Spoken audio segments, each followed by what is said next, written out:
morning, everybody. Welcome. Sorry for the late beginning. We had some technical difficulties, but we are on now. We will have Chaya joining us soon. We've got Mel here, Spoonie Mel, and it's our September 3rd public awareness event. So yay! All right, and I will be right back. Spoonie Mel will be carrying it for a little bit. Yeah, thank you everybody for being here. Don't mind the other camera in your faces, guys. I'm trying to stream on TikTok as we talk on YouTube because I can't. We can't link it, so we have to show it somehow. Not everybody's on YouTube. If you guys on TikTok are on YouTube, go to NPaid Stigma YouTube page, and you will be able to come in and talk to us there. I cannot see anybody's comments on YouTube right now, so hopefully Pam will be back shortly so we can talk about comments. But welcome, you guys. I am so sorry that we had to postpone so many of our in-person events, but I'm sure all of you understand that with COVID restrictions getting stronger and bigger and louder, and just the risk of COVID in general, especially towards those of us who live with chronic illnesses, we just couldn't do it. So hopefully COVID will get over before we know it, and we will be able to come back together and make these in-person events happen. We are really excited to do that. Hi, Purple. I wish I could see your comments or see if anybody is here on YouTube. Let's see. There we go. Hopefully. Hi, everybody on TikTok. I can see your comments better than I can on the YouTube. We're just, because we had to postpone these in-person events, we still want to celebrate. We have a few big things going on throughout the day, and we all just want to get together and talk and really make sense of everything that is happening to chronic pain patients. It's important. It's a big deal. It's something we all need to be talking about. We can't just keep quiet. We have to be as loud as possible about it, especially right now in National Pain Awareness Month. It is really important that we remember everybody who we have lost to unaliving themselves, to taking their own lives because of the things that have happened to them, because of being cut off of their medications or forced to taper. It is really important that we remember all those people because they should have never had to go through that. There are a lot of veterans out there who we have lost because the VA is not giving adequate pain care anymore. This is something we really need to talk about. And we have lost a large amount of medical professionals as well. I know we talk about these things from our point of view as chronic pain patients quite often, but we need to think about things from their point of view sometimes too. Doctors are losing everything. They are under attack as much as we are. They have been put in prison. They have lost their medical licenses. They're losing everything, and a lot of them have taken their own lives because of this. It is heartbreaking. And when we think about doctors, we have to remember a lot of them come out of school and they have hundreds of thousands of dollars in debt. Can you imagine being only a tiny bit paid up on that and then having your medical license stripped from you? What do you do? How do you repay that? What kind of job are you going to get now? It's a lot. It's a lot, and it's scary. Hi, TT. I'm sorry, TikTok, if I'm not seeing all of your comments right away. We're trying really hard to stream both, and I hope you can see it. It's a little bit difficult. Maybe I should just talk to everybody at once. Let me turn this camera around.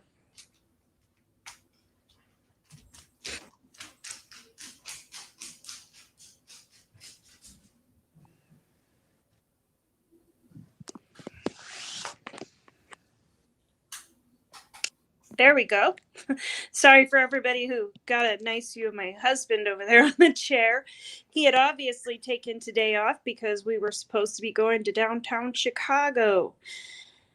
But good old COVID strikes again. Hi, Purple. And, you know, I will, when other people are talking on the YouTube live, I will share it on TikTok. But right now, you guys can just see me. Just see me. But we really do need to recognize all of the people who lost their lives to pain, and even doctors who have taken their own lives because of the attack they've lost their lives to pain that they cannot treat. Hi, Lindsay. It's really important to talk about, and the numbers of suicides are just so incredibly high in our community, and that's why we have to fight. We don't want to lose anybody. We don't want to lose any of you. We don't want to lose any of them. Nobody needs to go through this kind of torture when we have ways to help them. Hi, Bex. I'm feeling okay today. We'll see how it goes. It's not the best day, not the worst. I'll be all right. How are all of you guys feeling?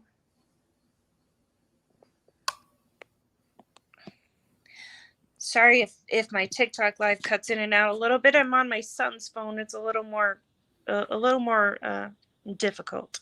It's a little more difficult. It's not, it's not my iPhone. So because he's 6, and a 6-year-old having a phone is crazy in the first place, but you know how it goes.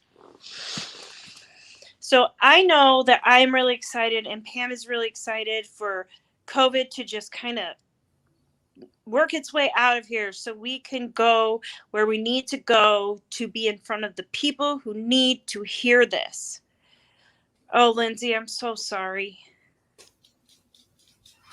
I'm so sorry. Oh, that breaks my heart in so many ways. Amanda, doing live scared me for a long time. It wasn't until I had somebody who was willing to go up live with me that I was like, okay, I think I can do this.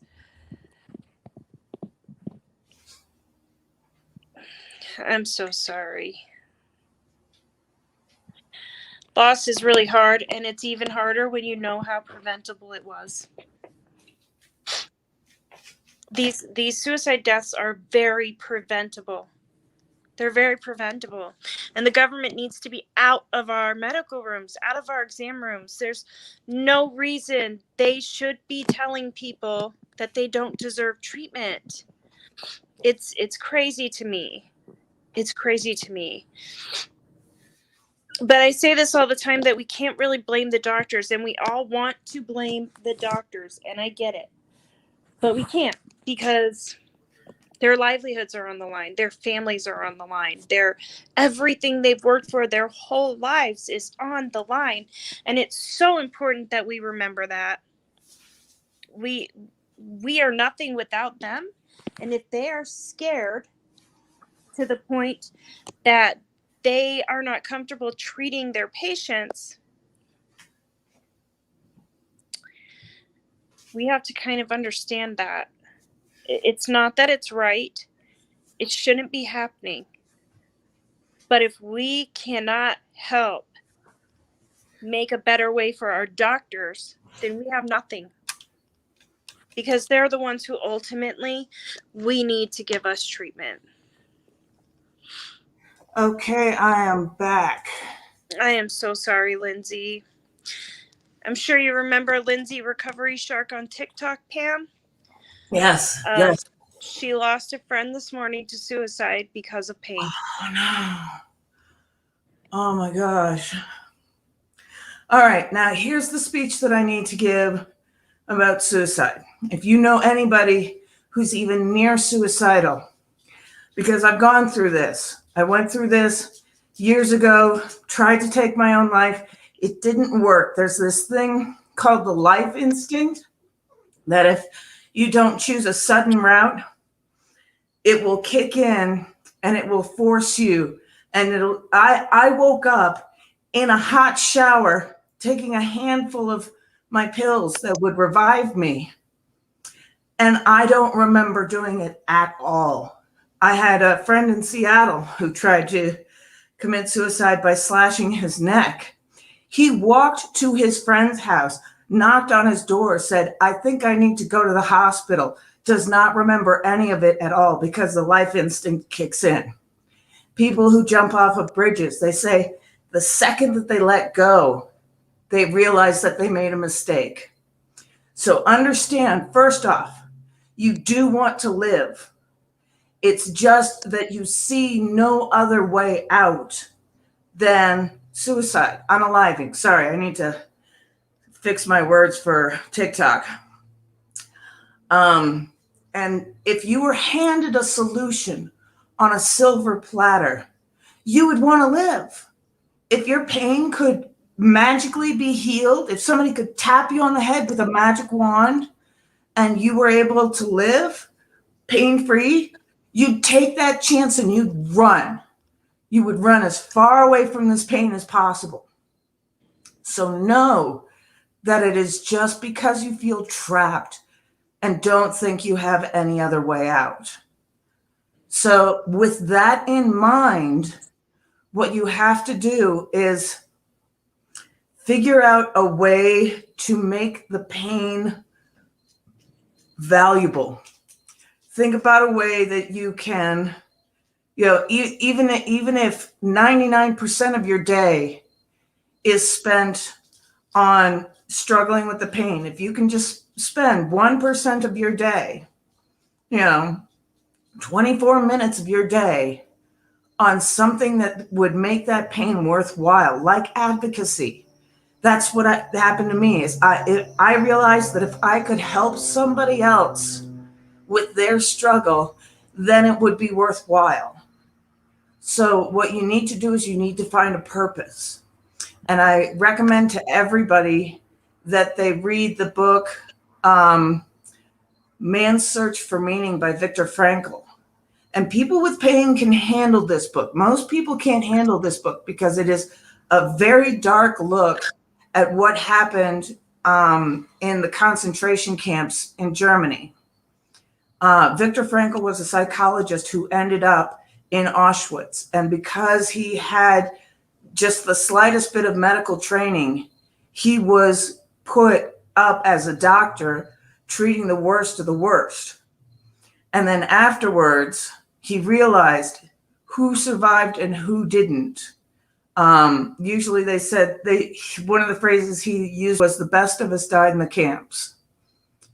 And that was true, because if you had any sort of kindness or anything like that, they would kill you because they didn't want people to have hope in there. And so you have to realize that we're kind of in a concentration camp situation.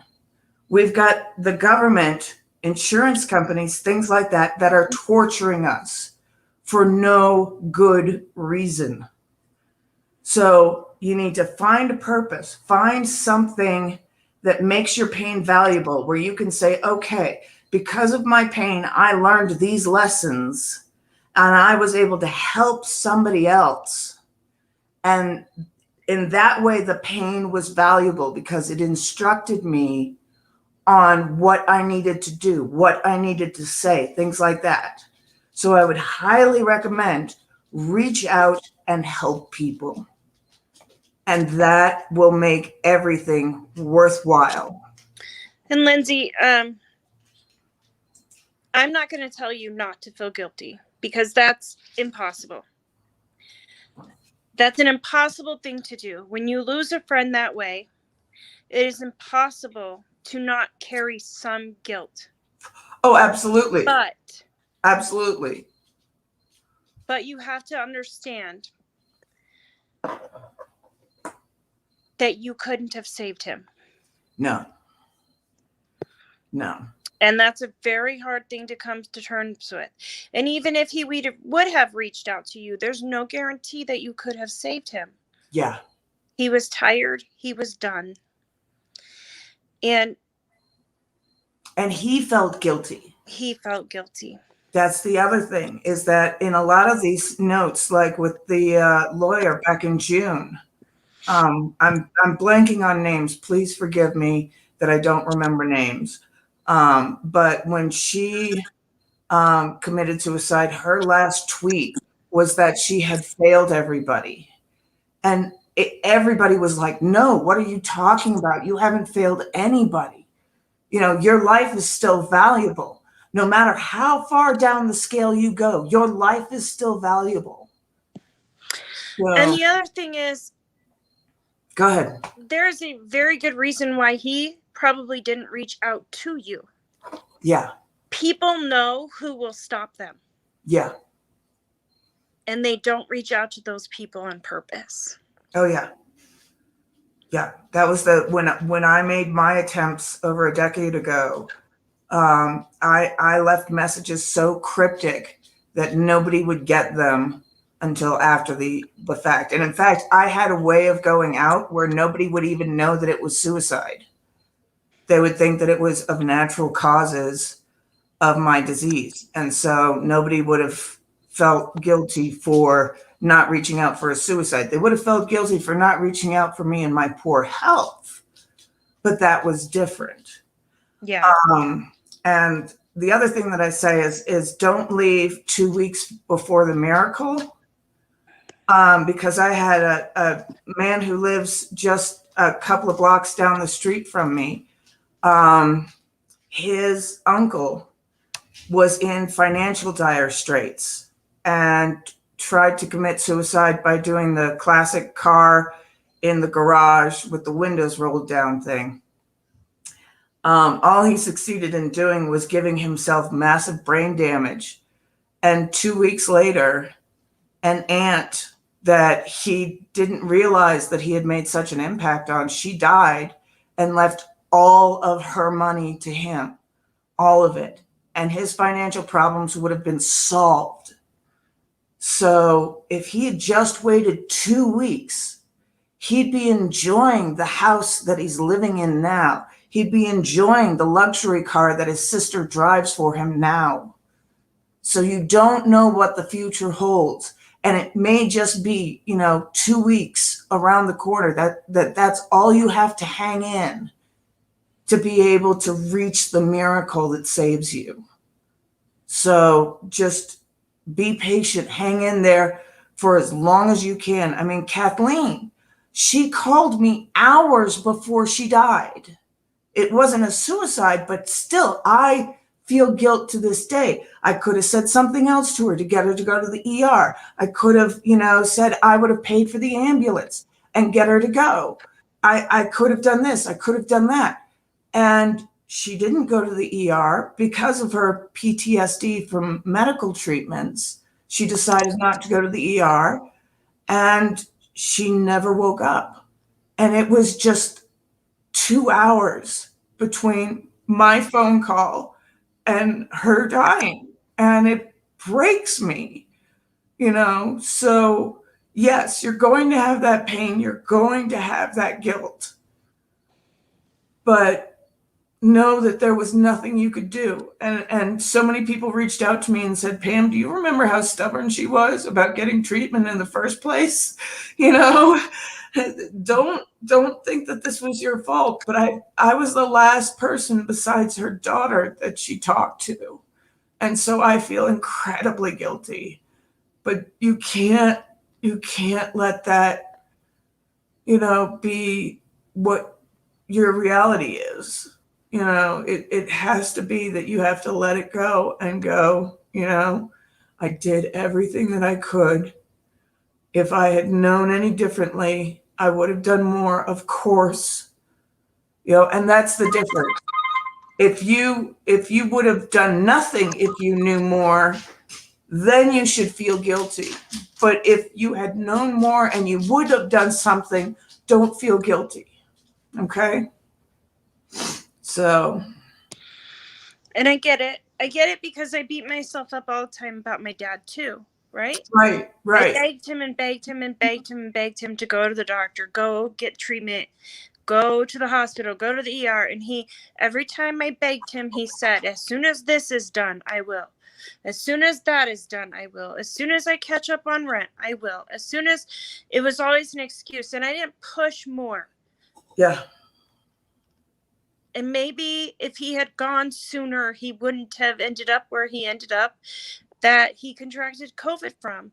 And I beat myself up about it all the time. But here's what I'll tell you that has been cathartic for me. I have been a chronic pain patient for many years, a lot longer than my dad has been gone. It was my dad's death, and very much so the guilt I felt over it, that pushed me into being louder and screaming out and fighting and saying, I don't want one more person to have to do what my dad had to do to deal with his physical pain, which was become a very, very bad, full-blown alcoholic, just to deal with the physical pain that he wasn't being treated for. And so I took all of that guilt and I took all of that hurt and I said, I am going to try to do something about this. You know, and that's honest to God, that is what pushed me into speaking louder, yelling out, screaming to the rooftops, writing 5,000 letters to my senators and congressmen and president and every single person I could, over and over and over again. Yeah. Because we have to find a way to focus our pain. Yeah. Absolutely. Absolutely. So, let's take a break from this topic for a while. Yes. We've got a video here from Linda Cheek. So let me see. You want to give a little backstory on who Dr. Linda Cheek is really quick before they watch it? Yeah. So Dr. Linda Cheek is she was a doctor who actually went to prison for prescribing pain meds. And when she got out, she started a website called Doctors of Courage, where she has a full list of all the doctors that have gone to prison or have lost their lives as a result of this whole opioid hysteria stuff. And it's amazing how many we lost a doctor in Tennessee recently, who he wasn't even going to go to prison. The DEA just accused him.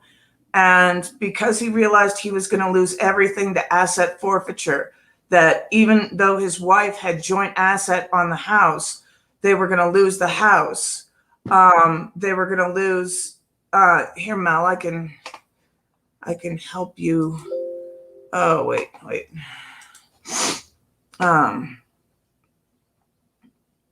Oh, shoot. No, I can't. Anyway. This is okay. It works a little bit. He was going to lose everything that he had saved. His children were they were going to lose everything and wind up homeless. He chose suicide instead of letting the DEA seize all of his assets and everything like that.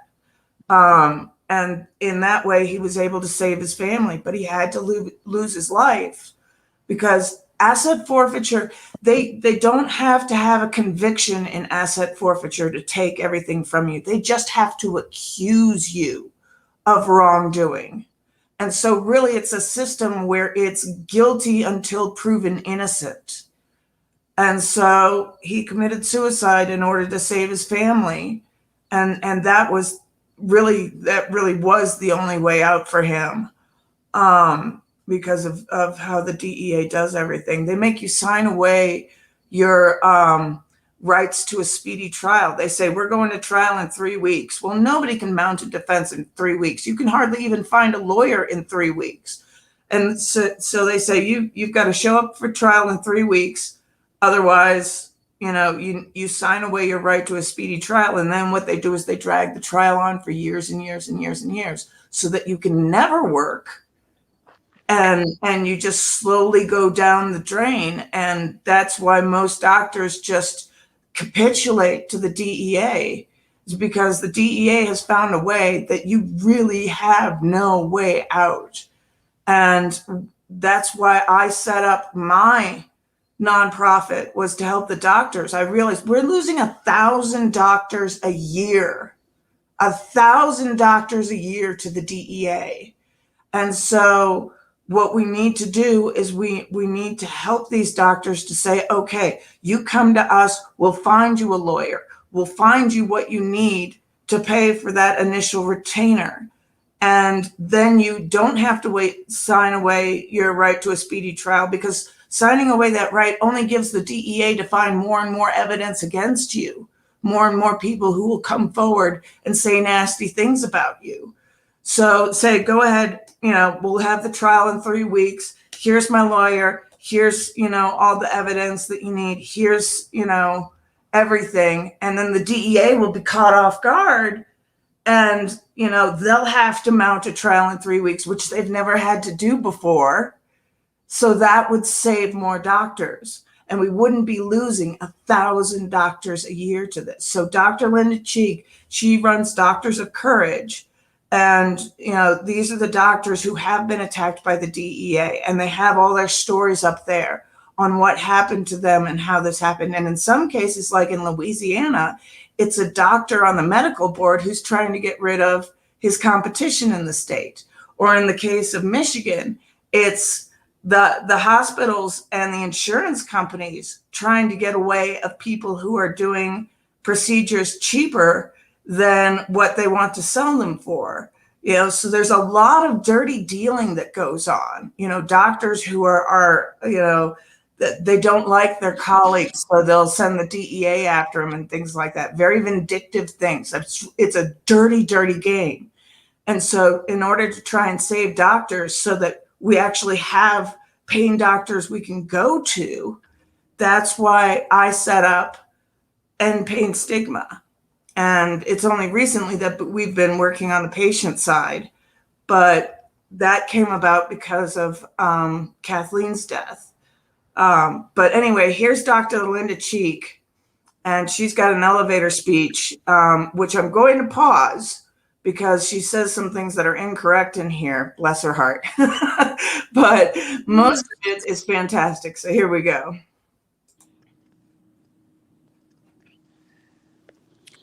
Hi, this is Linda Cheek, MD, and I'm here to teach you an elevator speech to share with everyone you know, your family, your friends, strangers, and even legislators.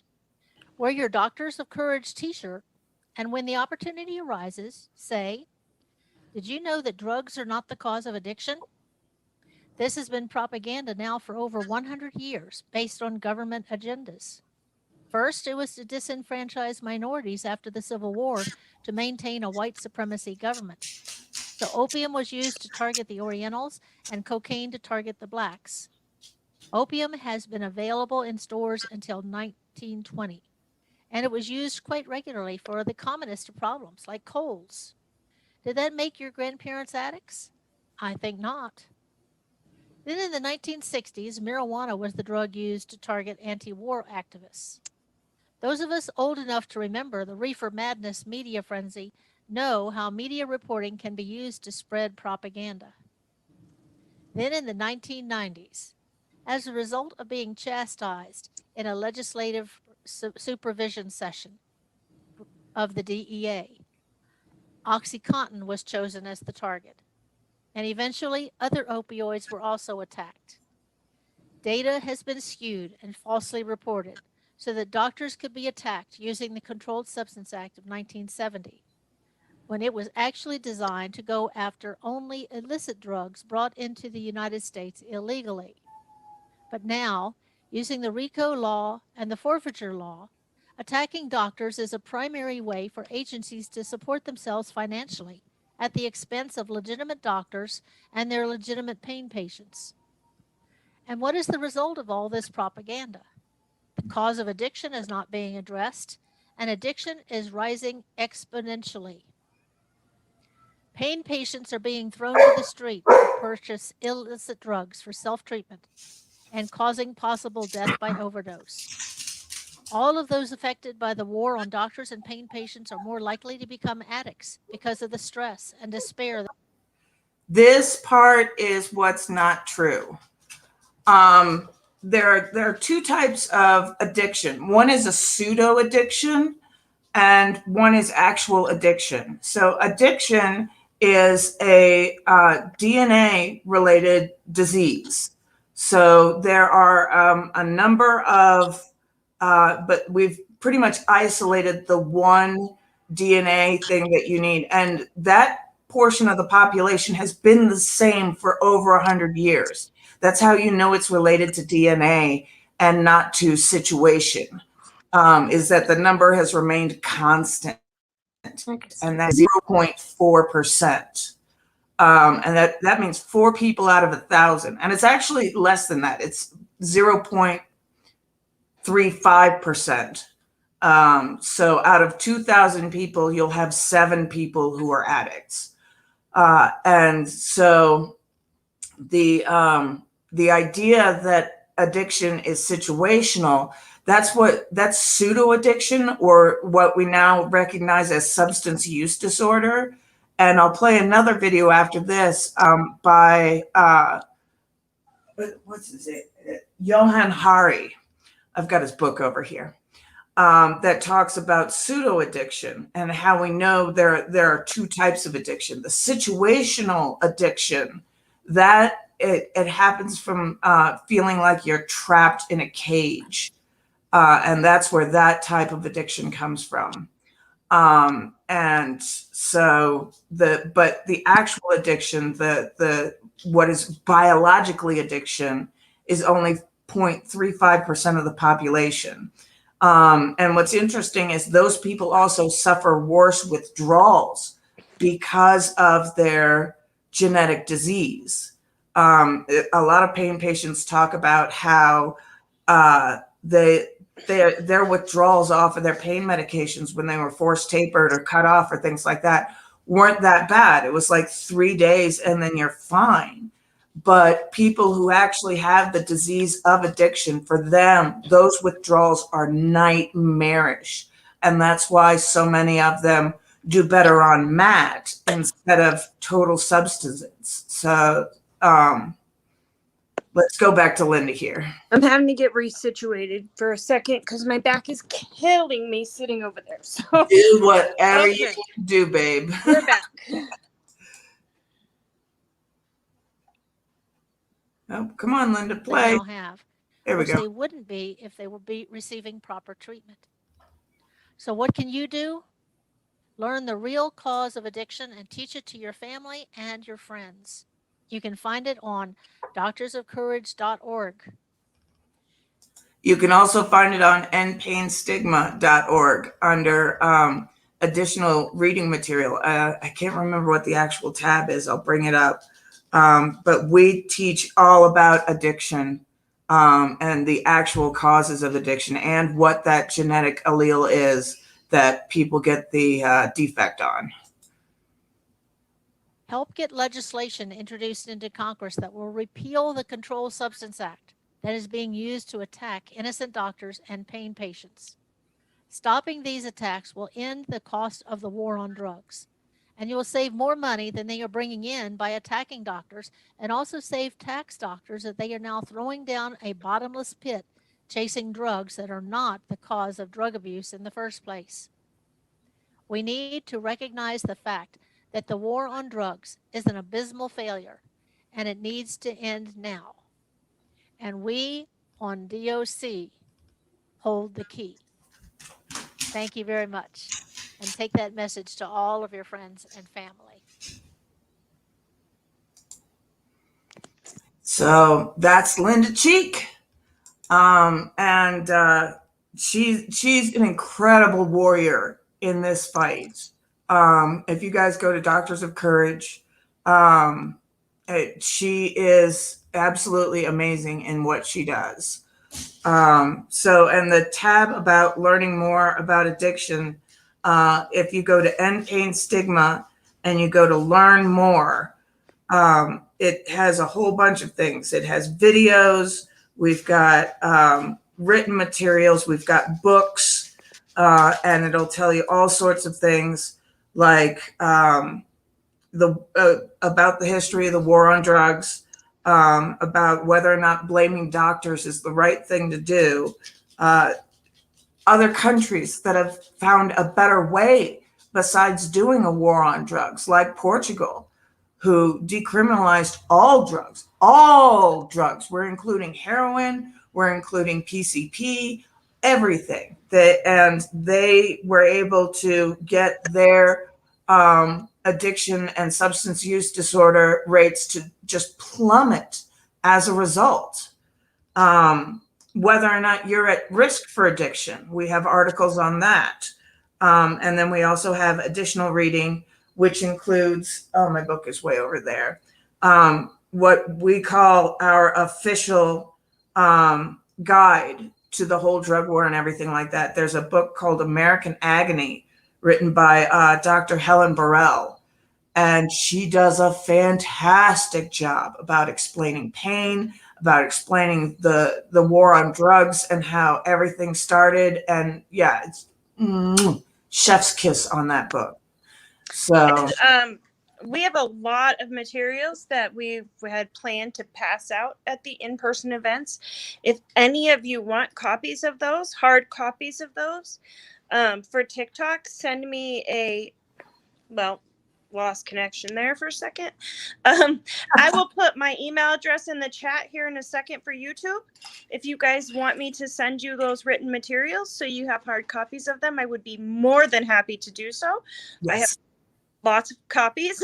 And on TikTok, if you guys want those, Lindsay said she would, send me a DM. My brain is really fried today for some reason.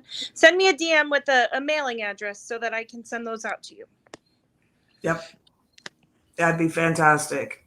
So, all right. I'm going to start up another video here. This is one of the best videos on addiction that I know. Let me go here. And this is by Johan Hari, as I said before. And he says, everything we know about addiction is wrong. So here's Johan Hari.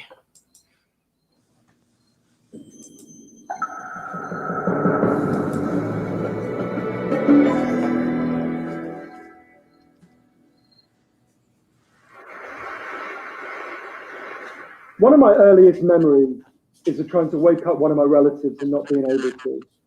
And I was just a little kid, so I didn't really understand why. But as I got older, I realized we had drug addiction in my family, including like the cocaine addiction.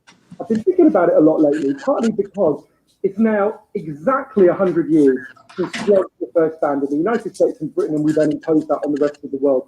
It's a century since we made this really fateful decision to take addicts and punish them and make them suffer because we believe that would deter them, it would give them an incentive to stop. And a few years ago, I was looking at some of the addicts in my life who I love and trying to figure out if there was some way to help them. And I realized there were loads of incredibly basic questions I just didn't know the answer to. Like, what really causes addiction? Why do we carry on with this approach that doesn't seem to be working? And is there a better way out there that we could try instead? So I read loads of stuff about it and I couldn't really find the answers I was looking for. So I thought, okay, I'll go and sit with different people around the world who've lived this and studied this and talk to them and see if I can learn from them. And I didn't realize I would end up going over 30,000 miles at the start, but I ended up going and meeting loads of different people, from a transgender crack dealer in Brownsville, Brooklyn, to a scientist who spends a lot of time feeding hallucinogens to mongooses to see if they like them. It turns out they do, but only in very specific circumstances. To the only country that's ever decriminalized all drugs, from cannabis to crack, Portugal.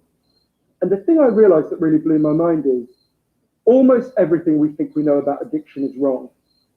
And if we start to absorb the new evidence about addiction, I think we're going to have to change a lot more than our drug policies. But let's start with what we think we know, what I thought I know, right? Let's think about this middle row here, right? Imagine all of you for 20 days now went off and used heroin 3 times a day. Some of you look a little bit more enthusiastic than others at this prospect. Don't worry, it's just a thought experiment. Imagine you did that, right? What would happen? Now, we have a story about what would happen that we've been told for a century. We think because there are chemical hooks in heroin, as you took it for a while, your body would become dependent on those hooks, you'd start to physically need them, and at the end of those 20 days, you'd all be heroin addicts, right? That's what I thought. First thing that alerted me to the fact something not right with this story, when it was explained to me, if I step out of this TED Talk today and I get hit by a car and I break my hip, I'll be taken to hospital and I'll be given loads of diamorphine. Diamorphine is heroin. It's actually much better heroin than you're ever going to buy on the streets, because the stuff you buy from a drug dealer is contaminated, actually very little of it is heroin, whereas the stuff you get from the doctor is medically pure. And you'll be given it for quite a long period of time. There are loads of people in this room who may not realize that you've taken quite a lot of heroin, right? And anyone watching this anywhere in the world, this is happening. And if what we believe about addiction is right, those people are exposed to all those chemical hooks. What should happen? They should become addicts. This has been studied really carefully. It doesn't happen. You will have noticed if your grandmother had a hip replacement, she didn't come out as a junkie. And when I learned this, it just seemed so weird to me, so contrary to everything I'd been told, everything I thought I knew. I just thought it couldn't be right. Until I went and met a man called Bruce Alexander, who's a professor of psychology in Vancouver, who carried out an incredible experiment that I think really helps us to understand this issue. Professor Alexander explained to me, the idea of addiction we've all got in our heads, that story, comes partly from a series of experiments that were done earlier in the 20th century. They're really simple experiments. You can do them tonight when you go home if you feel a little bit sadistic. You get a rat and you put it in a cage and you give it 2 water bottles. One is just water and the other is water laced with either heroin or cocaine. If you do that, the rat will almost always prefer the drugged water and almost always kill itself quite quickly. So there you go, right? That's how we think it works. In the 70s, Professor Alexander comes along and he looks at this experiment and he noticed something. He said, we're putting the rat in an empty cage. It's got nothing to do except use these drugs. Let's try something a bit different. So Professor Alexander built a cage that he called Rat Park, which is basically heaven for rats, right? They've got loads of cheese, they've got loads of colored balls, they've got loads of tunnels. Crucially, they've got loads of friends, they can have loads of sex, and they've got both the water bottles, the normal water and the drugged water. But here's the fascinating thing. In Rat Park, they don't like the drugged water. They almost never use it. None of them ever use it compulsively. None of them ever overdose. You go from almost 100% overdose when they're isolated to 0% overdose when they have happy and connected lives. Now, when he first saw this, Professor Alexander thought, maybe this is just a thing about rats. They're quite different to us, maybe not as different as we'd like, but, but fortunately, there was a human experiment into the exact same principle happening at the exact same time. It was called the Vietnam War. In Vietnam, 20% of all American troops were using loads of heroin. And if you look at the news reports from the time, they were really worried because they thought, my God, we're going to have hundreds of thousands of junkies on the streets of the United States when the war ends. It made total sense. Now, those soldiers who were using loads of heroin were followed home. The Archives of General Psychiatry did a really detailed study, and what happened to them? It turns out they didn't go to rehab. They didn't go into withdrawal. 95% of them just stopped. Now, if you believe the story about chemical hooks, that makes absolutely no sense. But Professor Alexander began to think there might be a different story about addiction. He said, what if addiction isn't about your chemical hooks? What if addiction is about your cage? What if addiction is an adaptation to your environment? Looking at this, there was another professor called Peter Cohen in the Netherlands. He said, maybe we shouldn't even call it addiction. Maybe we should call it bonding.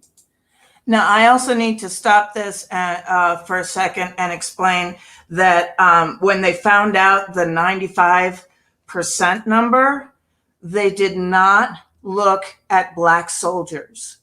And what happened with the Black soldiers is because they were returning to a ghetto, because they were returning to a cage-like situation in their life, that many of them did continue to use heroin and be heroin addicts. So this is why we have 2 types of addiction that we need to deal with. We need to deal with the genetic type, and then we also need to deal with the type that is substance use disorder, which is the cage situation. So just needed to insert that a little quickly. And we have Dr. Linda Cheek in the chat, if you didn't notice. She also mentions that Johan only covers one aspect of addiction, and there's more to it than that, and that she has full coverage in a video course on Doctors of Courage titled "The Real Cause of Drug Abuse." So you can go to Doctors of Courage, and is it .org or .com? I can't remember. It's one of the two. I think it's .org, and you can see her video, "The Real Cause of Drug Abuse." So remember to go look up those afterwards, and I may be able to pull them up here later. So we'll be able to play that with Linda's permission. If you could put that in the chat, Linda, and say that it's okay, we'll play that later. Human beings have a natural and innate need to bond. And when we're happy and healthy, we'll bond and connect with each other. But if you can't do that because you're traumatized or isolated or beaten down by life, you will bond with something that will give you some sense of relief. Now, that might be gambling, that might be pornography, that might be cocaine, that might be cannabis, but you will bond and connect with something because that's our nature. That's what we want as human beings.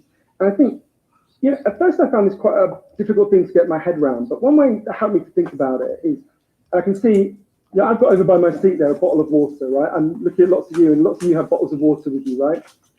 Forget drugs, forget the drug war. Totally legally, all of those bottles of water could be bottles of vodka, right? We could all be getting drunk, I might after this. But we're not, right? Now, because you've been able to afford the approximately £1 gazillion that it costs to get into a TED Talk, I'm guessing you guys could afford to be drinking vodka for the next 6 months. You wouldn't end up homeless. You're not going to do that. And the reason you're not going to do that is not because anyone's stopping you. It's because you've got bonds and connections that you want to be present for. You've got work you love. You've got people you love. You've got healthy relationships. And a core part of addiction, I came to think, and I believe the evidence suggests, is about not being able to bear to be present in your life. Now, this has really significant implications. The most obvious implications are for the war on drugs, right? In Arizona, I went out with a group of women who were made to wear T-shirts saying I was a drug addict and go out on chain gangs and dig graves while members of the public would jeer at them. And when those women get out of prison, they're going to have criminal records that mean they'll never work in the legal economy again. Now, that's a very extreme example, obviously, in the case of the chain gang, but actually almost everywhere in the world, we treat addicts to some degree like that. We punish them, we shame them, we give them criminal records, we put barriers between them reconnecting. There was a doctor in Canada, Dr. Gabor Mate, an amazing man, who said to me, if you wanted to design a system that would make addiction worse, you would design that system. Now, there's a place that decided to do the exact opposite, and I went there to see how it worked. In the year 2000, Portugal had one of the worst drug problems in Europe. 1% of the population was addicted to heroin, which is kind of mind-blowing. And every year, they tried the American way more and more. They punished people and stigmatized them and shamed them more. And every year, the problem got worse. And one day, the Prime Minister and the leader of the opposition got together and basically said, look, we can't go on with a country where we're having ever more people becoming heroin addicts. Let's set up a panel of scientists and doctors to figure out what would genuinely solve the problem. And they set up a panel led by an amazing man called Dr. Huang Gulao to look at all this new evidence. And they came back and they said, decriminalize all drugs, from cannabis to crack. But, and this is the crucial next step, take all the money we used to spend on cutting addicts off, on disconnecting them, and spend it instead on reconnecting them with the society. And that's not, essentially, that's not really what we think of. What they did wasn't really what we think of as drug treatment in the United States and Britain. So they do residential rehab, they do psychological therapy that does have some value. But the biggest thing they did was the complete opposite of what we did. A massive program of job creation for addicts and micro loans for addicts to set up small businesses. So say you used to be a mechanic. When you're ready, they go to a garage and they'll say, if you employ this guy for a year, we'll pay half his wages. The goal was to make sure that every addict in Portugal had something to get out of bed for in the morning. And when I went and met the addicts in Portugal, it was fascinating. What they said is, as they rediscovered purpose, they rediscovered bonds and relationships with the wider society. It'll be 15 years this year since that experiment began, and the results are in. Injecting drug use is down in Portugal, according to the British Journal of Criminology, by 50%, 50%. Overdose is massively down. HIV is massively down among addicts. Addiction in every study is significantly down. One of the ways you know it's worked so well is that almost nobody in Portugal wants to go back to the old system. Now, that's the kind of political implications. I actually think there's a layer of implications to all this research below that. You know, we live in a culture where people feel really increasingly vulnerable to all sorts of addictions, whether it's to their smartphones or to shopping or to eating. You know, before these talks began, you guys know this, that we were told we weren't allowed to have our smartphones on. And I have to say, a lot of you looked an awful lot like addicts who were being told their dealer was going to be unavailable for the next couple of hours. And, you know, a lot of us feel like that. And it might sound weird to say, oh, you know, I've been talking about how disconnection is a major driver of addiction. But weird to say it's growing because you think, well, we're the most connected society there's ever been, surely. But I increasingly began to think that the connections we have, we think we have, are like a kind of parody of human connection. If you have a crisis in your life, you'll notice something. It won't be your Twitter followers who come to sit with you. Oh, shit. It won't be your Facebook friends. Mel, we've lost the YouTube stream.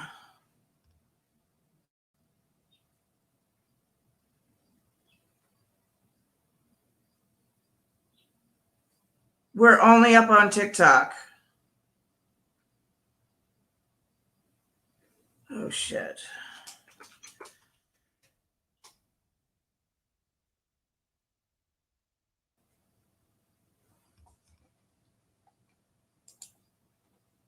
Mel?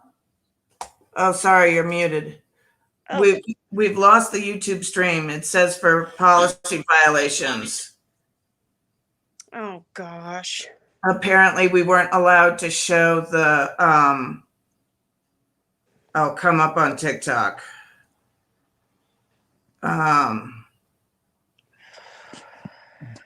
Gosh.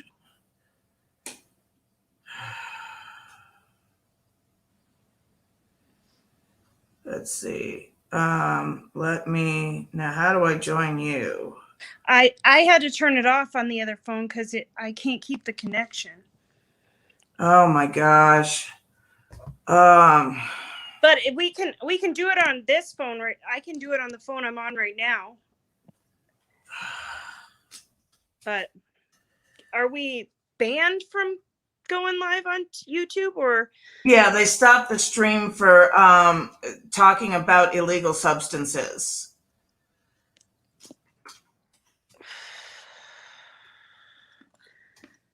Well, let me get off of here and pop onto TikTok. And did they give you a ban for like you can't go live for a certain amount of time or? I don't know. I'll have to check. Okay. Oh my gosh. Ah, the censorship. Right. The censorship. They're waiting for us over on TikTok. All right, let me get off here. Let's go to TikTok and hopefully in a little bit we'll just take a break and try to refocus and figure it all out again.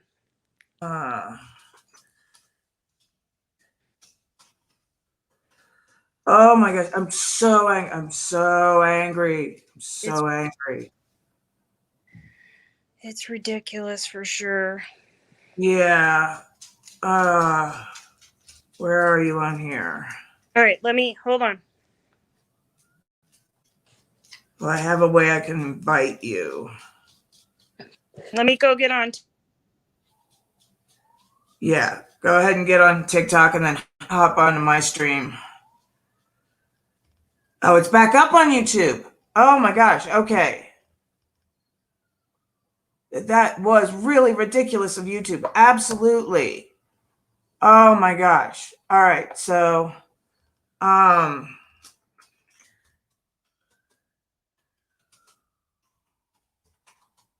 the censorship.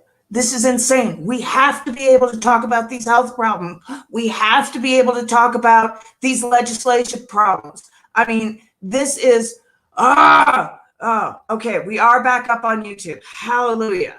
And Spoonie just came on. We're back up on YouTube. Yeah. Oh my gosh.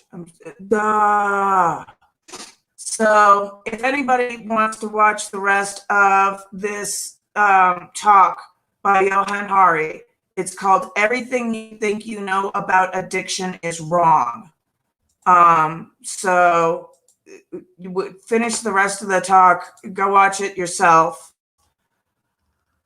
Oh, that's so frustrating. That's so frustrating. Yes, the stream is back on. Hallelujah. Okay, so we can play the rest of Linda Cheek's talks. Thank God. I thought we were going to lose all that material because I can't play them on TikTok. TikTok has no way for us to host additional material. So, wow, what a scare. Of all the technical difficulties today, that is the one that I did not expect.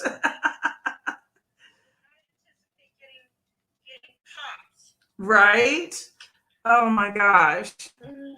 And the other talk is up on YouTube. So if it was for discussing, problems with using too many drug words, I mean, they've got that talk on YouTube. Why can't I do not understand the censors, but thank God we're back up. Thank you, YouTube. Mwah.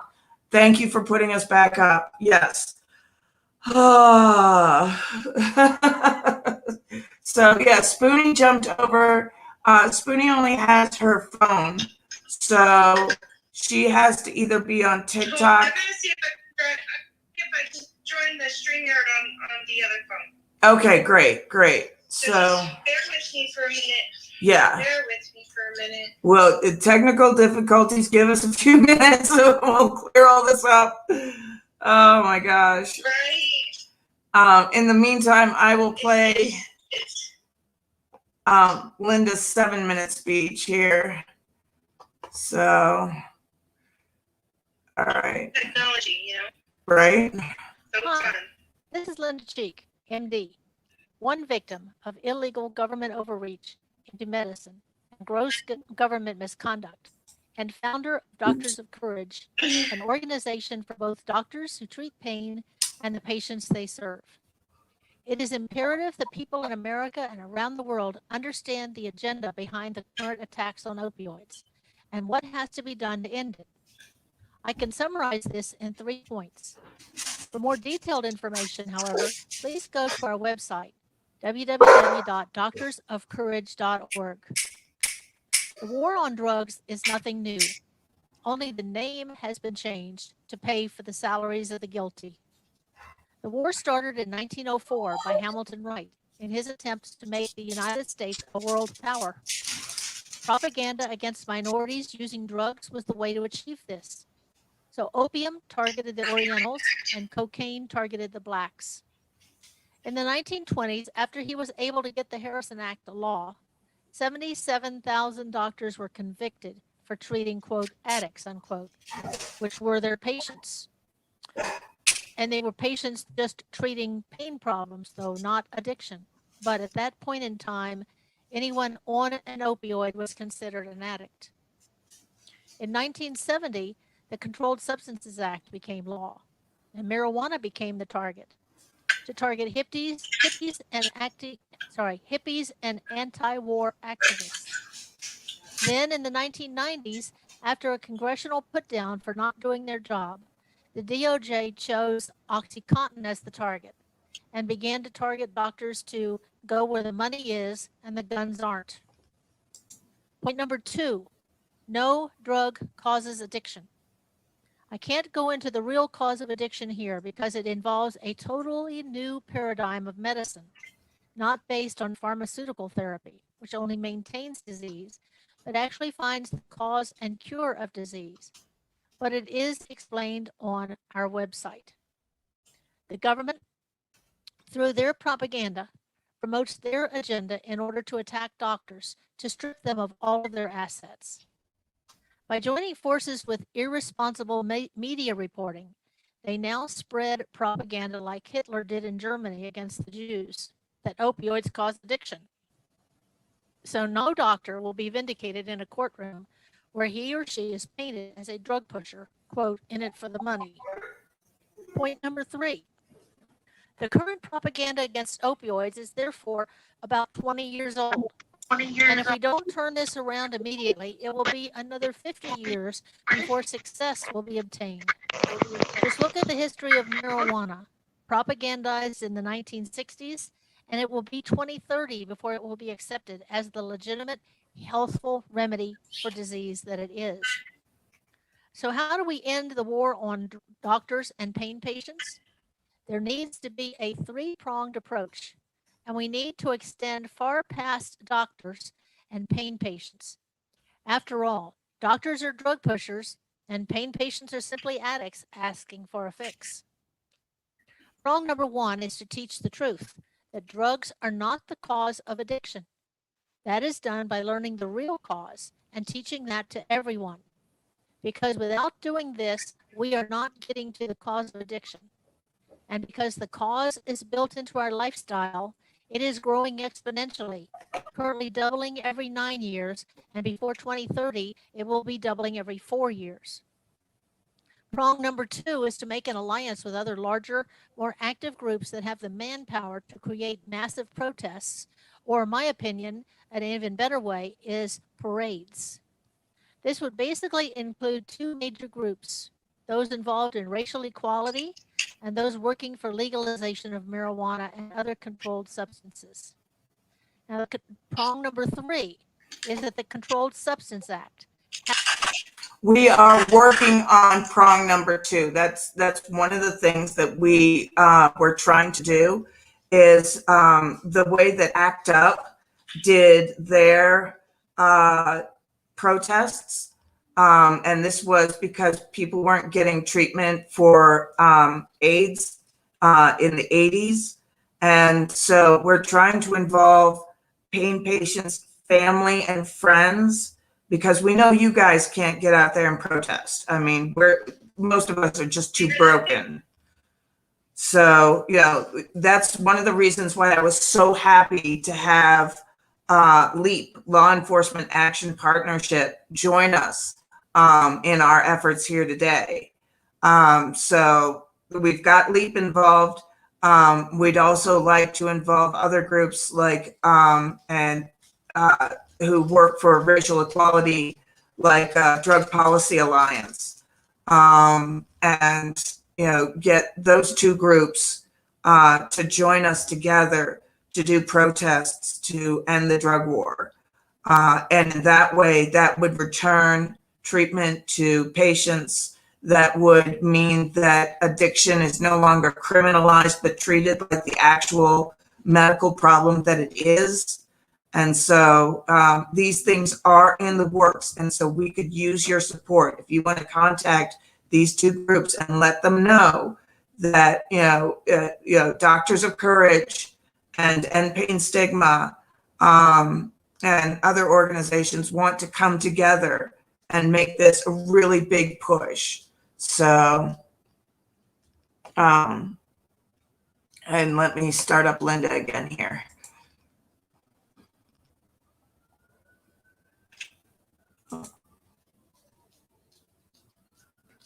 Give it a second. Has to be Yep. repealed. We Yes. have to do away with the CSA. Yes. This can only be done through legislative action. There have been some bills in the past leading to that, like House Res 747 and the MORE Act in the previous Congress, but they didn't get passed into law. We have to get these bills introduced again and passed. And then we have to get President Biden, who is very much a propaganda believer because of his own addicted son, to understand the truth. This can only be achieved by firing the incumbents in Congress and starting with fresh faces. We also need legislation to end actual immunity of government officials who break the law. We also need, the third thing is that we need in Congress to have term limits. That way our legislators will understand that their job is to work for us while they are there, and they won't be there forever. So to summarize, because I know for many of you these concepts are new, to end the war on doctors and pain patients, we have to end the propaganda that opioids cause addiction. You see, that is what is driving the attacks and convictions of doctors. Yes. the tapering of opioids for patients, Yes. and the refusal by new doctors to even use effective opioid treatment for pain. Yep. Because you see, in their mind, based on their training, they are following the first do no harm principle. You see, when the people believe that opioids cause addiction, changing the CDC guidelines is not going to do anything effective. Absolutely. Doctors, by their own choice from their training, won't prescribe opioids, and those that do are convicted in court and sent to prison. Yep. Doctors are going to prison based on prescribing only 2 Lortab per day, and that is well below the CDC guidelines. You see, they can send anyone to prison that they target. We have to follow the government lead. Go to where the money is. Yes. And that is the Controlled Substance Act. This act must be repealed by the legislature. And that will only happen when people stop believing the propaganda and put people into office who will listen. So learn the truth and end the propaganda. All of these efforts are being led by advocates on Doctors of Courage. Yep. So if you want to see pain management return, join us and support us. Otherwise, be ready for a generation of increased suffering, addiction, and death. But you see, we hold the key on DOC. Hope to see you in the future. Bye. Oh, that was great, Linda. Thank you so much. Linda made 3 of these for us, and she's in the chat on YouTube. So if you have any questions for her, you can come up on our YouTube channel, End Pain Stigma, and ask your questions in the chat there, and we'll be able to put them up on the screen, your statements or your chat. And we're getting an echo, so I'm going to leave TikTok and go back to our YouTube stream. So thank you so much. In just a second.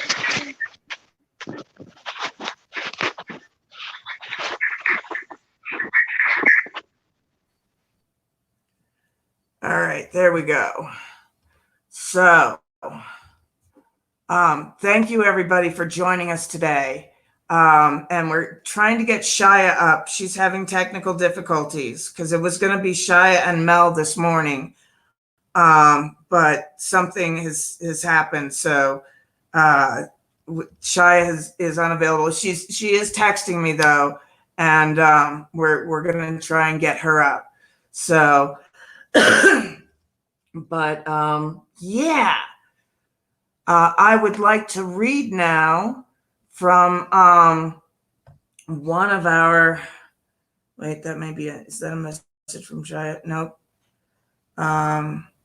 So let's see. I'm going to read now from one of our pamphlets that we were going to hand out to the public. So I'm going to change the wording because the words aren't allowed on TikTok. So please excuse the strange vocabulary that I'll be using with this. So, unaliving deaths are a major component of the opioid crisis that must be addressed. Concealed in the alarming numbers of overdose deaths is a significant number of people who have decided to take their own life.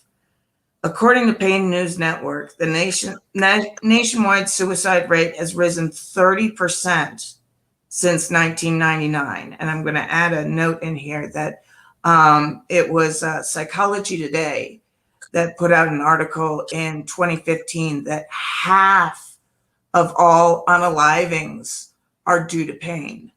Half. And that number has risen by 30% since 1999. And data shows that the problem is only getting worse. Well, yeah, because of what's going on right now to pain patients. This rate is so high that it rivals the, quote, opioid epidemic. Could there be a connection? Yes. According to the CDC, when asked directly if a lack of access to opioid pain medication may be contributing to patient unalivings, Ann Shusat, said that the federal agencies were, quote, working on a comprehensive pain management strategy, unquote, but that they were not investigating patient unalivings. The CDC is not investigating this at all.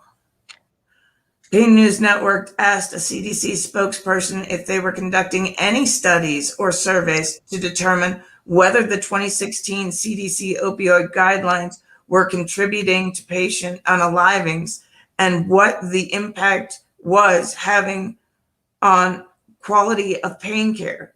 The answer was no, that they were only tracking prescription medications using the PDMP, which is the Prescription Drug Monitoring Program. Drug overdose deaths in the United States surged nearly 30% in 2020, a result of deadlier supply of opioids, largely illegal manufactured fentanyl. Now, illegally manufactured fentanyl is the #1 cause of overdose deaths. The #2 cause of overdose deaths is Tylenol. Prescription medications don't even reach top 20. So, according to federal data, this was according to federal data, public health officials. The estimated 93,331 deaths from drug overdose last year, a record high, represents the sharpest annual increase in the last 3 decades. This was Wall Street Journal reporting. According to Brendan Soloner of Johns Hopkins School of Public Health, quote, our public health tools have not kept pace with the urgency of the crisis. You think? The surge, the 2020 data shows, was largely driven by illegally manufactured fentanyl, a powerful synthetic opioid whose use is spread across the nation. OD deaths began rising in the fall of 2019 with the spread of IMF, but really took off in March 2020 with the onset of the pandemic. Because putting people in cages makes them seek an escape. Dr. Soloner says it's really one of those things, 2020 turbocharged, that was already wildly out of control. According to Dr. Nora Valkow and Dr.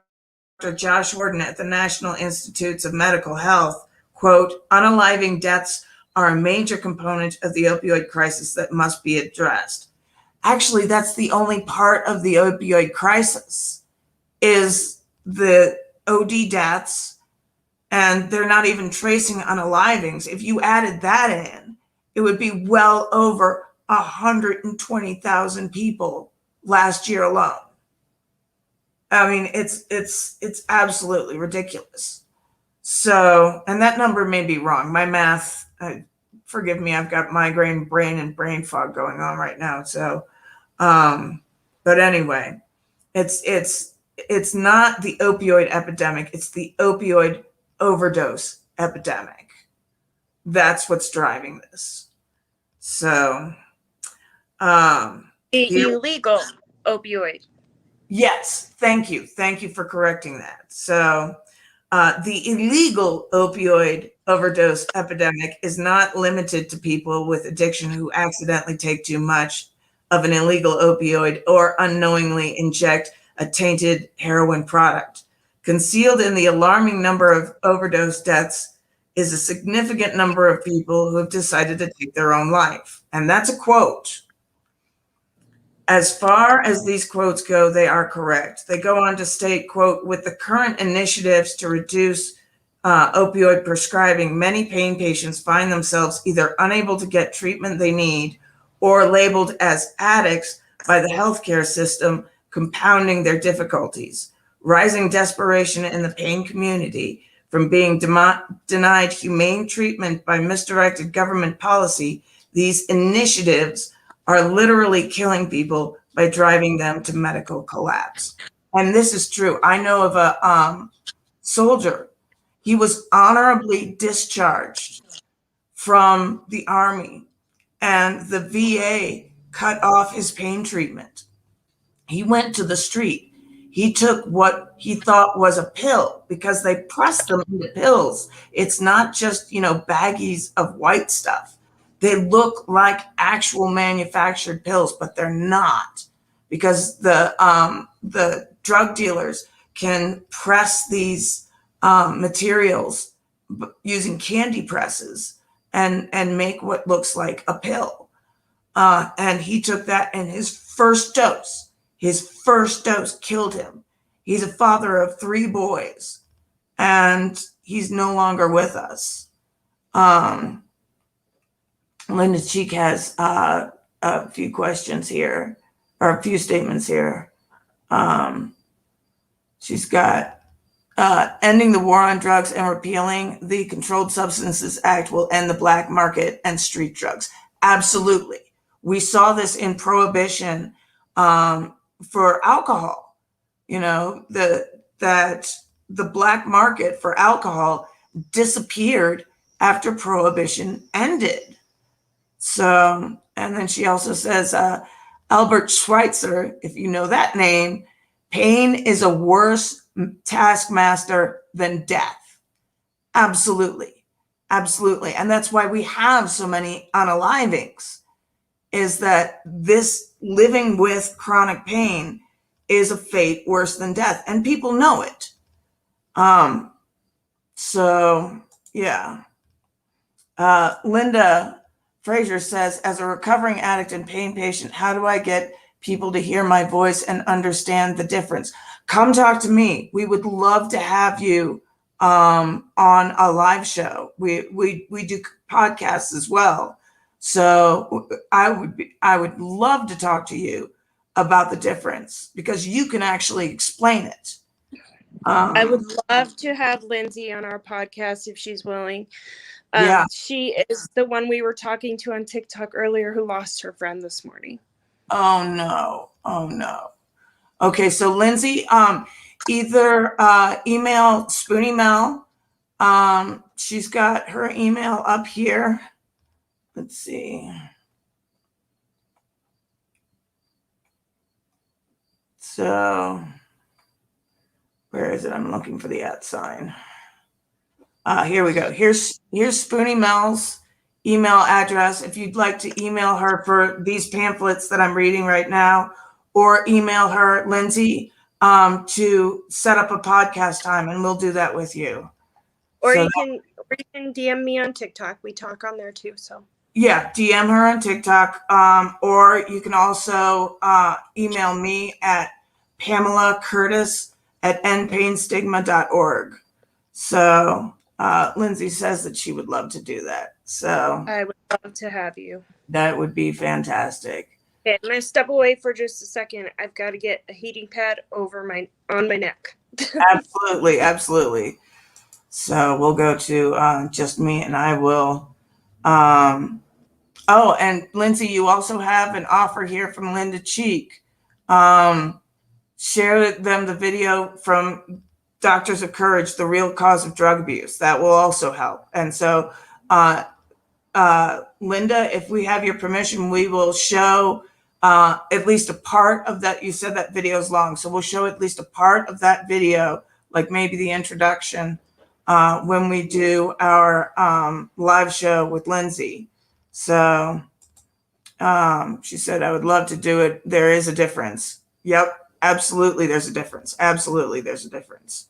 And I've talked to many recovering addicts who are also pain patients. And there are some safe solutions that you can use, like Kratom. Kratom will address chronic pain, and it will also, you can also use it as a matte substance. So, all right, let me get back to the pamphlet here. Truly, the fundamental reality is, as a result of this data and the foolishness of the DEA and CDC policy, that the nation's, quote, opioid epidemic, which we know is an illegal opioid epidemic, is not a result of medical overprescribing. Absolutely. And I'll show you guys this great graph later that clearly displays that. According to the CDC's own data, U.S. national prescribing rates for pain are 6 times higher in seniors over the age of 62 than among young people under the age of 19. But all the opioid overdose deaths from all sources, legal, illegal, or diverted, are 6 times higher in youth than they are in seniors. So let me read that again. According to the CDC's own data, U.S. national prescribing rates for pain are 6 times higher in seniors than they are for young people under the age of 19, but all the opioid overdose deaths are 6 times higher in youth than they are in seniors. So that's absolute proof right there that it has nothing to do with prescribing. Moreover, opioid mortality in seniors has been largely stable at the lowest levels of any group, while it has skyrocketed in youth. As acknowledged by Dr. Valkow, quote, addiction is not a predictable outcome of prescribing, and addiction in medical patients is rare. Addiction has never been a predictable result of opioid prescribing, according to Pain News Network. In an article dated October of 2019, a study by researchers in Massachusetts has turned the theory that opioid prescriptions have caused an epidemic on its head. They found that prescription opioids are usually not involved in overdose deaths, and even when they are, the overdose victim rarely has an active prescription for them, meaning the medications were diverted, stolen, or sold on the street. Commonly, the medication that this is a quote, commonly the medication that people are prescribed is not the one that's present when they die. Most people that die with a prescription opioid in their system do not have a prescription for it. And I think the numbers are like 1.3%. So, and this is according to Alexander Wally, Dr. Alexander Wally, a researcher at Boston Medical Center. Don't y'all be laughing at my heating pad on my neck. Linda says she's going away for a few minutes to get clothes out of the dryer, so she will be back. So in a study from 3,000 opioid deaths in Massachusetts from 2013 to 2015, which was before the CDC guidelines, which was a period when heroin overdoses surged and illicit fentanyl was first entering the black market, toxicology screens showed that multiple drugs were involved in the majority of overdose deaths, heroin being detected in 61% of these deaths, and then illegally manufactured fentanyl in 45 of them. This speaks volumes and adds to the argument that most overdoses are not caused by legal prescribing for chronic pain patients. Prescription opioids alone were detected in only 16.5% of those total overdose deaths. Also, unprescribingly to those in the know, here it is. Only 1.3 of people who overdosed in Massachusetts during 2013 to 2015 had active prescription for the opioids that killed them. Imagine that. Right? So, do you have this pamphlet? The one that I'm reading right now? It's very likely I do. Somewhere. Okay. If you could grab it, because I'm starting to lose my voice. Let me see if I can pull it up, because I cannot go shuffle through all those papers right now. Fair enough. Dr. Wally told PNN we were able to link the individuals who died of an overdose to their PDMP records. Turns out it was a minority at 1.3%. He went on to say if it were only the opioids we prescribed them that were killing people, then we would have a perfect match between what we prescribed and what people were dying from. But that only happens at 1.3% of the time. That is such a tiny, tiny amount. Tiny amount. Finally, the results of this study proved that PROP, Physicians for Responsible Opioid Prescribing, and the anti-opioids have been misleading the public for years.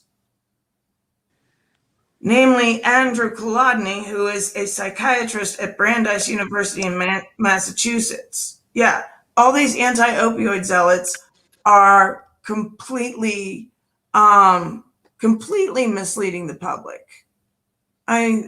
It's criminal. This is the unalivings one. Got you. Okay. So Dr. Welly says regulators and public health officials should not solely focus on the risk of prescription opioids. The CDC Prescription Awareness Campaign warns of the dangers of prescribed opioids, yet says nothing at all about illicit opioids, such as illegally manufactured fentanyl. He also states, quote, policymakers may too narrowly focus efforts on the misuse of prescription opioids and devote inadequate resources, absolutely, to addressing heroin and illicit fentanyl use. I think we can see that we don't have a problem with prescription opioids and policies should reflect that, end quote. Yeah, and Becky has a great comment here. The fact that over-the-counter pain medications kill more people should really say something as well. Yes, absolutely. Tylenol is the number two cause of overdose deaths. Linda says, so people just need to learn and teach the truth. Absolutely, absolutely. And Lindsay says, Tylenol kills people and people don't talk about it at all. It's number two, and it's still sitting on the shelves. Nobody's screaming about it at all. And they're screaming about prescription medications, which don't even account for the top 20 cause of overdose deaths. I mean, this is absolutely incredible. According to Vantage Point, veteran suicides rate are 1.5 times higher than the general population. Also, veterans develop chronic pain conditions at higher rates and report greater pain severity than those in the general population. This makes sense. Linda Cheek says the main problems with over-the-counter treatments is that they are pushing now the NSAIDs, which is non-steroidal anti-inflammatory drugs, and that NSAIDs actually stop healing and cause chronic pain. I did not know that. Linda, you need to make a video about that because I've been taking ibuprofen for years and only recently stopped taking it because it was causing me edema. NSAIDs stop healing? That blows my mind. Becky says NSAIDs put me into renal failure. Yeah, that was what was causing my swelling. Was I was starting to go into renal failure because of all the ibuprofen I take. I was taking 3 ibuprofen every 4 hours every day. Oh my gosh. Linda Cheek says it's all about the DOJ, job security, and money. Absolutely. Follow the money. Absolutely. So, and if you want to come up and have your comment covered as well, come up on our YouTube channel. So, according to Charles Hooper of Veteran Affairs, unaliving rates are especially high among older veterans. Yes. Because they see the BS and they know, and they have other problems as a result of age. They know that this is all BS. According to the VA, in 2016, approximately 58% of all veterans that had unalived themselves were over the age of 55. This translates to approximately 20 veterans a day dying by unaliving. And nearly 3/4 of this amount are not under VA care. So this is among the veterans that are getting care in the private sector. A 2019 VA study by Blake Dodge shed light on recent spikes in military unalivings despite prevention efforts. Besides the long list of emotional and environmental precursors, VA researchers found that vets experienced chronic and severe pain more often than civilians. In fact, pain is the most common factor vets experience before they unalive themselves. Becky says, I didn't even know I'm a nurse and never pee anyway, so I had no idea. My doctor called me in a total panic. Oh my gosh, that's terrible. There are arachidonic acid produced by the injury in a cut. Is cut off by the NSAIDs, so the healthy factors are not drawn into the injury, so healing never takes place. That blows my mind. So chronic pain patients should not be, well, basically nobody should be on NSAIDs. That is unbelievable. So, sorry, I don't have that one. If you want to shoot it over to me on email. Sorry, my thing cut out. Okay, yeah, no, it's all right. Okay. Let me see.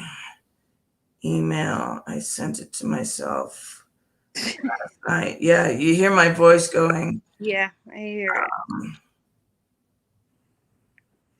So let me just finish this one out and then you can do the next one. What's the next one? Let me know. Whatever one that you want. Okay. So let me go figure it out. okay. So I'm gonna get back to where I was.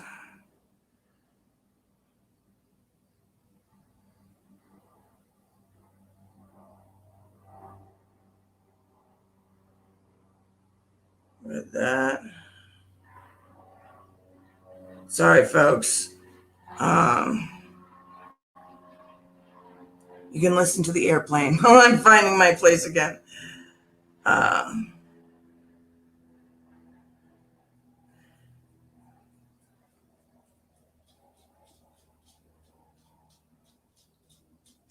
An example of the harms that misinformation and outright lies have caused those in the pain community of veterans, Dr. Nicole Breda, the Associate Chief of Staff for the Mental Health at South Texas Veterans Administration, says, quote, overprescription and misuse of opioid medications has created problems for the veteran community, leading to unalivings and premature death. When we use opioids for chronic pain, it causes the veteran to become tolerant to the opioids. The pain doesn't get treated, it gets worse. This is true and also not true. A lot of this has to do with patient-doctor interactions. You know, the patient wants to be as compliant as possible, so most times we'll ask for too small of a dose. And initially, when that dose is administered, you think the pain is solved, but your body quickly says, no, you've got more pain than that. It was just because it was a night and day difference from getting the medication. So once then, your body gets over that first initial hump, then the real pain sets in and you go, oh, well, I need more. And I'll let you adjust yourself. And then you get on, if your doctor will even let you get on an actual dose, usually they slowly taper you up. but it's not always a result of tolerance. It's often a result of your condition getting worse. So I would put a caveat on that statement there. And yeah, I should have read further. This is a gross misstatement by this physician. While it is true that tolerance does develop, what she doesn't say is after a time of increased titration, an effective therapeutic dose will be reached in most cases. This dose can and does go on to be effective for many years, usually decades. The term for that is hyperalgesia and has only been evidenced in lab rats. It has not been shown to even exist in humans. Oh my gosh. I hate it when they say, we found this thing about opioids in lab rats, and then everybody immediately applies those numbers to human beings. It's like, no. And let me add to that. I don't know what happened, but I lost you completely, so I had to jump out and come back in. No But problem. let me add to that, because I just did a TikTok on this very subject, and it wasn't even that they were testing opioids in general. It was strictly morphine. Well, morphine doesn't even work on pain. It only makes you not care about pain. Strictly morphine that was tested on those rodents. Oh my gosh. Every other article or case study I have found on that subject says that it was strictly observational, and half of the people they observed were former addicts. Oh, give me a break. Talk about a bad study.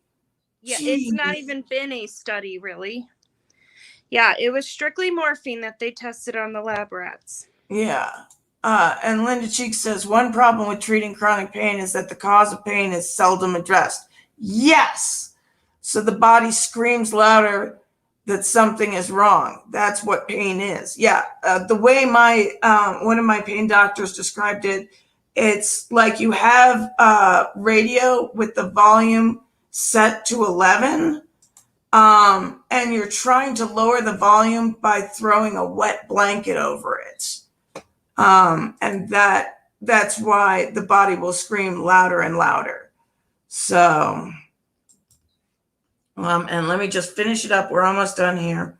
In closing, it has become very clear that the fallout from the damaging 2016 guidelines has destroyed many lives, whether the end result was unaliving or patients being left undertreated or untreated, leaving them with devastating disability. Now, I also need to caveat this statement. It's not the 2016 guidelines.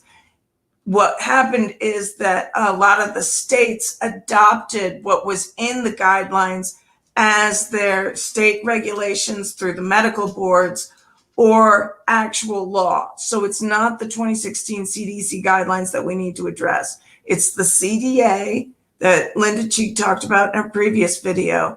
And it's also the state laws and the state regulations.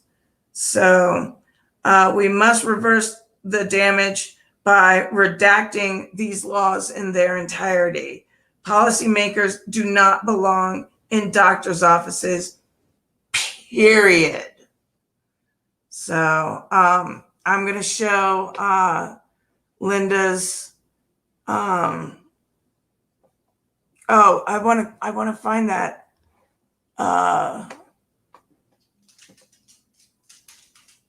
What do you call it? That graph. So if you, Mel, if you want to start, if you want to unmute yourself, there we go.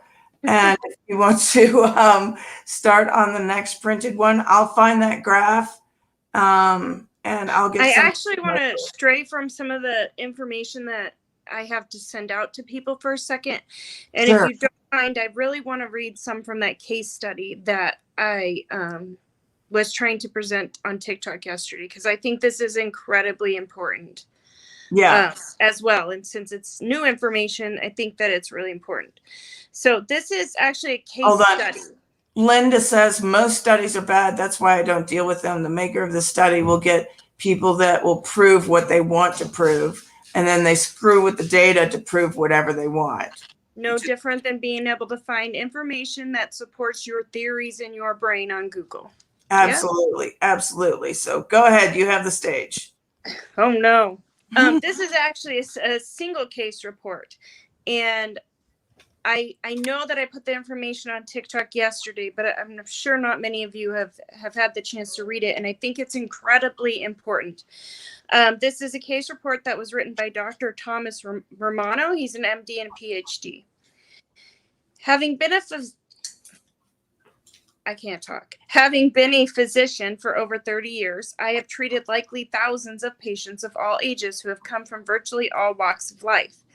As a solo private practitioner for over 25 years, specializing in rheumatology and pain management, I see firsthand the impact chronic pain can have not only on the patient's health, but also on their quality of lives, especially when it comes to interpersonal relationships and finances. Chronic pain can be a significant stressor per se, and I don't know what that word is. It can often include divorce, social isolation, and financial ruin. We know a lot of people who've gone through that. At the 12th Annual American Academy of Pain Management meeting, I lectured on the topic of chronic pain shortening life. It was entitled, Can Pain Kill? I emphasized that chronic pain is a significant source of stress and that stress can cause problems with a patient's immune system, which in turn may lead to increased risks of infection, cancer, and other medical problems.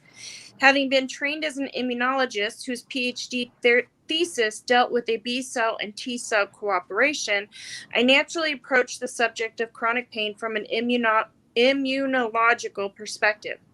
Most recently, authors have described deleterious effects of chronic pain affecting other organ systems. Moreover, abrupt discontinuation of opioid medication can result in potentially lethal cardiac problems, such as cardiomyopathy. This case report focuses on the untimely death of a relatively young adult due, in part, to consistent chronic pain. It was first described to me in 2005. Since that time, other such cases have come to the fore. This is really important, right? Because people constantly want to argue with us that chronic pain is not going to kill you. Pain won't kill you. Pain is not going to, chronic pain is not, pain meds aren't. You guys have seen all the comments on my TikTok. You guys know what I'm talking about.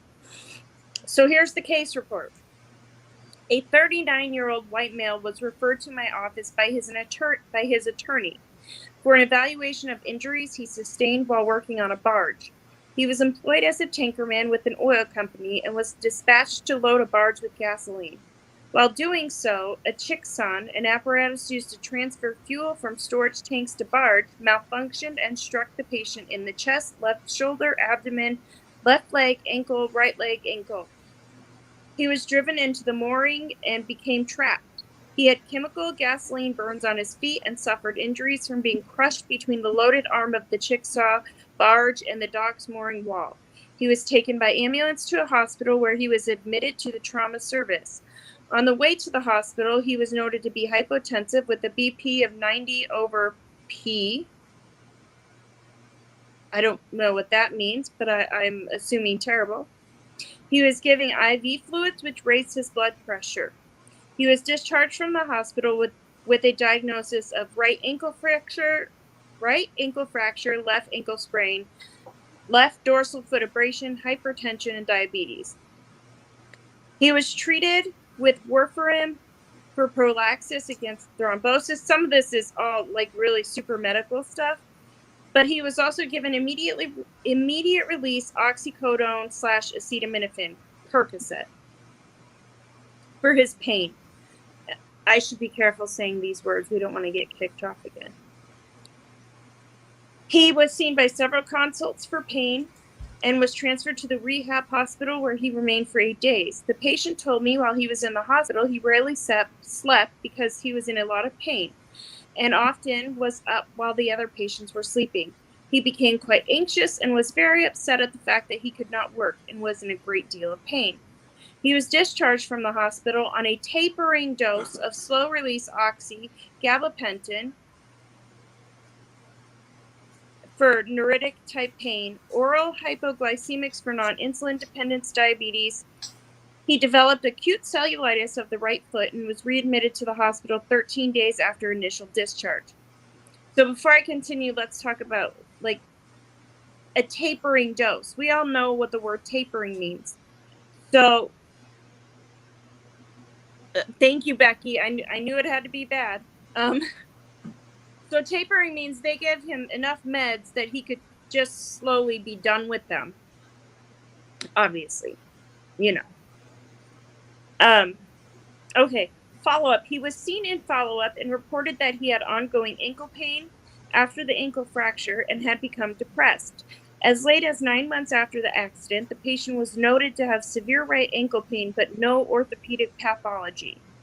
When he presented to my office, he was being treated in a pain control clinic where he had been initially seen 10 months post-accident. On presentation to my office, he was taking Zonegrin, 100 milligrams for neuritic pain, tramadol with acetaminophen for pain. This did not seem to help. Trazodone at bedtime. This did not help him sleep. And Vioxx. This regimen did not seem to alleviate the pain very much. He was also taking Zoloft, Effexor, and Paxil, all for depression. He was also taking medications for his diabetes, but he needed daily insulin injections. He rarely left his home, which he shared with his mother. His weight fluctuated, his appetite varied. He complained of headaches, fatigue, insomnia, loss of hair, blurry vision, dry mouth, abdominal pain, cramping, constipation, muscle aches, and cramps. His right leg tended to go out from under him at times. He described himself as being depressed and anxious. He had problems with memory and concentration. And he did not seem to be getting better. In fact, he seemed to be getting worse. Any prolonged sitting, standing, turning, twisting, bending, or lifting caused increased musculoskeletal pain, especially on the right side of his body, particularly in his right leg, but also left shoulder area. His low back also gave him a great deal of discomfort. He could not sit for any prolonged period of time. He was very distracted because of pain. Does that not describe the life that so many of us lead every single day? It describes mine. Oh, where was I? He awake numerous times in the middle of the night, and on the occasions when he did get to sleep, he often had trouble falling back to sleep because he was worried and depressed. Consequently, he woke up tired in the mornings. Chronic pain. Yes. Yep, we've talked about that a lot. He could not understand why he was not getting any medication to help his pain. When he had been given the pain medication, the pain was relieved a great deal more, yet now he was only on Ultraset, which I believe was the tramadol and acetaminophen, the Ultraset, and Vioxx for pain, but these medications were not helping. He had been on them about 6 months. Neither of the two medications was scheduled. He paranoidly described himself as someone who was the victim of a conspiracy. He could not understand why he was not getting pain medicine that worked. I'm not going to go through every single detail of his history because that would take us forever. But I think a lot of this is really important, right? Because so many of us go through these things. So let's start back here. The doctor said, "It was quite clear to me that this patient's pain was so severe that it was not being maintained adequately. I reviewed a report of a defense medical evaluation done by an MD who, in my opinion, did not fully appreciate the severity of the patient's conditions nor the effect it was having on his quality of life. I concluded that this patient was unemployable at his usual job as a tankerman. In fact, it was my professional opinion, to a reasonable degree of medical certainty, that he was totally unemployable for any job in any capacity. He was probably totally and permanently disabled as a result of this injury. Not only did this patient have CRPS of the right foot and ankle, his entire right leg was atrophied. He had severe depression, insomnia, and cognitive problems. I attributed the cognitive problems to depression, but also to chronic sleep deprivation. His memory and concentration problems were severe and likely due to depression, chronic pain, and insomnia, what most of us call brain fog. Therefore, it was my professional opinion that the patient was 100% totally and permanently disabled from any job or occupation for compensation as a result of his injuries. It was also my professional opinion that the patient's injuries were permanent. That is, while symptoms could be helped, the quality of life could improve, he would require treatment for these injuries for the rest of his life. It was clear to me that this patient's pain was so severe that it was not being maintained adequately on the medications he was presently taking. I suggested to him that he ask his family medical doctor to have him try a Duragesic patch, since I have had a great deal of success with this transdermal opioid delivery system in many of my patients. I wrote to the patient's attorney that it was clear to me that this patient was in a great deal of pain, and that even worse, he was losing hope. Is that not familiar to all of us? So familiar to all of us. Within a week, and much to my surprise, I got a phone call from the patient's attorney informing me that the patient was found dead in bed. The patient was only 39 years of age. I naturally thought the worst and believed he may have unalived himself. But an autopsy revealed that he had died of acute coronary thrombosis. The report further stated that this was a complication of arterial sclerotic and hypertensive cardiovascular disease. The medical examiner further wrote that this patient most likely would have been able to control his diabetes and hypertension by working out, as he used to do before he suffered these devastating injuries. The physical and emotional stress caused by the injuries he sustained played a significant role in leading to his death. Moreover, the medical examiner wrote his heart disease was significantly worsened by debilitating consequences of his work-related injuries. The discussion area of this, I know that a lot of you on TikTok saw the beginning of this that I posted.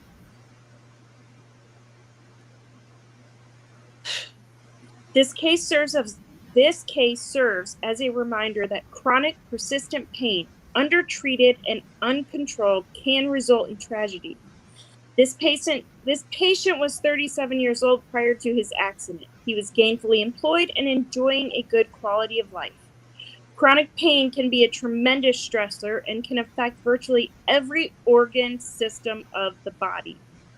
Tennant reviewed the literature and concluded that persistent, unremittent pain may adversely affect the body's endocrine, cardiovascular, immune, neurologic, and musculoskeletal systems, and requires aggressive treatment of the pain as well as the resultant complications. In a book published over a decade ago, made a particular point of showing that stress, regardless of the cause, natural chronic pain can be one such stress, can have an extremely deleterious effect on the immune system, and even lead such patients to having a higher risk of developing malignancies. Then they talk about many of the chronic pain, many of the diagnoses that can lead to chronic pain. It is not surprising, since widespread body pain has been associated with an increased risk of cancer, as well as a reduced cancer survival rate. This particular patient suffered greatly. His chronic pain went undertreated and thus initiated a cascade of other problems, which eventually led to his premature death at the age of 39. So there we have. This whole entire thing, it probably took me an hour to read through every word of this, because it's hard. It's really hard to read that everything we know in our heads is true and substantiated. Yeah. We know we're at a higher risk for death. We know there's 1,000,001 things that could cause that. But to actually see it written out by a doctor, it's hard. Pain killed Yeah. him. Yep. Pain killed him. Absolutely. I'm live on TikTok, so I just want to say hi to everybody.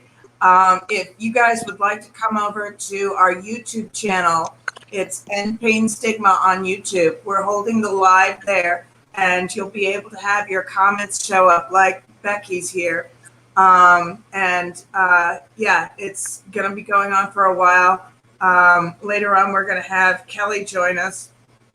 And but yeah, we're doing a live today in honor as a memorial to those people who have unalived themselves and who have died as a result of pain and their injuries, and also the veteran unalivings, and the healthcare workers unalivings, because a lot of doctors, people don't know this, but before 2016 and the guidelines that came up, healthcare workers had the same rate of unaliving themselves as chronic pain patients. And a lot of this, there's a great TED talk about doctor unalivings, and it talks about the moral injury that they sustain from being unable to treat their patients, because you know how much your friends and family suffer from, saying, I can't help them. I want to be able to help and I can't. And that just devastates them.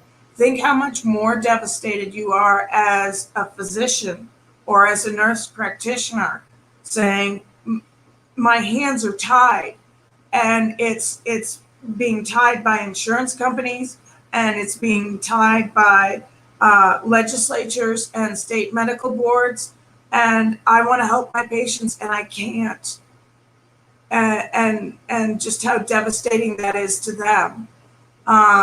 So yeah, if you're on TikTok, please come and join us over on YouTube. And it's the YouTube channel is End Pain Stigma. And we're doing a live here in memorial to all these pain patients that have either unalived themselves or died. And then also for September, which is National Pain Awareness Month. So we were going to do this in person as well, but COVID shut us down in many states. So we're just doing the live part on YouTube and here on TikTok. So please come join us on YouTube. And let's see, Becky's got some comments here. He could have been having a quality of life if someone would have helped them. Absolutely. Absolutely. It's heartbreaking. Totally. And then Transparent Media Truth says this is all being done by design, part of the medical tyranny agenda that was only written within the last 18 months. The majority is learning of. Exactly. Lindsay says, I left nursing because I was seeing the suffering and I wish I could have helped. And losing my friend today just made it hit and made it worse. Yes, totally, completely, Lindsay. And again, we are so sorry for your loss. We are so sorry. So it's, June was a horrible month for losing chronic pain patients and doctors. And doctors are unaliving themselves because of what the DEA is doing, going after themselves. We just recently lost a doctor in Tennessee. So it's this is devastating, and it doesn't have to be this way. It absolutely doesn't have to be this way. If we could end the prohibition on drugs and make the supply safe, then that way people, you could have Narcan right there if people accidentally OD. Pain patients could get the treatment they deserve. Just all of it. And so it's so frustrating. So, guys, I can't hold my phone up for much longer because of my pain. So I'm going to end the live on TikTok. Please join us on YouTube. So, yeah, we would love to have you here and be able to put your comments up on stream.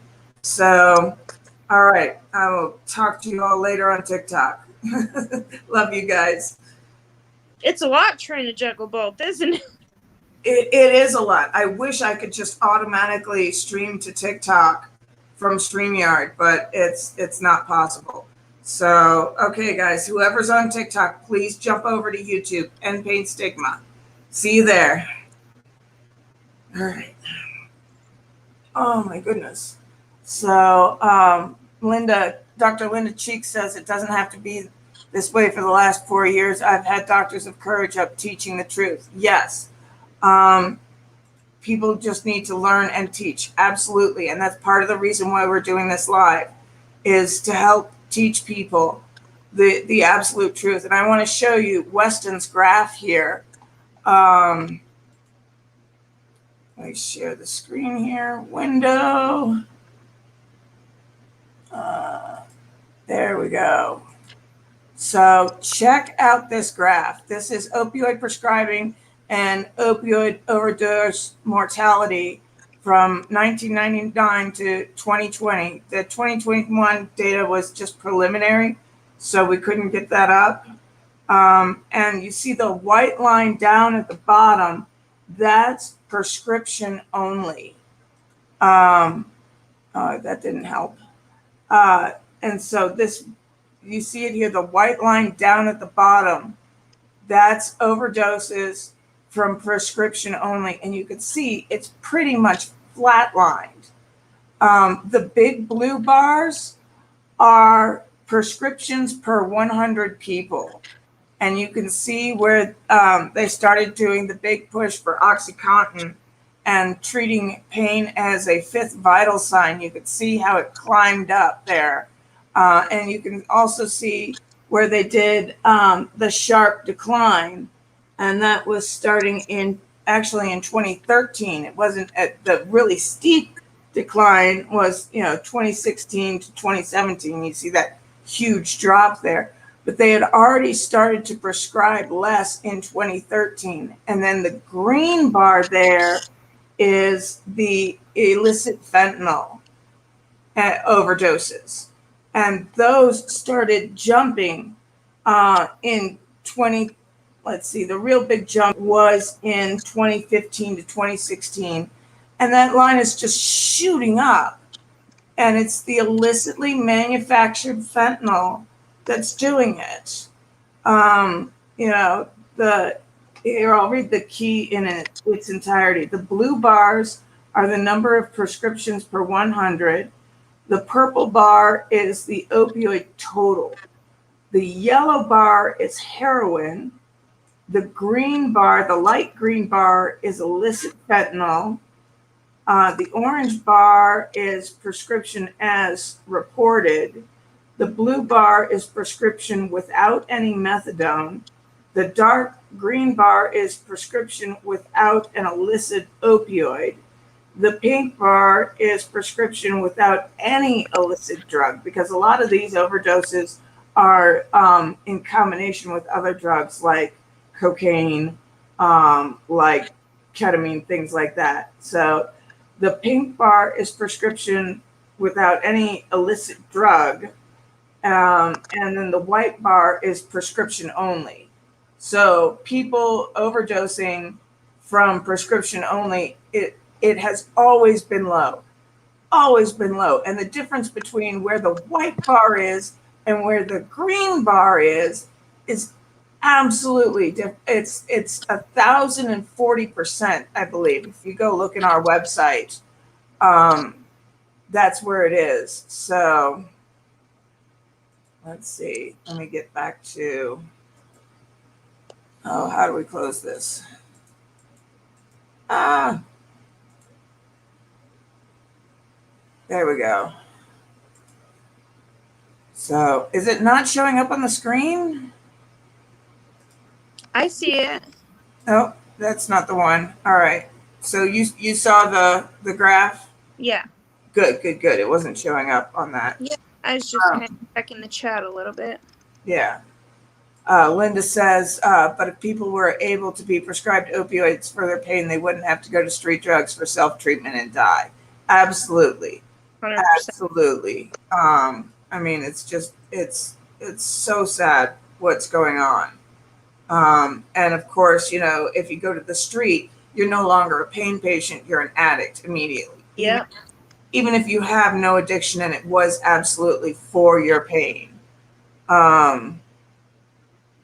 Lindsay says, I want to scream from the rooftops, help pain patients, and there wouldn't be deaths from street drugs. Yes, yes. So, I mean, it's just unbelievable. Pam, I'm going to step away and do my quick 5-minute walk before my back crumbles. Okay, I'll put up another one of Linda's videos. So both you and I will be able to take a break for a little while. So here again is Linda Cheek. My back is yelling at me. I know. So here we go. Hello, everybody. I'm Linda Cheek, MD, and I'm going to speak to you on what has to be done to bring pain management back. First, you have to understand what we are up against: a government agenda. A friend of mine who had been advocating for pain management since 2003 and died trying, the Reverend Dr. Ronald Myers, said the most important thing for chronic pain patients and doctors to do was effective advocacy, and most of what they were doing was not effective. And for those who have been in this fight along with me, you can see that the approaches being used are still not effective.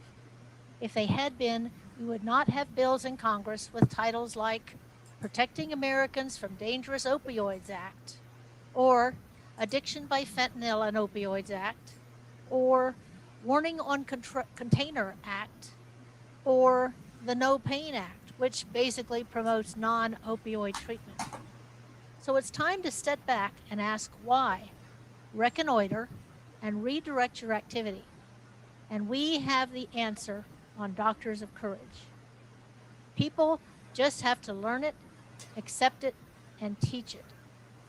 Give up on the CDC guidelines approach. Quit chasing the rabbit when the elephant is in the room. Now, we all know that opioids have been used by mankind, or opiates actually, the ones that you get from plants, has been used by mankind as long as mankind has existed. And even up until the 1990s, the percent of Americans addicted to drugs was around 1%, the same it had been for centuries. And we can't understand why there is now a blame of opioids for addiction. We also all know that there's a difference between dependency and addiction. But both in the early 1900s, when opium was first criminalized, and now with it being criminalized again, dependency is being equated with addiction. So why have opioids been demonized as the cause of addiction today? Why and how are doctors now being charged, convicted, and imprisoned for treating legitimate patients with opioids? The answer is purely political. And just like the criminalization of drugs in the early 1900s, the repeat performance of this in the early 2000s follows the same propaganda. And to get pain management restored, it is that propaganda that we have to contradict with the truth. Now, just a quick history lesson. We need to be able to learn from history. In the 1920s, 77,000 doctors were prosecuted for treating, quote, addicts, unquote. And at that time in history, any patient on an opioid was considered an addict.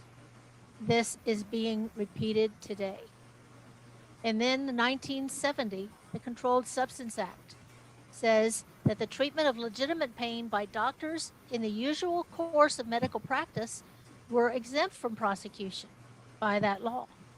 But in 1999, the DEA was criticized by Congress for no measurable proof that it had reduced the illegal drug supply in the country. So the Department of Justice rebuked the DEA that they would need to find a new front for the war on drugs that could produce tangible, measurable results. So guess what? Doctors and pain management became the target. So what is the elephant? The use of the Controlled Substance Act, which was designed to stop the trafficking of illicit drugs into America and to turn that against the legitimate prescribing of drugs by legitimate doctors for legitimate patients. How did they do this? Through the gross misuse of the one phrase in the law that exempts doctors. That phrase being, quote, for a legitimate medical purpose in the usual course of professional practice, unquote. Now, what was the intended meaning of this phrase? A doctor in his office treating a patient who writes a controlled substance script for that patient is exempt from prosecution. End of story. It has nothing to do with record keeping, proof, or anything else. Medical records at the time this law was created were poor or non-existent. Often doctors didn't even keep records on their patients. They did house calls carrying their little black bag, now displayed in museums. Records were a commodity for the insurance companies, built not to create criminality. It is only through the use of propaganda into the minds of America that the Department of Justice has been able to turn this law against legitimate practitioners, destroying lives and putting innocent doctors into prison, often for life. In Gonzalez versus Oregon, legitimate medical purpose was decided. The Supreme Court stated that the Controlled Substance Act manifested no intent to regulate the practice of medicine generally. If Congress wished to regulate medical practice, it would do so by explicit statutory language. And a quote from their decision states, the statute and our case law amply support the conclusion that Congress regulates medical practice insofar as it bars doctors from using their prescription writing powers as a means to engage in illegal, illicit drug dealing and trafficking as conventionally understood. Beyond this, however, the statute manifests no intent to regulate the practice of medicine generally. The science is understandable given the structure and limitations of federalism.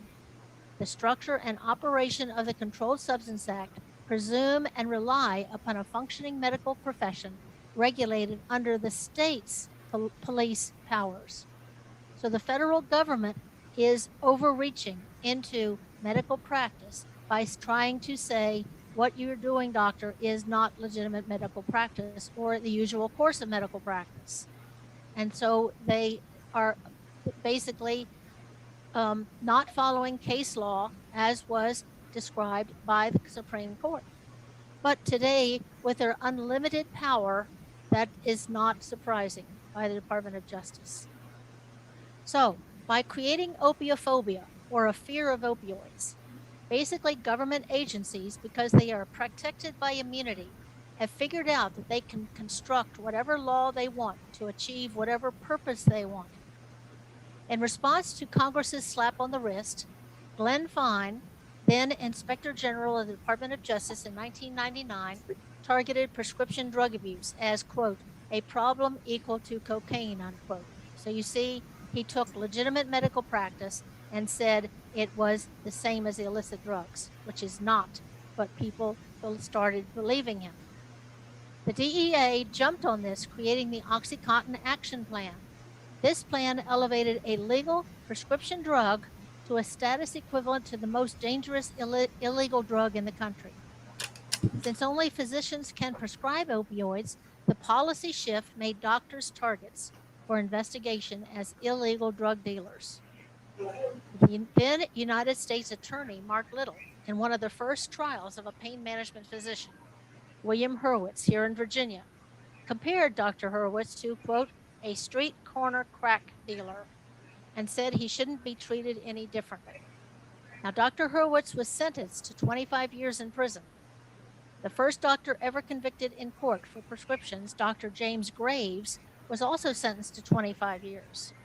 Dr. Graves died in prison just a year or so ago. He was trying to get a clemency on his sentence, but it failed. So in 2002, the DEA moved its target from illegal drugs in urban areas to illicit prescription drugs in rural areas. They drew in local and state law enforcement agencies by sharing money, their asset forfeiture fund. So when they got forfeited money from a doctor's office, that money was distributed around to all the law enforcement agencies. Well, who's not going to just bite and chomp at that? So the DEA Commissioner Asa Hutchison also led the attack on opioids. And he falsely tested before Congress in 2002, stating that OxyContin delivers a heroin-like high. And also he stated that the drug has led to an increase in criminal activity. Now, these were all false statements, but they were still believed. Now, with our long history of demonizing drug addicts and dealers, it was easy to bring the media along and ultimately generate public support. The connection with doctors and illegal drugs is driven home into every American's head with the general Department of Justice use of this phrase, a drug dealer in a white coat. You see it in the media, you hear it in the courtroom, it's in the jury's heads, and that's what gets doctors convicted. So basically, the government decided to go to where the money is and the guns aren't. And doctors haven't done anything to protect themselves. They are ripe fruit ready to be plucked by a rogue, autonomous government agency that is largely unaccountable for their actions. Now, another ploy that they used was misinterpretation of the data. You see, addiction is increasing, but that has nothing to do with specific drugs or opioids because they are not the cause. Looking at the graphs of addiction, you can see that it is an exponential curve. And it just happened that at the turn of the century, the rate of addiction was starting to move up into the steeper slope part of the curve. It is now even going up into the higher rise. So government using this data against opioids and doctors because it suited their purpose was not because opioids had anything to do with the cause of addiction. So what is addiction? The DEA defines addicts as individuals who habitually use any narcotic drug that endangers the public morals, health, safety, or welfare. That's everything that's controlled, basically. Therefore, anyone who uses an opioid is, by DEA definition, automatically an addict. And I want to pause this here real quick. Did you hear that the DEA is doing laws for moral purposes? Anything that threatens the morals. This is an absolute morality war. It's crazy. You know, laws cannot control morality. It's never worked.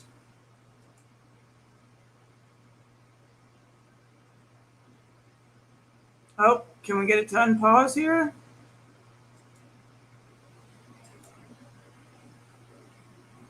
Can we get it? Pain patients are therefore addicts. Doctors provide opioids to pain patients, therefore they're providing opioids to addicts. Therefore, doctors are pill pushers, therefore they are criminals. These are the step processes in people's minds when the DEA gives their case to the jury in a courtroom. This propaganda has been put into everyone's head. History has shown that government targets a particular drug at its discretion. Historically, drugs were targeted to disenfranchise minorities. First, opium was used against the Orientals. Cocaine was then used against the blacks. And last, marijuana was used against the hippies and the anti-war activists during the Vietnam War. And what I offer you, if you are willing to take it, is the truth that will offset this government-created propaganda that drugs of any kind cause addiction. You see, no drug causes addiction. And if we can get the people of America and even the world to understand this, not only can we end the attacks on opioids and pain management, and bring effective pain management back. But we can then address the real cause of addiction and stop its current exponential growth. So, if the drugs aren't the cause of addiction, what is? Why do some people become addicts while others don't? Is it genetics? Is it environment? The cause of addiction is, drumroll, toxicity. The principle of toxicity in the body is this: in order for proper function in the body, what goes in must come out. If it doesn't, it causes disease. Stress is a primary cause of toxicity, thereby leading to addiction. And yet, the increased stress now created in 1/3 of our population, those with pain, caused by the failure to treat the pain appropriately, is therefore driving the risk of addiction even higher. So, what the government is considering a solution is a cause. But that's not going to stop the Department of Justice because there's money in it. That's what's paying their salaries. So, we have to get the Americans to understand this. And then there are the stresses involved with childhood. The most ignored crime in society today, also caused by stress, is childhood sexual abuse.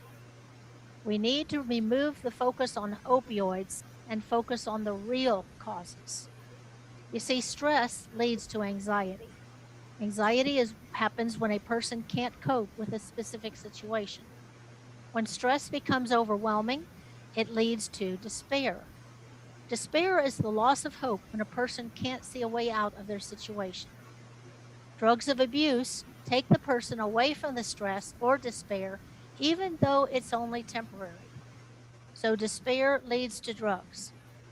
So in essence, the war on drugs and the opiophobia causing pain patients to not find appropriate treatment is, in effect, causing drug abuse and addiction. So now for the solution. We must legalize all drugs. We must end the war on doctors and pain patients. We must get the Controlled Substance Controlled Substance Act repealed. So how do we end the war on drugs and doctors and pain patients?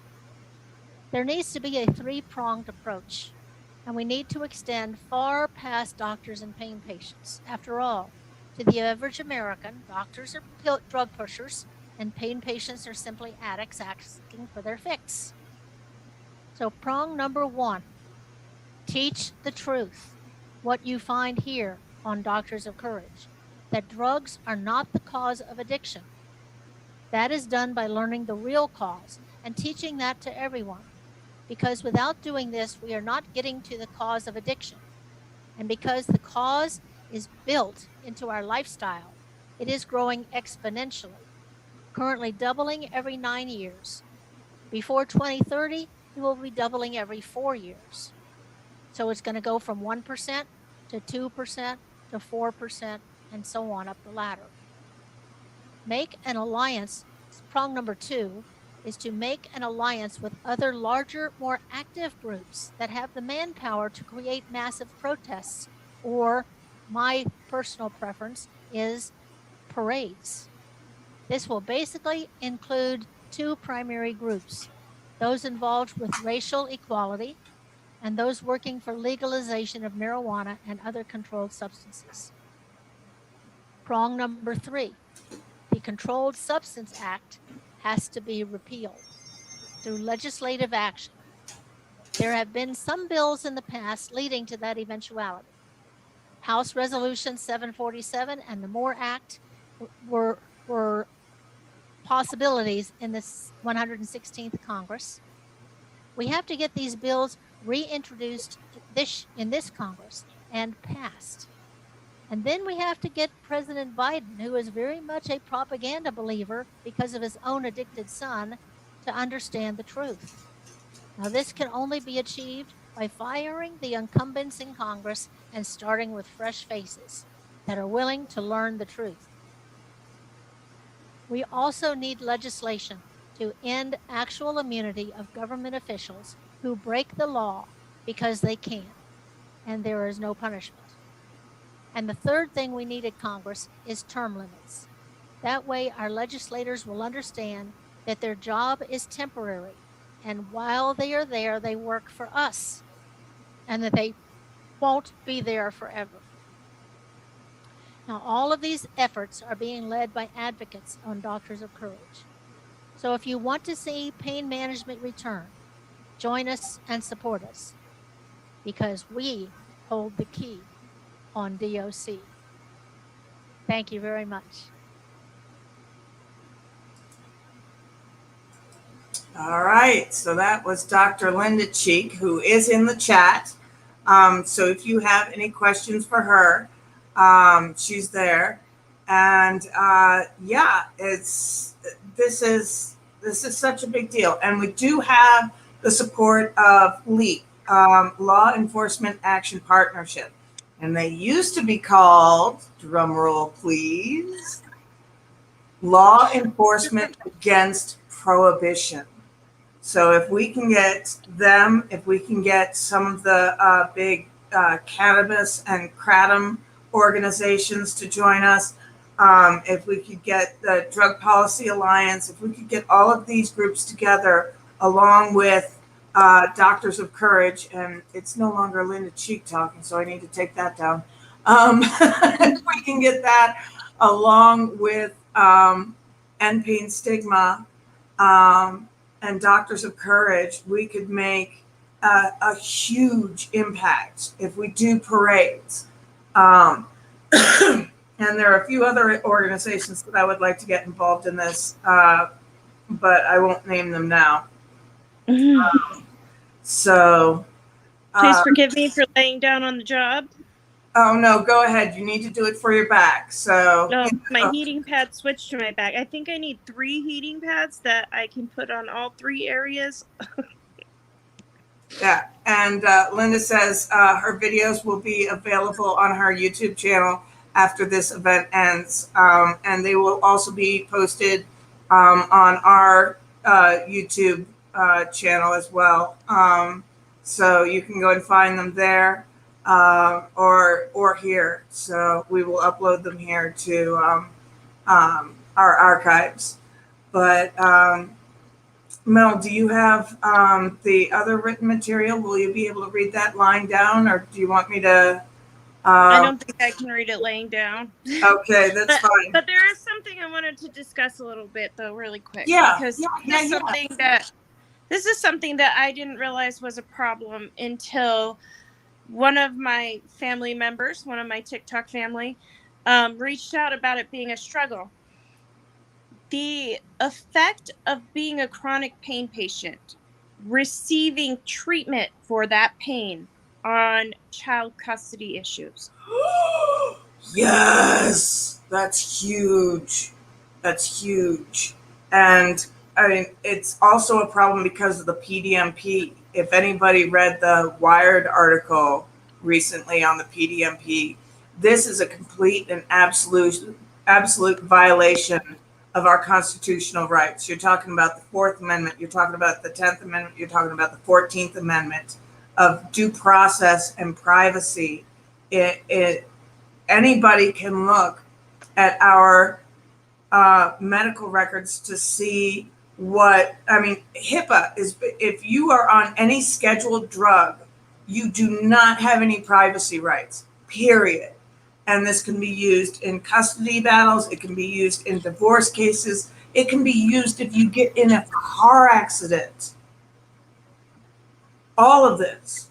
And we're trying to get a constitutional lawyer, somebody who does con law, and get them to support us in getting these constitutional rights back for pain patients and other patients that use scheduled drugs, like anybody in psychological care who's using benzodiazepines.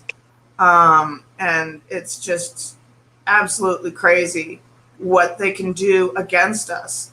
Yeah, and when I was researching it and reading up on it, I was just floored. It just takes one comment from the other party that you are a a drug user. It's also a problem for trans Awesome. people. Yeah, transgender people on steroids. That's a Wow. big deal. Yeah. And Lindsay asks, so it's going to my pain management. My son could be taken.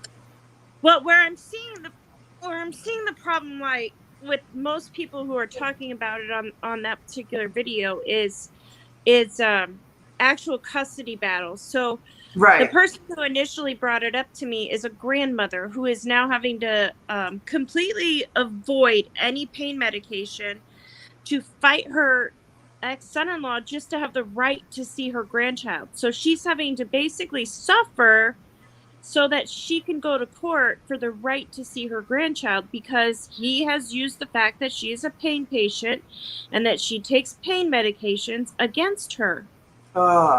And Jessica says, I have a guy who lost custody of his children because the judge says he couldn't take care of his children because he was on pain medication. And the exact opposite is true. He could probably take care of his children better, because he's on pain medication. Yeah. So, and yeah, Linda Cheek brings up the good point. Basically, anyone can buy the data because a pre was just sold for $1.8 billion. Oh my gosh, that's crazy. Linda, do you know who they were sold to? Because a pre is the one who runs the PDMP and the NARCS care scores. So yeah, we are second-class citizens. Anybody who takes medication basically for any reason transgender people, people in psychological care, people in pain care, we are all now second-class citizens without major constitutional rights and major legal rights. We don't have them anymore. It's absolutely disgusting. So Linda doesn't know who they were sold to, unfortunately. So That's yeah, so overwhelmingly upsetting. yeah. And we have now. We are starting to roll out. Not us as a nonprofit organization, but we are making a for-profit business that's working with a security company that is creating a system that will allow doctors to make sure that they are compliant with DEA and state law. And through that, they can safely know that they can prescribe. And we will have a patient portion rolling out soon. We'll make that announcement.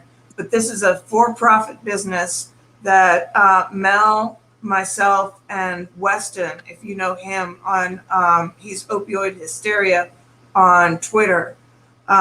We are going into business together, and we have partnered with a security company that hopefully will help doctors get a foundation of security so that they can prescribe pain medications, and for psychiatrists as well, and psychologists, so that they can prescribe benzodiazepines safely and know that they are in compliance and don't have any red flags that would make law enforcement come after them.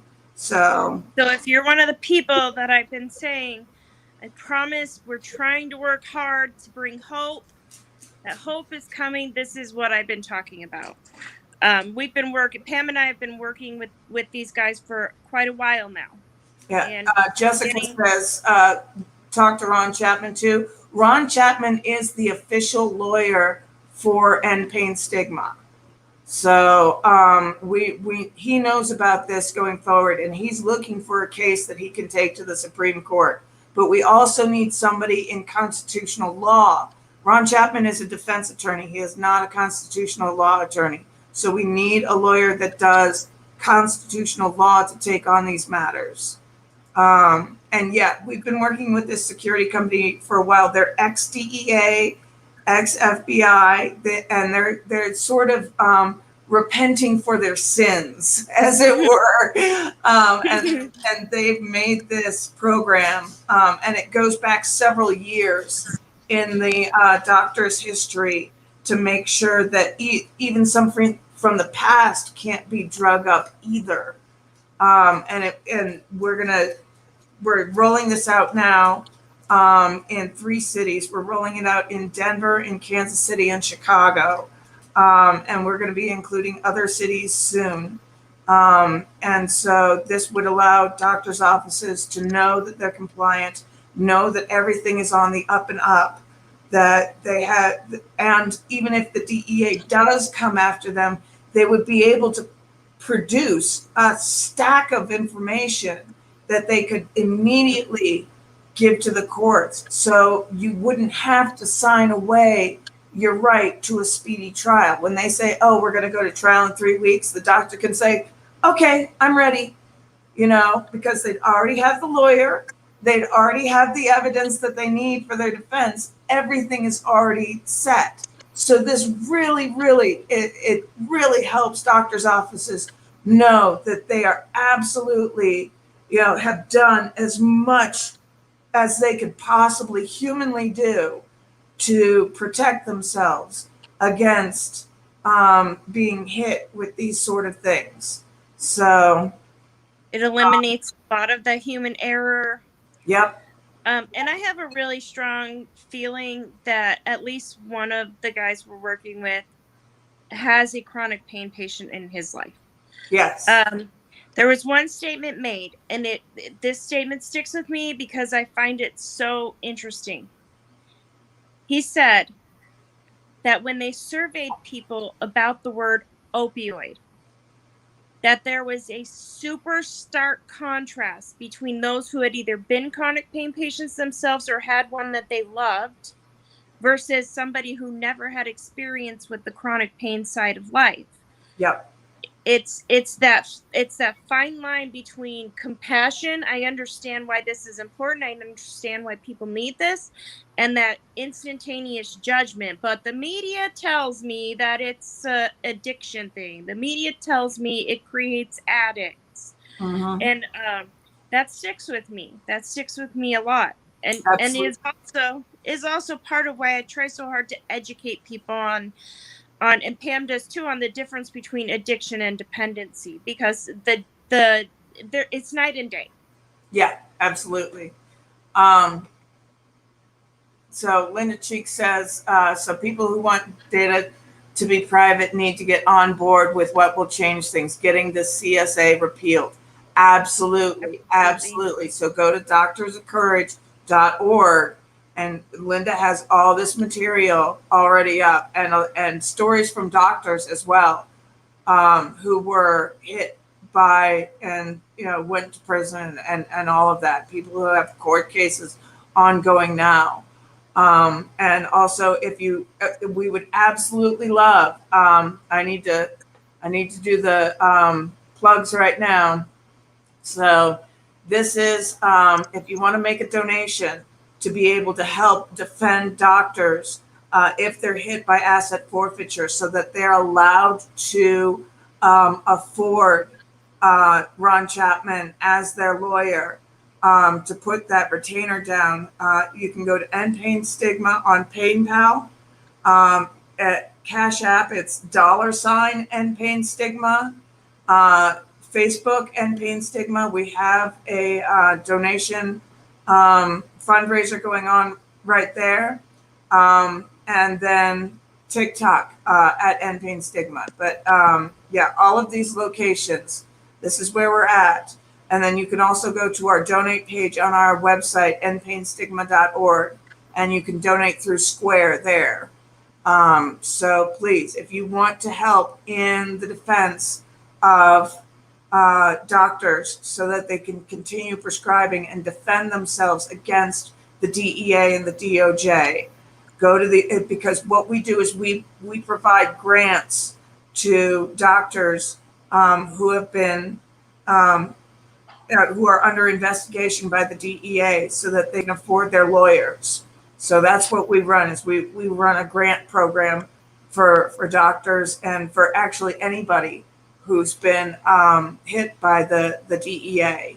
So you can make your donations there, and we greatly appreciate it. So it's not for the running of our organization. We are a 100% volunteer, full volunteer. Nobody gets paid. Nobody, not me, not Mel. Nobody gets paid in our organization. It all 100%, except to cover like the cost for the website. But other than that, it 100% goes to the defense of doctors and anybody who prescribes who's been hit by the DEA. So we would really appreciate your support. So thank you for that. And do we want to go to the next reading, Mel? Or did you have anything to add about the... Are you all right there, dear? I'm trying. I'm struggling a little bit, to be honest. I really think it's important that people stop demonizing these doctors. Yes. It's not that they don't want to treat you. This is another thing we talked about, right? A doctor becomes a doctor because they want to fix things. They want to help people. Yes. But that right is being stolen from them as well. Yeah. They are not able to treat people how they want to anymore. I mean, primary care doctors, it's nearly impossible for them to prescribe pain meds anymore. Yeah. That's why everybody has to go seek out and find pain management. We really need to understand what the doctors are going from, and I know that is hard from the perspective of living in our bodies. Yeah. Yeah. I mean, it's... The whole thing is a mess, and it's just getting worse. And, you know, part of me thinks, you know, it has to get worse. And this is a terrible thought, but it has to get worse so that more people scream about it. You know, it's always darkest before the dawn.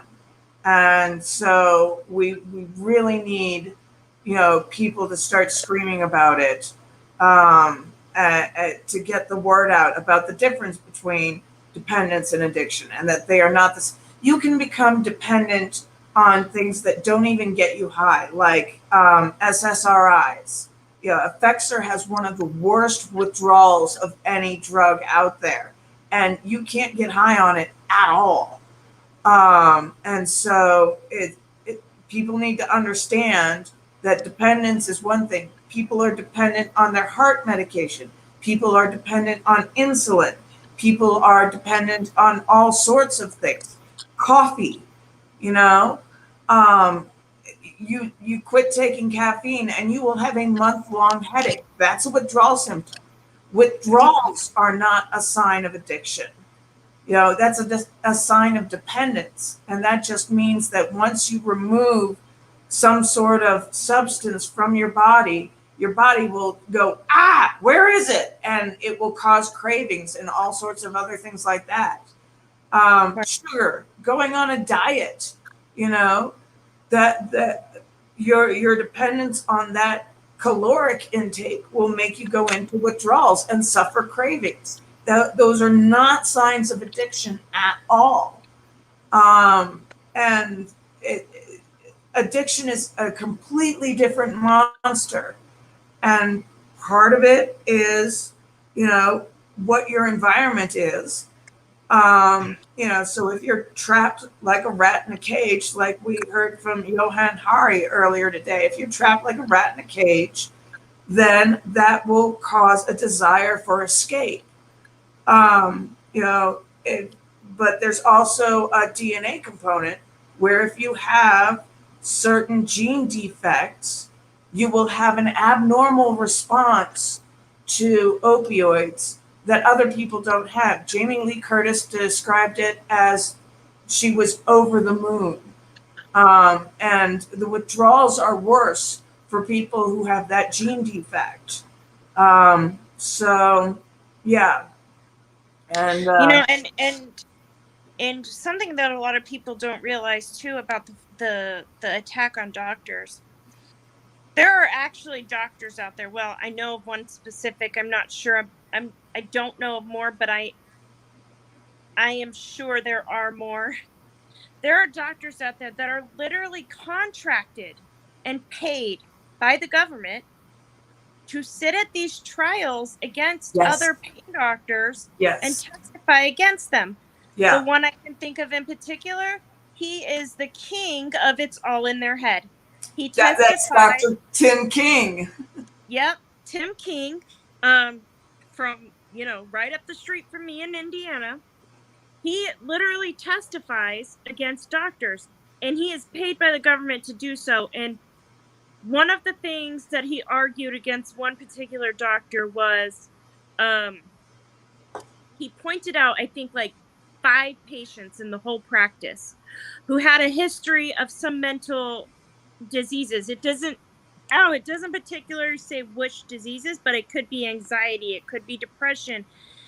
And he said that pain doctor should have never prescribed to those patients because they had a history of mental illness, and that means the pain could be coming from their mental problems. So therefore, that doctor should have never prescribed to those 5 patients, and that he was negligent for doing so, and basically he was a drug dealer. This is a pain doctor who is being paid by the government to testify against other pain doctors, who is getting on that stand and basically saying it is all in their head. These are the things that are happening. It's disturbing to the maximum. That man is a real peach. Oh, Becky brings up a good point. She says, I have a CYP2D6 defect. I don't process meds properly. I just got back my DNA test. I have the same defect, and certain medications just don't work on me. Fentanyl doesn't work on me at all. Dilaudid works on me if it's shot. It does not work on me if it's pill. And morphine doesn't work on me if it's shot, but it does work on me if it's pill. So I have, because of that gene defect, and this is another thing that they don't bring up in the processing or the discussion of drugs, is that everybody processes drugs differently. That gene defect, that's present in 1 in 8 people. So we're talking about a ton of people. Let me do the math on that real quick. I can't do math anymore. Excuse me, folks. Mm-hmm. But that's 12.5% people have that gene defect, which makes them not process opioids properly. It also affects food and other things like that. Benzodiazepines. I am so sensitive to benzodiazepines that I have to take 25 micrograms, not milligrams, micrograms. And any more than that, and I will just pass out. It knocks me out so bad. So if I pop out for a second, it is because the 6-year-old is going to be home any moment. So okay. Linda Cheek says, but the basic problem is still all the propaganda in the jurors' heads that she explains in her videos. That's what we need to offset with the truth. No drug causes addiction. Absolutely. It starts in the body. There's no amount of, if you give to somebody who doesn't have these gene defects, you can give them as much opioids in the world. They will never become an addict. Period. Now, period. We know the gene defect. Yeah. So, I mean, wouldn't it be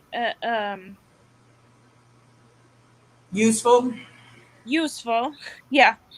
If pain patients were just tested for that defect beforehand, right, and then the doctor could know going forward the risk factor? That is a possibility, but there's also the worry about labeling somebody with pre-crime. Got you. So that, and until we have the privacy rights back that we need, until we deal with those constitutional law issues, we shouldn't even look at that. I mean, unfortunately, these things are a process.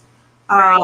So we don't want to, be issuing, but you're absolutely right. It would be useful to let people know that they have that propensity and so that they should be careful. Um, so, uh, Linda Cheek says that's not exactly true. Genetics is a small part of addiction. Toxicity is the main problem. Yes, absolutely. Absolutely. I was just explaining that we do know from genetics that these things are, it's in the body, it's not in the pill. But she's right. It's toxicity is the main problem, the way that these things are processed by the body. And that's why withdrawals are so much worse for addicts than they are for normal pain patients. So Transparent said about 90 MMEs. Transparent posted a comment in there about the 90 MME. Yeah. Oh yeah. This is why the 90 MME is so ridiculous. One size can't possibly fit all. Absolutely. Absolutely. And in my state, they've actually put it down to 50 MME, which is ridiculous because they count methadone differently. So like the more methadone you take, the higher the MME is, but you can't get high on methadone. It's a great drug for treating neuropathic pain. But the way that they have this whole formulary going on, it's nuts. It makes absolutely, and it's not based in any science whatsoever. It was just an arbitrary amount that they came up with. And the some of the studies that the CDC has done, they have absolutely lied about. So it's just ridiculous. So I'm going to play another video for us here. Let me go find the file. While you do that, I'll get my materials gathered. So let's see.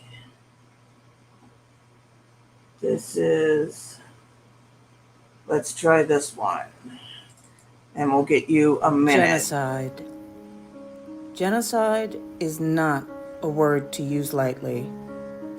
Since the implementation of the 2016 CDC opioid prescribing guidelines, suicide among chronic pain patients has risen to 47%. Among veterans with chronic pain, that rate is 57%.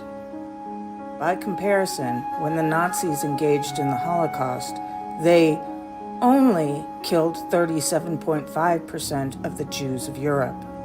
By total numbers and percentage, the CDC has killed more. An estimated 6 million Jews were killed in the Holocaust. An estimated 32 million chronic pain patients have died as a result of the 2016 CDC opioid prescribing guidelines. This is a genocide.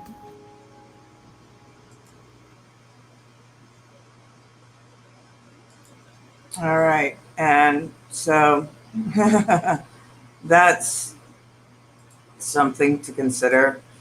And then I also have this. This is a good follow-up. People with a chronic illness and chronic pain understand that hope can be a liability. We're often told, this next pill, this next procedure will fix everything, only to be sorely disappointed. It can get so bad, it hurts to hope. What to do instead? Be stubborn. dig in your heels and say, no matter what, this is not going to stop me. Endeavor to persevere. It's a war, a bodily war, and you're worth fighting for.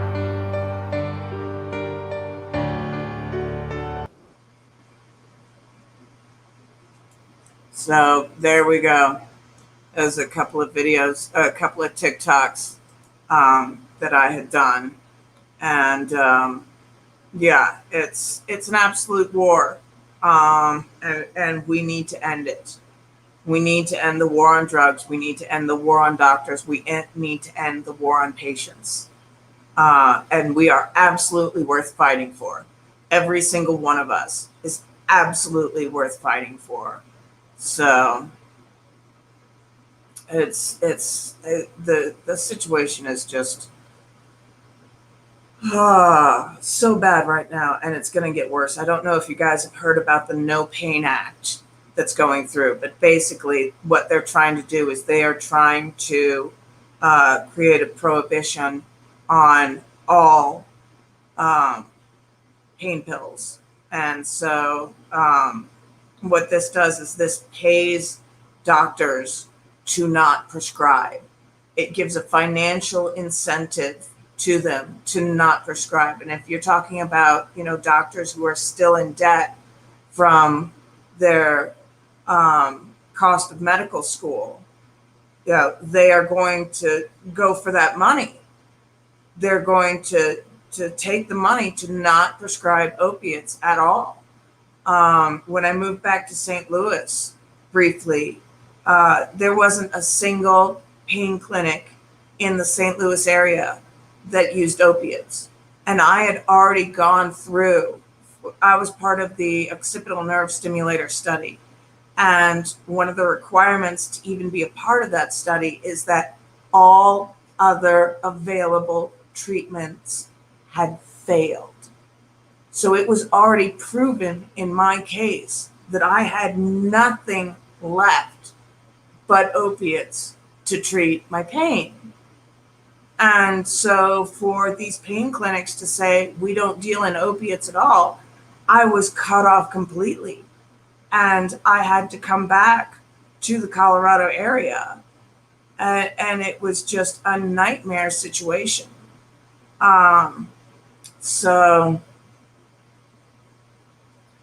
Jessica says, I have a lifetime total of 20 surgeries and had issues with almost every single one. Yeah.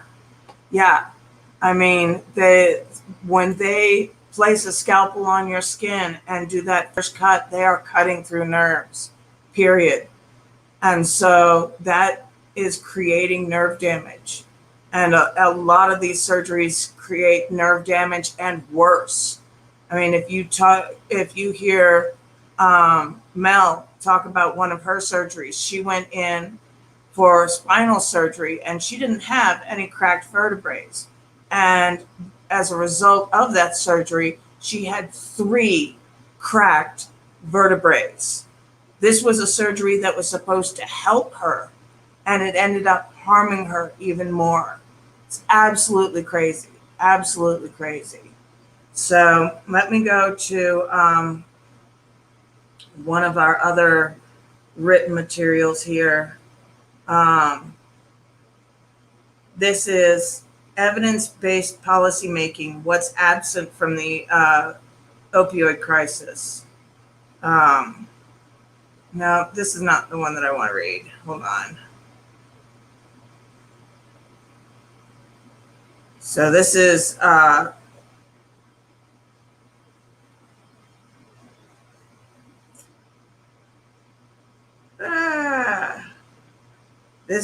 OUD and hyperalgesia. What's missing? In the medical world, hyperalgesia is defined as an increased sensitivity to the feeling of pain and or an extreme response to pain. Hyperalgesia may occur when there is damage to the nerves or chemical changes to the nerve pathways involved in sensing pain. Recently, this term has also been used to describe a result of opioid therapy. This article seeks to prove that this is false.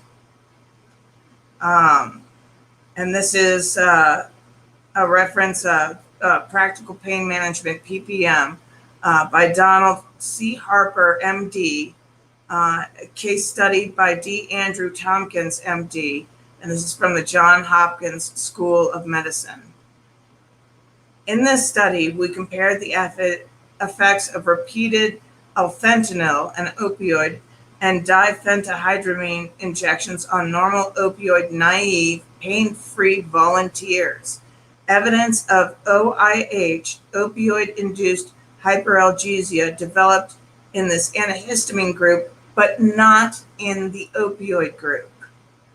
In a second study by Robert Edwards, PhD, and colleagues of the Harvard Medical School in Brigham and Women's Hospital, prospectively studied 204 patients with chronic spinal pain and recorded their responses to pain tests. They found that persons with lower thresholds and decreased tolerance to pain in approximately 65%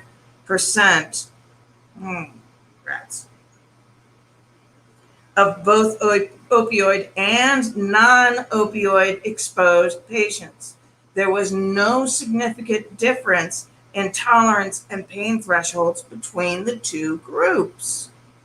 These findings are in agreement with Gavril Pasternak, MD, PhD, opioid researcher at Sloan Kettering Cancer Center, who has stated, referencing hyperalgesia, quote, "There is little question that it exists in animal models and perhaps in humans. However, in the clinical settings, it is rarely, if ever, robust enough to become a significant issue."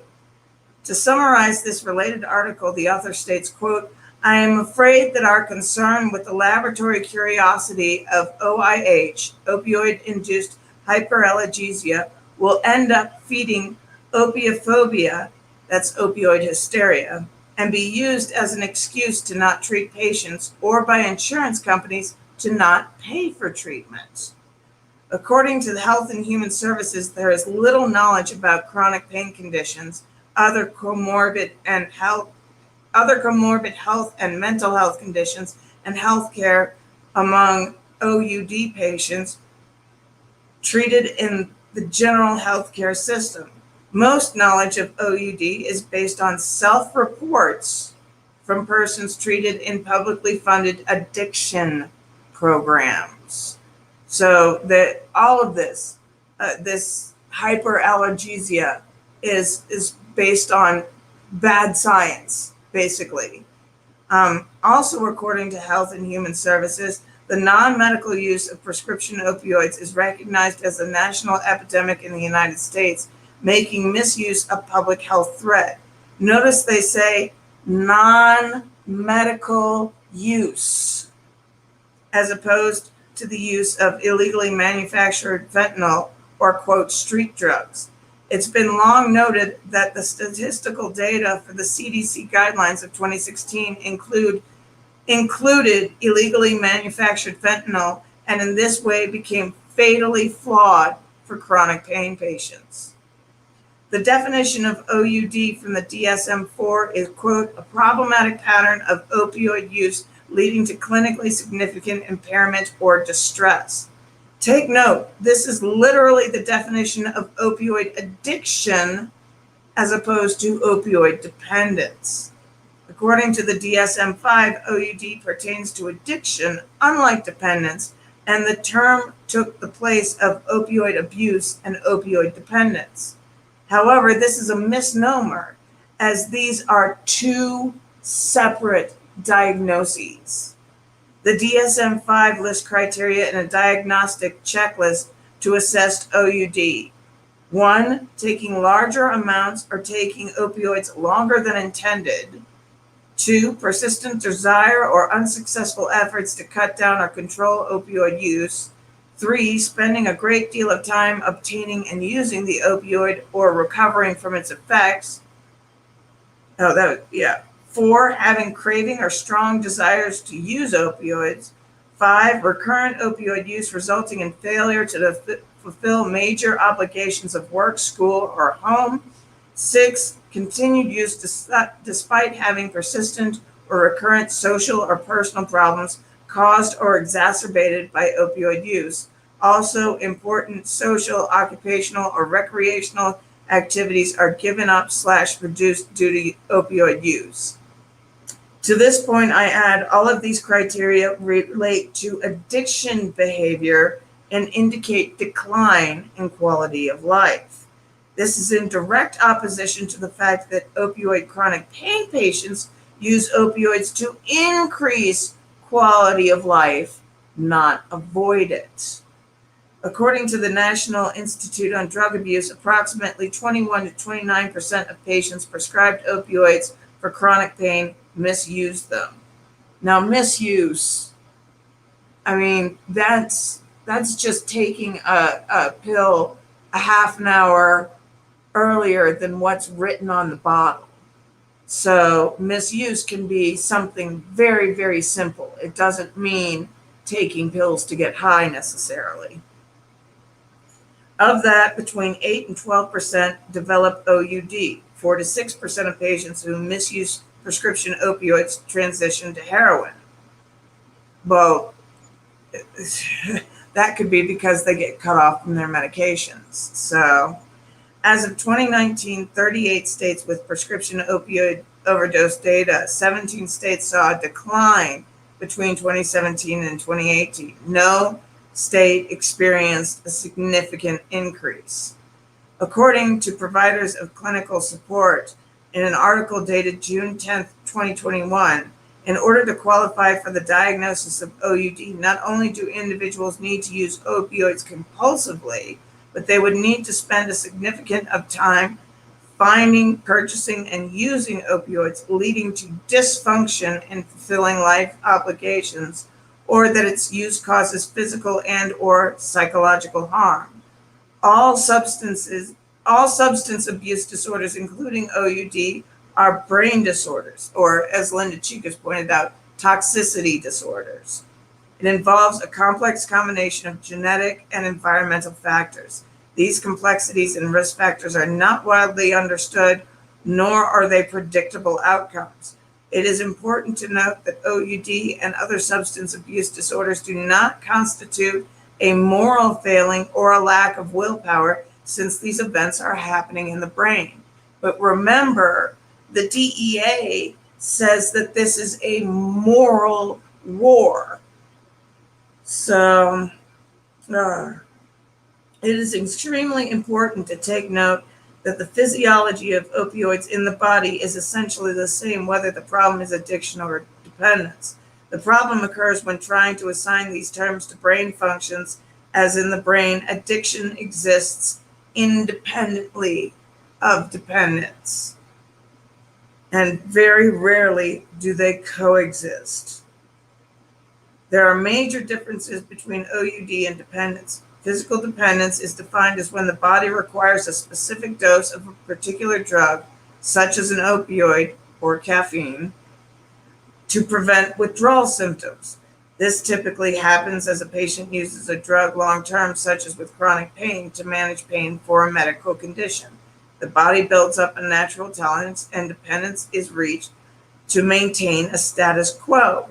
Conversely, OUD, also known as addiction, is abnormal and unlike dependence. The DMS-5 defines OUD as a chronic yet treatable illness. OUD can and does occur separately from dependence, although physical dependence is also seen in addiction. An important distinction is, while pain patients may be physically dependent, they are frequently not also addicted. So dependence is normal. It happens in everyone. Addiction is something that occurs only in a very small minority of patients. As we heard before from other material, it's around 1.3%. So an addicted person without pain taking opioids has the entire drug delivering to the brain's reward center, thereby instilling a euphoric effect or a high. In a pain patient, the same drug reaches the brain's pain receptors first, relieving pain where most of the drug is used up. After pain relief, if there is any drug left to be utilized, the drug would then go to the reward center. However, because most of all the opioid is used in the pain center, there is precious little left to induce a high. This is why legitimate chronic pain patients rarely feel a sense of euphoria. There is nothing left to funnel to the reward centers, thus producing only pain relief. To take it a step further, it is also the reason why it is rare for a pain patient to ever experience OUD.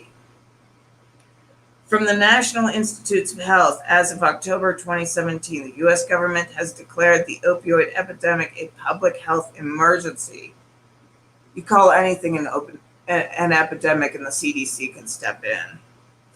The medical community, and in particular pain management practitioners, have been active participants in and are fully aware of the development of the current state dealing with the opioid crisis, and which should be called the illicit opioid crisis. Prescription drug monitoring programs, the PDMP, and the reduction of opioid prescriptions have effectively contributed to the reduction of opioid prescribing.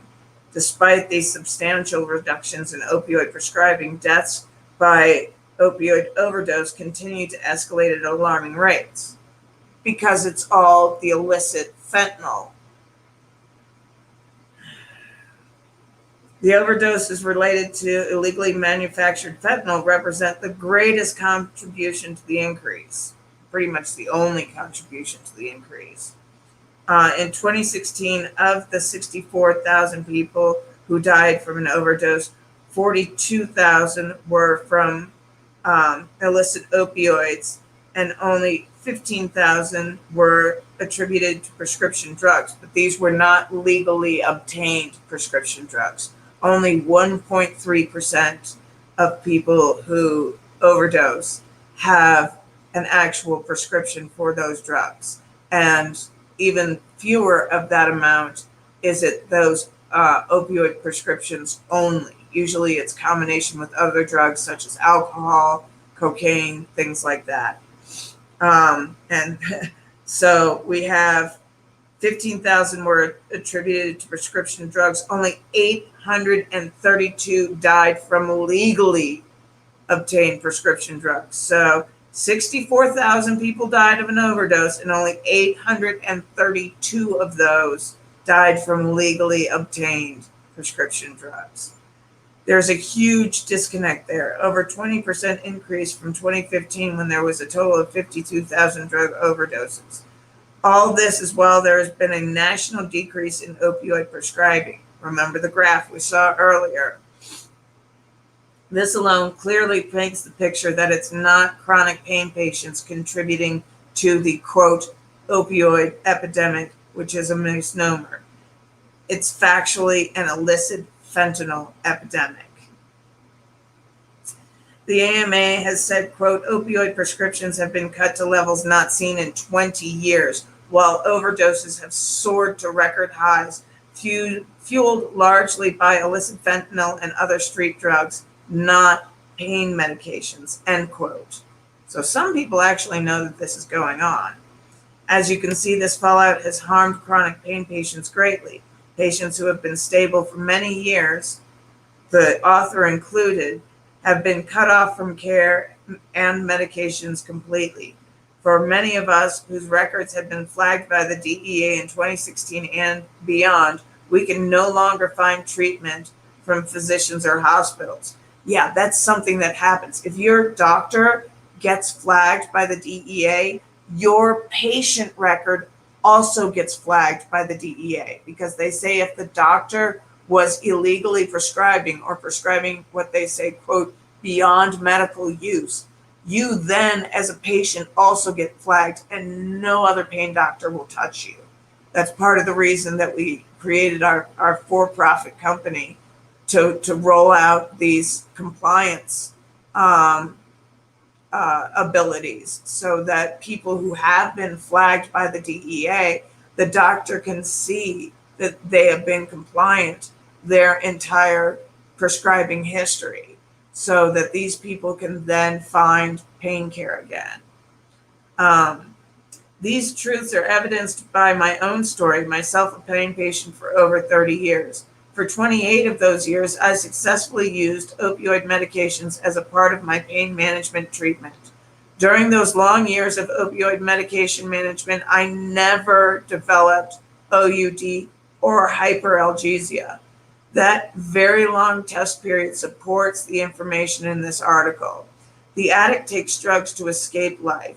The pain patient takes drugs to return to life. Pain patients aren't looking for escape. We want to participate.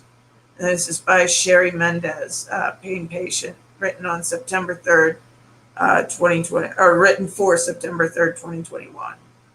So, all right, we've got Spoonie Mel. She's returning to the stream. Welcome back.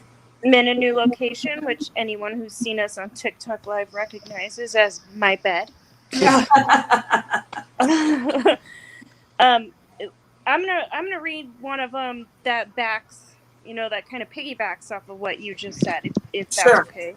Absolutely. Now that I don't really have my life together right now, but I'm doing my best. All right. Y'all know that Pam and I, we don't go this long on live because neither one of us can handle it, but we're doing the best we can.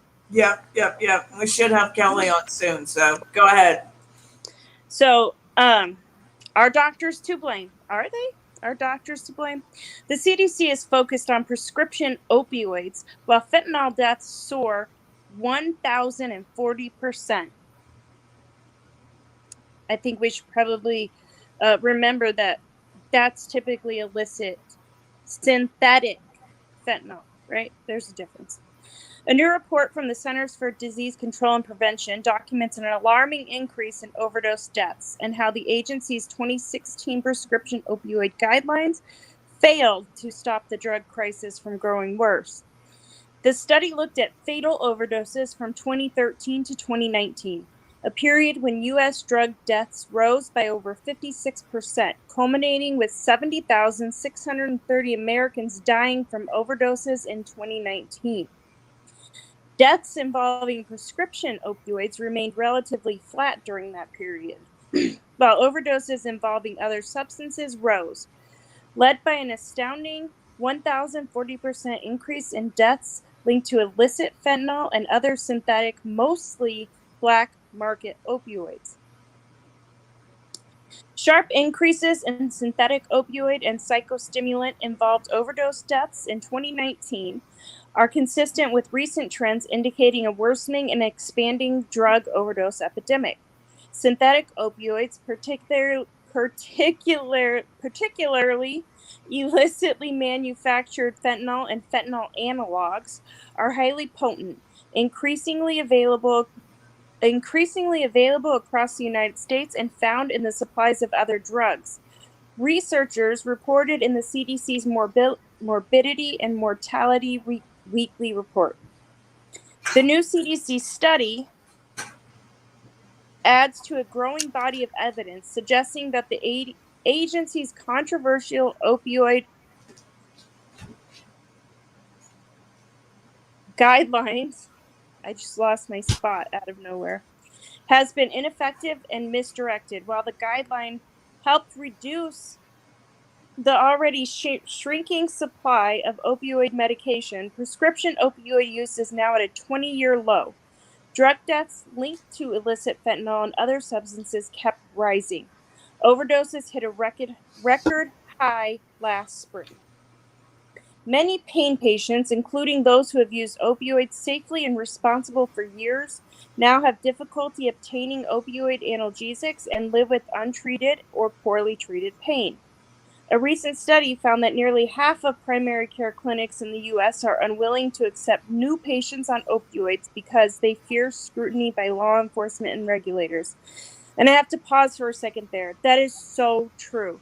I have so many stories of pain patients who are being treated for their pain being denied by not just primary care physicians, but rheumatologists and neurologists and all kinds of specialists who are refusing to touch them solely because they're being treated for their pain.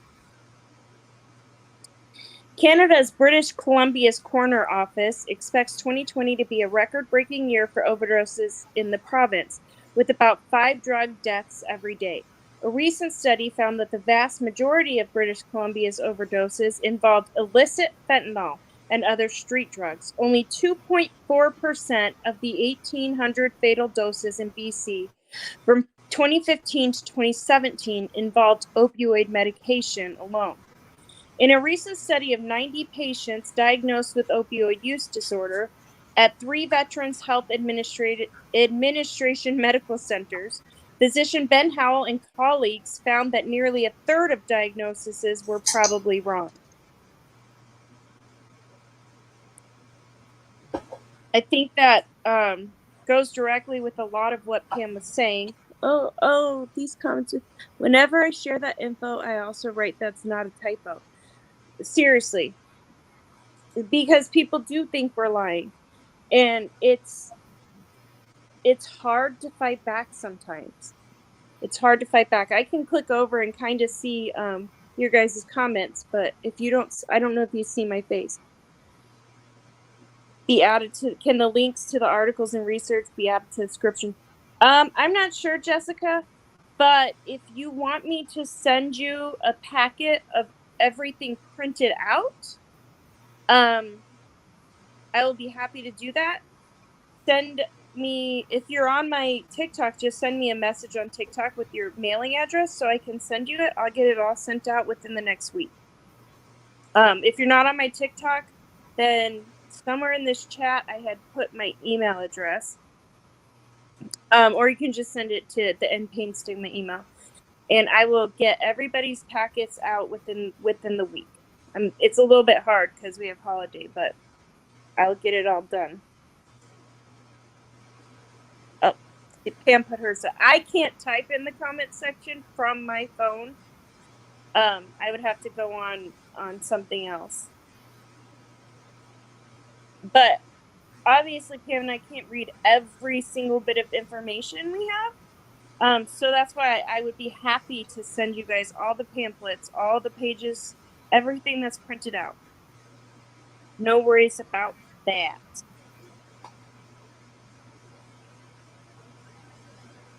Let's see if I can read another one here. Give me a second.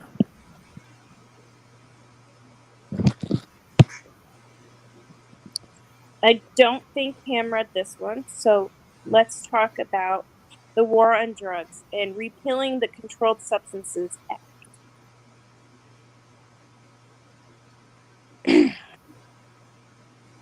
Our current approach to drugs is causing significant harm and wasting scarce public resources. Alternative approaches are emerging, and every effort must be made to support new, innovative, and bold proposals for change.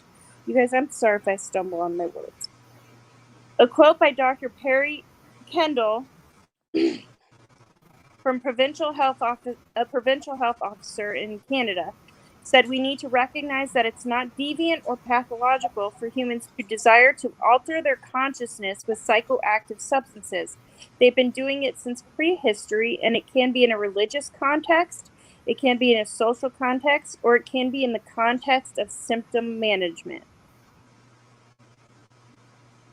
The Controlled Substances Act of 1970 gave us the drug regulating scheduling system that we have today.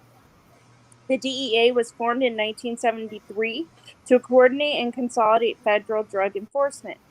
Far from eliminating drug use and the illicit trade, prohibition has inadvertently fueled the development of the world's largest illegal commodities market, a market worth billions of dollars controlled solely by criminal profiteers.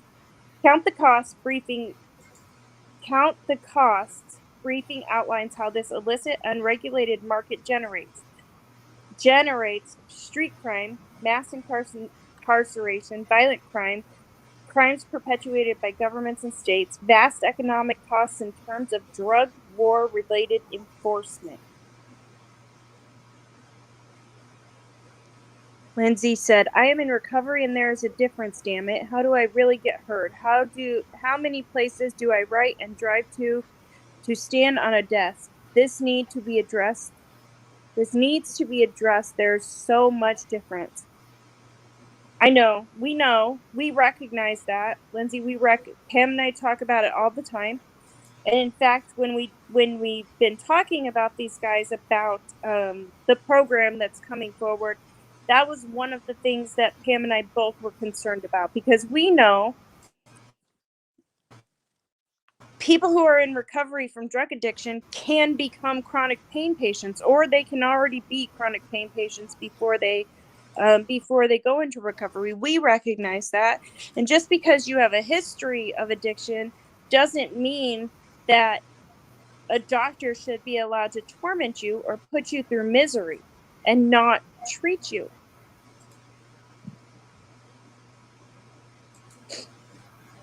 Evidence from across the world reveals that although law enforcement can show seemingly impressive results in terms of arrests and seizures, impacts on the drug market are inevitably marginalized, localized, and temporary.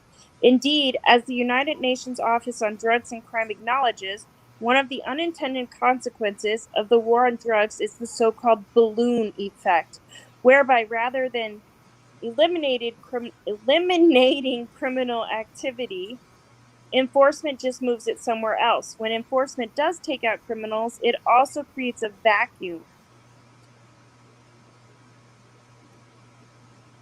And it also creates a vacuum and even more violence as rival gangs fight for control. Alcohol consumption rose to record highs during alcohol prohibition. National alcohol prohibition began in 1920. Apparent alcohol use fell from 1914 to 1922. It rose thereafter. By 1925, arrests for public drunkenness and similar alcohol-related offenses were already above the pre-prohibition records. Consumption by women and children increased dramatically. The cost to put a single drug dealer in jail is about $450,000, composed of the following. The cost for arrest and conviction is around $150,000. The cost for an additional prison bed is $50,000 to $150,000, depending upon the jurisdiction. It costs about $30,000 per year to house a prisoner with an average sentence of 5 years. That adds up to another $150,000. The same $450,000 can provide treatment or education for about 200 people. In addition, putting a person in prison produces about $15 in related welfare costs for every dollar spent on incarceration. Every dollar spent on treatment and education saves about $5 in related welfare costs. The war on drugs isn't working, just as alcohol prohibition was a failure. And I wanted to specifically talk about this one and read this one to you guys because we've been talking about prohibition a lot recently. I know a lot of you probably saw the video I did about the new House resolution that was introduced in May. No votes have happened. However, it has bipartisan support.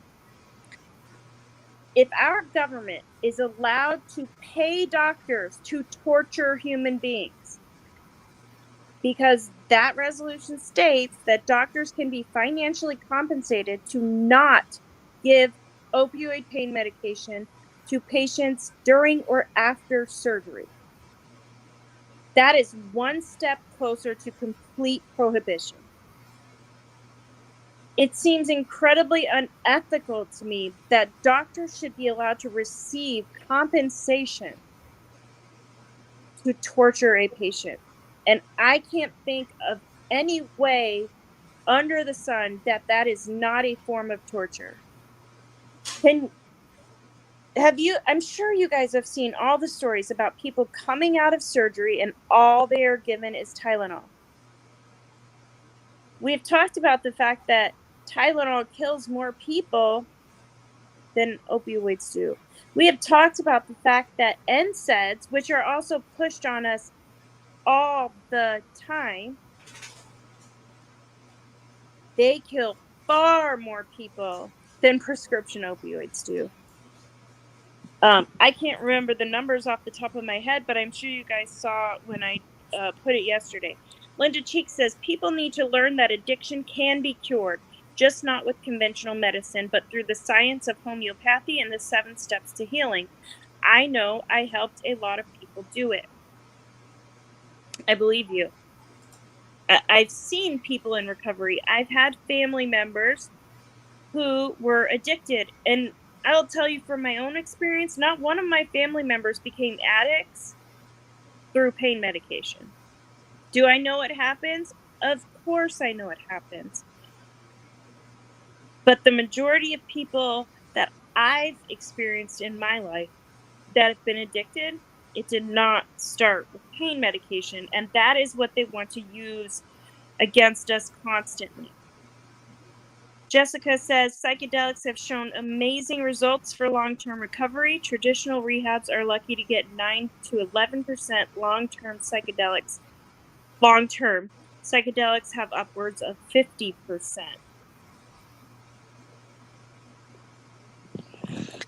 That sounds reasonable. That sounds reasonable. It's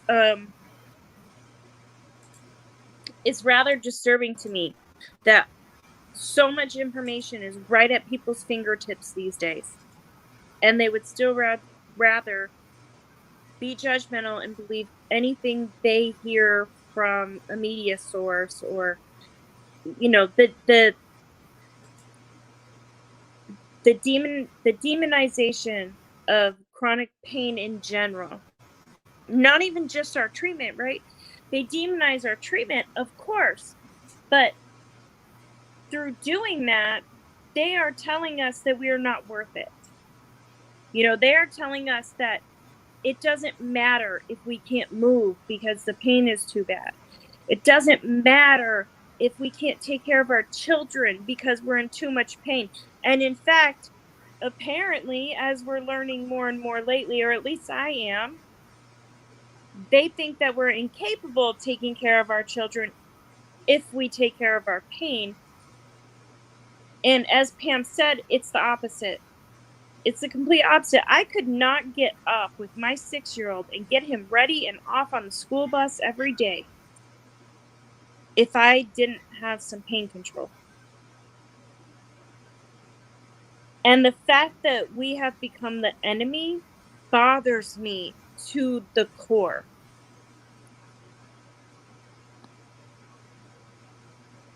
Linda says, whatever drug of choice, it removes the person's despair or anxiety for a period of time, and that is attractive, so they keep going back to that. I understand. And Linda, maybe you can answer this question for me. So many of us have had to make a choice. Before I ever became a chronic pain patient, I was diagnosed with panic disorder. I have extreme anxiety. I have panic attacks very often. I almost had one this morning waiting for this to stop. Pam can tell you I was freaking out. But I had to make a choice. I was told we can either treat your anxiety or we can treat your pain. So if you are only giving us a solution to one and we still have to deal with the other untreated, what do?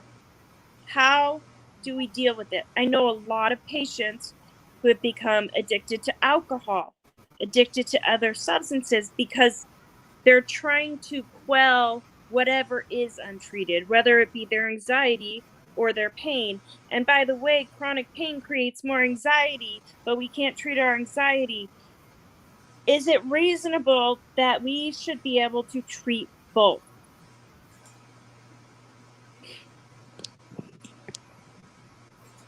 I can take better care of my son who has special needs now that I have some pain control.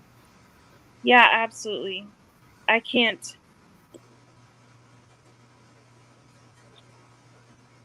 even imagine getting out of bed every day if I didn't have something. And even with that said, I am not all. Most days, I feel severely undertreated.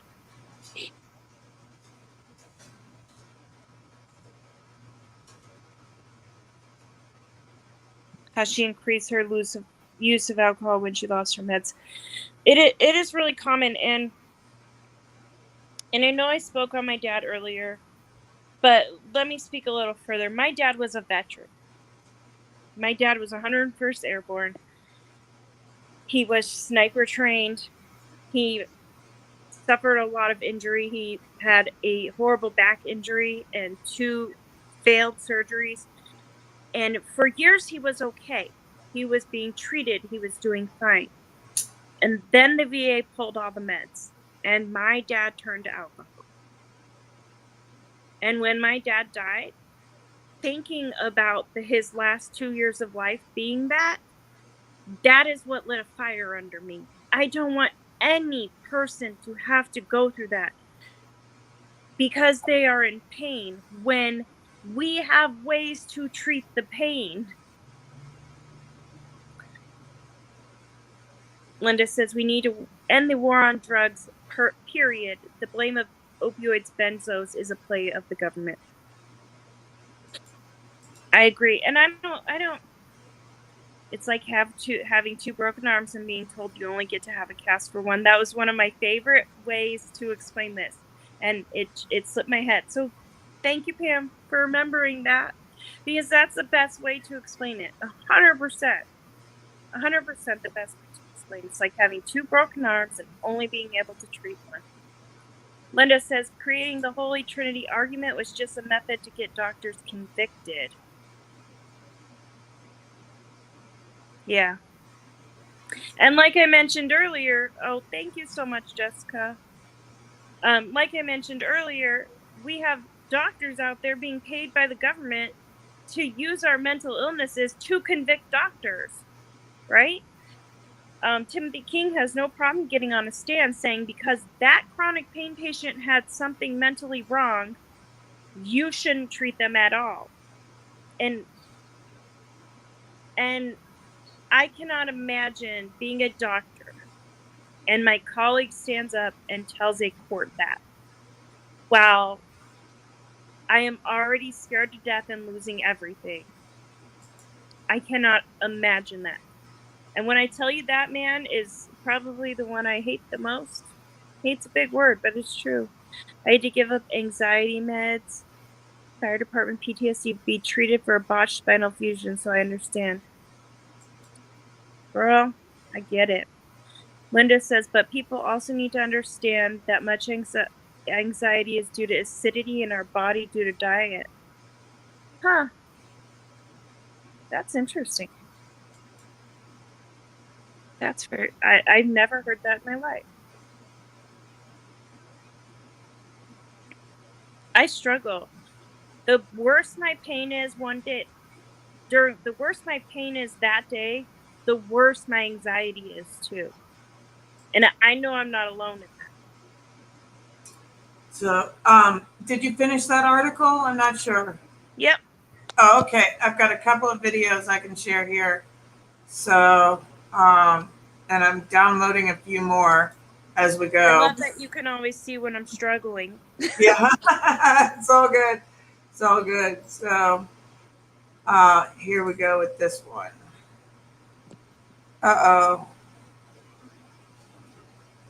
Follow these steps to convert it to a supported codec. I've got a codec problem. I shouldn't have a codec problem though. It's the exact. Let me see if I can share the other one. Technology. No, it's saying I've got to. All right, I've got to follow some steps to. No, I don't want to convert the file. Okay, let me see if I can open it up in a browser window, and do it that way. There we go. The DEA hit a snag when states started legalizing cannabis. In 2018, with only 11 states legalizing recreational cannabis, the U.S. Customs and Border Patrol lost 70% of its revenue from cannabis seizures and the associated asset forfeiture. The DEA panicked. They had to kick collections into high gear, so they launched the 2018 National Drug Threat Assessment. What did they put on the first page? Controlled prescription drugs. And they lied. They said controlled prescription drugs were, quote, still responsible for the most overdose deaths in the U.S., end quote. Which we know from the first video in this series is just a bold-faced lie. 30% of ODs are on Tylenol and aspirin. Almost 60%, the lion's share, goes to illicit fentanyl, fentanylogs, and heroin. But who cares about the truth when pensions need to be paid? So that's a video in my series of TikToks that I have. If you go to my TikTok, to the beginning of the TikTok, I'll republish them, but there's a whole series of videos that talks about what the DEA has been doing. And here we have a second thing that I can play. Let me do this. Let me go here, and let me do this. The DEA hit a snag when states started legalizing. That's the same one. Video 2. Sometimes I need to hear things twice. All right, here we go. It emerges as an abnormal response to opiates from a gene defect. This is well known and well documented in science. Addiction is no choice. It's a genetic disease. So that was just a quick thing. Yeah, we know the allele that it's on. That was just a quick 16-second I was responding, or 15-second I was responding to it. Let's see. It is, it's the errors in the gene A118G is the big one that's behind addiction. So, and Linda says, but people need, oh, that was the acidity in the diet one. So let me see if I can find, here we go. This one is an interesting one. It talks about the funding that goes behind the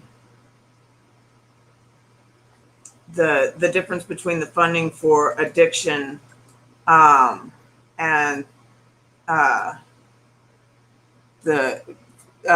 chronic pain. And then we also have the Tylenol is the number 2 drug of overdose. So that'll be Tylenol 3s, right? No, it's just straight up Tylenol. Oh. Yeah, not Tylenol with any opioid in them. Just straight Tylenol is the number 2 drug of overdose. So first, let me see if I can share them as an actual video file. Nope, it's doing that codec thing again. I don't know why the ones we could share before but not share now. So because technology is amazing. Right? So let me try this. There we go. There are 58 federal programs that either entirely or significantly fund efforts to curb the opioid epidemic. In total, the federal government included nearly $11 billion for these programs in its 2017 and 2018 discretionary appropriations bills. In 2019, the HEAL initiative was kicked off, giving $945 million to the states to tackle the opioid crisis. There are an estimated 1.2 million opioid addicts in the U.S. They could have given these addicts over $10,000 apiece. Compare that to the money spent on chronic pain. From 2019 to 2021, Congress appropriated a whopping $61 million for chronic pain, which affects 116 million people in the U.S., or about 53 cents per person. Think the powers that be care more about addiction than chronic pain? You're damn right they do. So yeah, it's billions versus millions. It's $11 billion for the opioid crisis, and it's $62 million for the for chronic pain. So Paracetamol. The U.S. allocated $3 million to find out if CBD could relieve pain. $3 million. That's it. Just $3 that's million. it. Just 3. So, and this is about acetaminophen or paracetamol, as it's known in Australia. So, Paracetamol, otherwise known as acetaminophen or Tylenol, is the number 2 cause of overdose deaths. The number 1 cause is illicit fentanyl. Hit the plus sign for more common sense opioid content. so that was a nice, short, sweet one. But yeah, number 2, and it's like over. I know it's well over 60% is. I mean, pain prescriptions don't even hit top 20 as for the Did you cost see of that? opioids. Did you see that number in 2019? How many people died from NSAID? Yes. NSAIDs. I think it was 160,000 people. Right. And right around 4,000 people died from actual prescription opioids. Right. But nobody's running to take Tylenol or ibuprofen off of any pharmacy shelf. Exactly. It makes no sense. None of this, when you look at the actual facts, when you look at the actual, numbers, the scientific articles and all of that, none of it makes any sense. It's absolutely driven by hysteria and mythology and morality and everything else. It's all just it's BS. It's total. I'm sorry. What happened? I pressed the wrong button. Oh, it's okay. So yeah, I mean, this is, and I'm trying to get Kelly Brooks. Kelly is the balloon pain rally. Yeah, the balloon pain rally. That's the name. Thank you. I was blanking on the name. Hey, you gotta help me and I gotta help you. Right. She's out in LA right now, in front of the federal building in LA. She's with her 2 sons and she's streaming, and I'm trying to bring her up. And then I know that Alaska is having technical difficulties, which is not surprising. There's a huge coronal hole stream going on right now, so she's not able to connect to the internet at all. So I don't know if Dr. Cheek saw or not, but I am still floored by the September Pain Awareness Month post by Johns Hopkins, when one of their advances in pain treatment was an attitude adjustment. Oh my gosh. Oh my gosh. Talk about our pain, it's going to make our pain worse. Ugh. So Jessica says, back in the 70s, they tried to make Tylenol prescription and lost. Then they tried to get them at least to put a warning label on bodies because so many people were dying from it. Yeah. And deaths either. Let's not even just focus on deaths. The amount of people who end up with liver failure and on the liver transplant list, the amount of people who end up with kidney failure and end up on dialysis constantly. These are real problems with Tylenol and ibuprofen and naproxen. I've got kidney damage from NSAIDs. Absolutely. So I have had huge spikes in my liver enzymes, and every time that happens, we got to change up your medicine a bit. And Jessica asks if that Johns Hopkins thing was that on Twitter. Somebody did post about it on Twitter, yeah. But you can also search, I think I can get the link for you, or you can search John Hopkins September pain awareness. Something like that. I think it'll come up. Yeah. The reason I brought that up is because while you were talking, I was like thinking, and I was thinking, how much money do they actually spend to find new ways to treat pain? Because isn't that what we always hear? We need new ways to treat pain. You got to have a new way to treat your pain. And I cannot find anything. It is all about Addiction. it's And neuropsych substance not use. addiction. It's neuropsychological. Your brain changing the way your brain thinks can change the pain you feel. Oh my gosh, I no. don't care how positive I am. It is not going to change the fact that my spine is deteriorating inside of me. Yeah, yeah. Linda Cheek says, sorry, but none of that matters because the government can't confiscate assets chasing Tylenol. Right.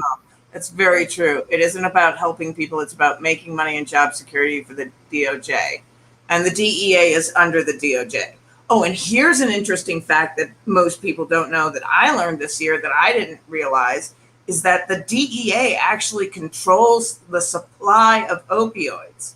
You know, people like Pharma and Mallinckrodt and Johnson and Johnson, they are told by the DEA how many opioid drugs they can produce. Those companies don't just produce as many as they want. It's Hence all. why so many of us are running into our pharmacies have none.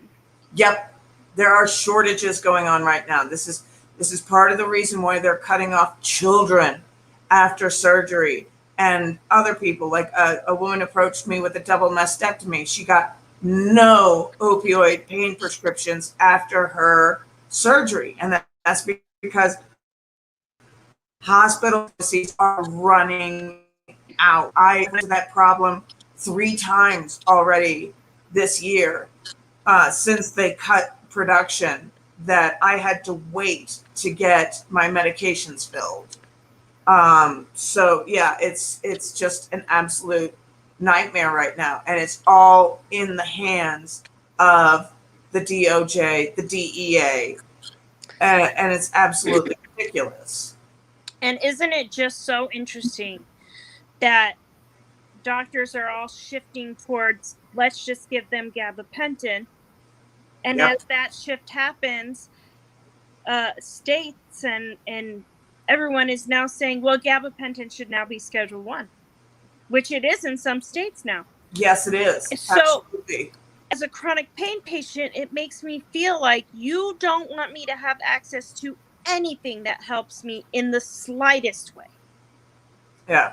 Dr. Linda Cheek says they decreased the number of opioids by 25% each year for the last 2 years. And both Michelle Armain and Jessica M are saying that they have stomach damage after using ibuprofen for the last 18 years. And ibuprofen was my go-to, and the amount of bottles of ibuprofen that I went through before I finally was sent to a pain doctor, and this was before any guidelines of 2016, because even then it was kind of hard to get into pain management. That was right when your primary stopped helping you, and then it was a 6-month wait just to get into a pain doctor. Right. And if you want to write your legislature, your state Congress people, your federal Congress people, you can go to endpainstigma.org and go to our action page. So if you do /action, we have a page there that we have materials that you can send to your legislators to show that prescription drugs are not the problem, that the 2016 guidelines that they're using in all of these states have no basis in science whatsoever, that prescription drugs are not the problem. There's a whole way that It's almost like the word game where you would fill in the blanks. All you have to do is fill in the blanks. It's resist.bot.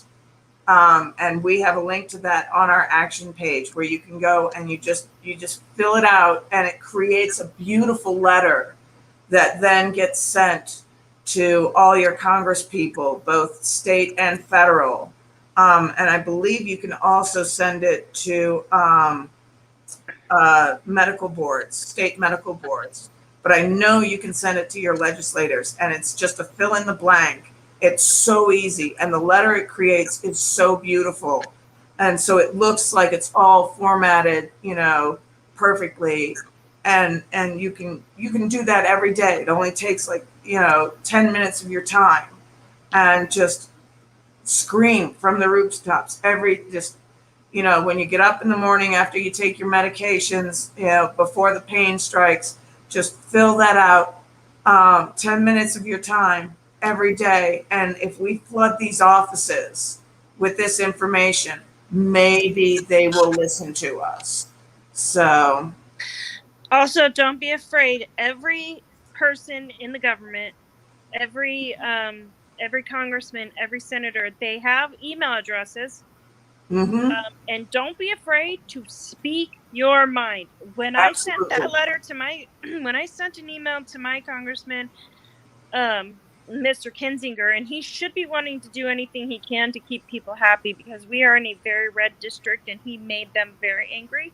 So you would think he'd want to make some people here happy, but I did not hold back. I let him know. I literally said, I want him to know that the blood of every chronic pain patient who unalives themselves is on every person in the government who has an opportunity to speak up and doesn't. Every person in the government who votes against chronic pain. Yes. Don't be afraid to speak your mind. Yeah. Don't be afraid to speak your truth. Absolutely. Absolutely. So, oh my gosh.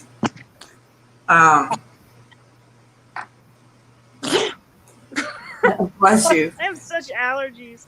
Yeah. Jessica says their emails are hard to get. I'm looking up the reps, and many won't even let you get the addresses if you're not a constituent off the .gov site. It is hard to get if you're not a constituent. Yeah. But you can send the personalized ones to yours. Yeah. And then resist.bot and Pink Stigma Action Page will help you contact the rest. Yep. You're welcome, Jennifer. I'm glad you were here for us. Have a good one, Jennifer. Thank you for being here. We appreciate you guys. As much as you guys say you appreciate us, we wouldn't keep going if people didn't have our backs and support us. Exactly. So, and so we're going to be up for another hour, and then that will complete the September 3rd event. And then Pam and I are going to be down for 4 days. Right. So, let's see. I'm going to go ahead. Did everybody catch the video from Linda Cheek at the beginning of the program? I know some people weren't up with us then who are up now. I don't know, but Jessica said I'll find them. Oh, don't worry, I'll find them. Good for you, Jessica. Good for you. So we'll be up for another hour, and that'll complete the event. And I should do the banner for donations. These donations go to our grant fund for doctors who can't afford. What happens is they get hit with asset forfeiture, which takes all of their money, takes their house, takes their car, takes everything from these doctors. And then these doctors are told, okay, now go find a lawyer and defend yourself. Well, what are you going to pay a lawyer with? You've just been completely wiped out. So we have a grant fund that doctors can use. They can come to us and say, hey, I need a retainer for my lawyer. The DEA just took everything. I need your help.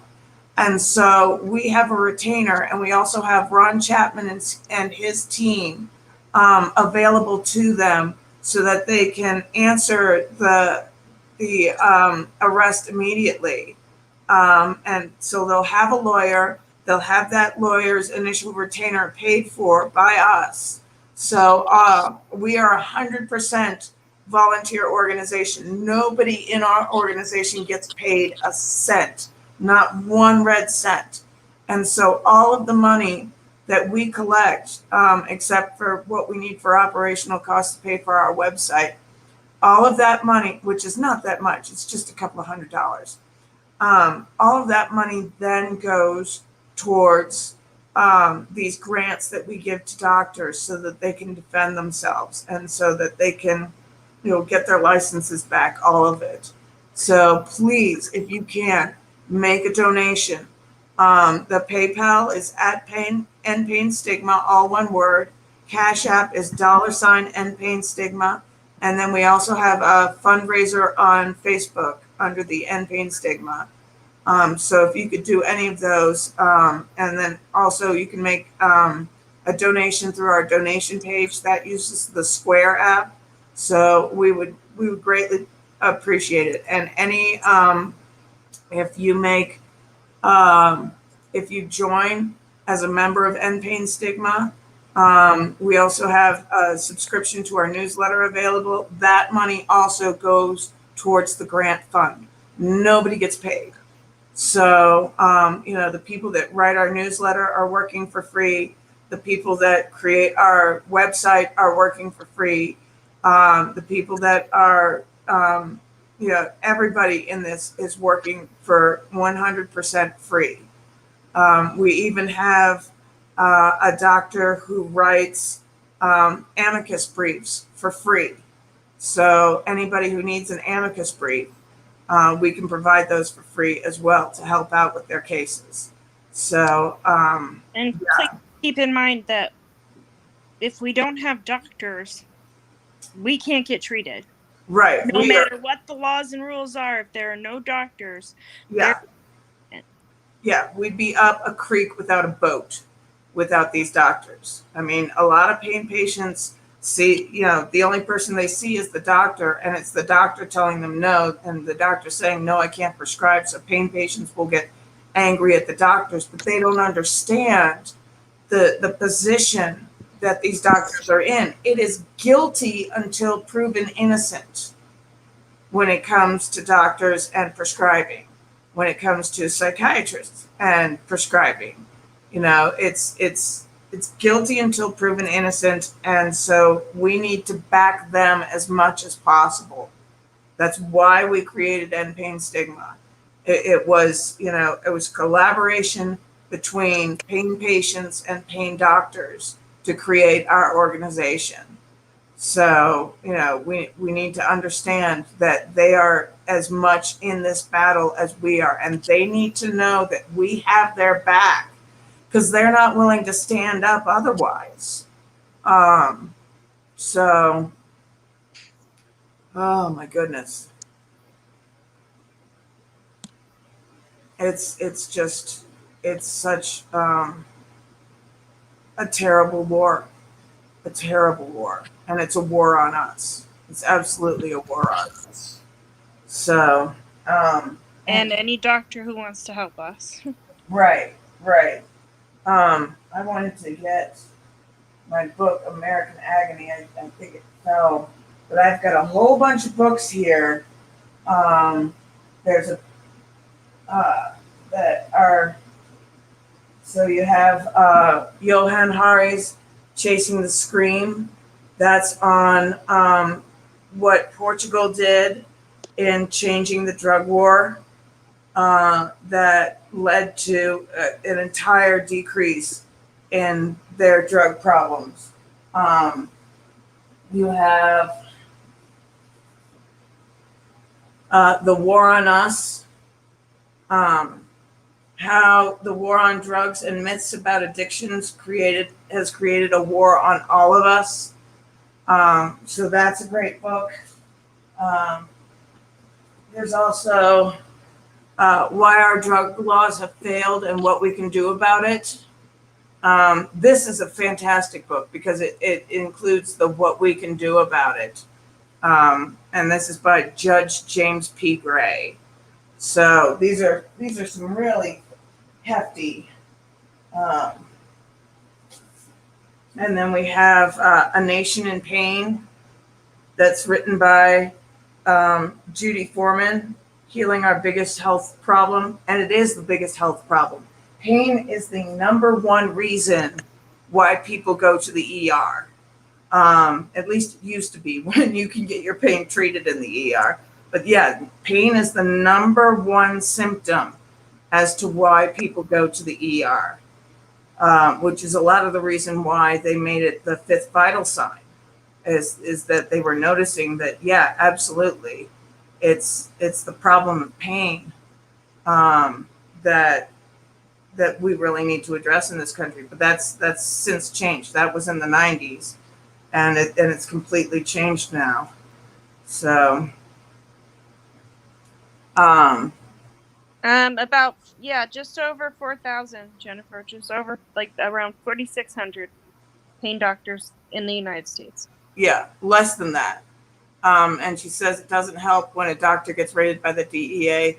They intimidate patients into making false statements. Absolutely, absolutely. And we are losing 1,000 doctors a year, and that's not just pain management doctors, but that's also primary care, because if you can't get into a pain clinic or things like that, you're going to your primary care doctor.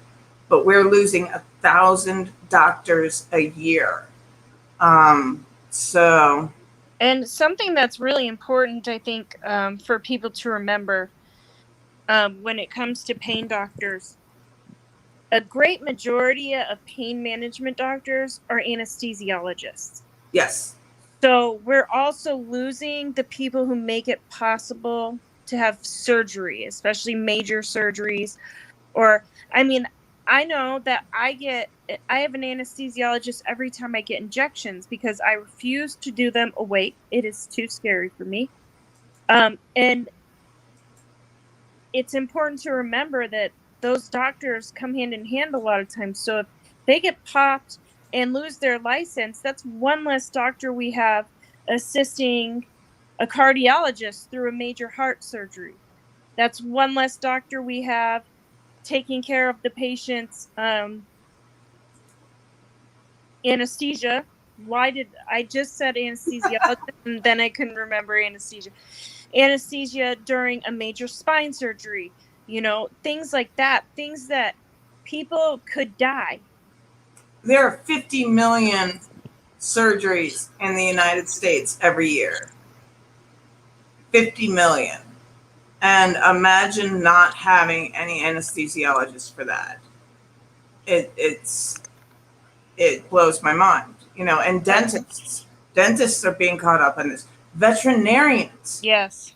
And that's something that can make your NARCScan score go through the roof with the PDMP. Everybody is being assigned a score, and they're using an algorithm, and nobody knows how this algorithm works to create a score for people who are taking any sort of scheduled prescription. And if your score goes too high, they will actually throw you out of the hospital. Now, the problem is that a lot of these drugs that are prescribed to animals through veterinarians, those drugs are in your name, not your pet's name, because they can't put it in your pet's name. It's not legal. So that causes your score to go through the roof for trying to take care of your animals. Which drives me crazy because veterinarians are extremely expensive, right? And people who don't care about their pets' well-being, who care so little about their pets' well-being that they're willing to take their animals' medication, those people aren't spending the money to take their animals to the vet. No, they don't have the money to take their animals to the vet. But there was a great article in Wired magazine recently that was written by, do I have the book here? Maya Salovitz. She wrote a great article in Wired talking about the PDMP and somebody who, I mean, she was in a controlled situation. She was in the hospital. They could completely control what medications she was on, but they looked at her PDMP Narcan score and they said, oh, you're just, she was having a surgery. And they're like, oh, you're just here for the drugs. And they threw her out of the hospital. They didn't just stop her medication, they threw her out of the hospital, in completing her care. And it's just, yeah, Maya is amazing. Yeah, you're absolutely right. She's on Twitter too, and she's great on there. So, yeah, and her recent article in Wired is just absolutely mind blowing about what they're doing. And nobody knows how this algorithm works. Nobody can, because it's considered proprietary information. So they're just, they're basically waving a magic wand and coming up with a number. And that's used to decide whether or not you can get medications. It's absolutely appalling. And the things that can be used against you are disgusting. Yep. Calling a date early to see if you can refill or get your medication, asking for a specific type of medication. Yeah. There's just so many little ridiculous things that we would never think of that can be marked against you. Yeah. Yeah. So I'm going to share, a lot of people weren't here in the beginning for Linda's video. Yeah. So I'm going to play that again. Okay. Here we go. I knew that I had done. Oh, they're .movs. They're not. Okay, that's why. So here we go. Hi, this is Linda Cheek, MD, and I'm here to teach you an elevator speech to share with everyone you know, your family, your friends, strangers, and even legislators. Wear your Doctors of Courage t-shirt, and when the opportunity arises, say, did you know that drugs are not the cause of addiction? This has been propaganda now for over 100 years based on government agendas. First, it was to disenfranchise minorities after the Civil War to maintain a white supremacy government. So opium was used to target the Orientals and cocaine to target the blacks. Opium has been available in stores until 1920, and it was used quite regularly for the commonest of problems like colds. Did that make your grandparents addicts? I think not. Then in the 1960s, marijuana was the drug used to target anti-war activists. Those of us old enough to remember the reefer madness media frenzy know how media reporting can be used to spread propaganda. Then in the 1990s, as a result of being chastised in a legislative supervision session of the DEA, OxyContin was chosen as the target, and eventually other opioids were also attacked. Data has been skewed and falsely reported so that doctors could be attacked using the Controlled Substance Act of 1970, when it was actually designed to go after only illicit drugs brought into the United States illegally. But now, using the RICO law and the forfeiture law, attacking doctors is a primary way for agencies to support themselves financially at the expense of legitimate doctors and their legitimate pain patients. And what is the result of all this propaganda? The cause of addiction is not being addressed, and addiction is rising exponentially. Pain patients are being thrown to the street to purchase illicit drugs for self-treatment and causing possible death by overdose. All of those affected by the war on doctors and pain patients are more likely to become addicts because of the stress and despair they now have, which they wouldn't be if they were receiving proper treatment. So what can you do? Learn the real cause of addiction and teach it to your family and your friends. You can find it on doctorsofcourage.org. Help get legislation introduced into Congress that will repeal the Controlled Substance Act that is being used to attack innocent doctors and pain patients. Stopping these attacks will end the cost of the war on drugs, and you will save more money than they are bringing in by attacking doctors, and also save tax doctors that they are now throwing down a bottomless pit chasing drugs that are not the cause of drug abuse in the first place. We need to recognize the fact that the war on drugs is an abysmal failure, and it needs to end now. And we on DOC hold the key. Thank you very much. And take that message to all of your friends and family.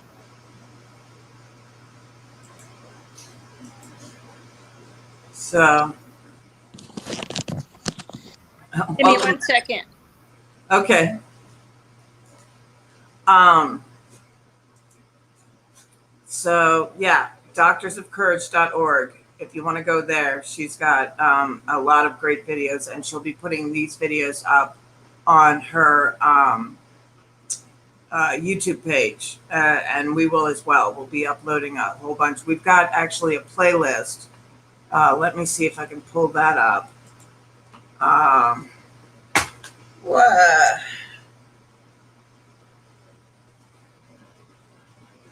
So, let's see. Um, my channel playlists. Here we go. So let me see. Yes. All right, I can pull these up. I have yet another medical professional on TikTok that is saying disgusting things. Oh no.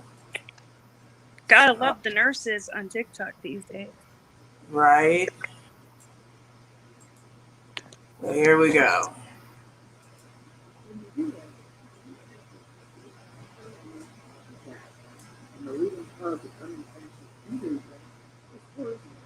Sorry, the volume is so low. This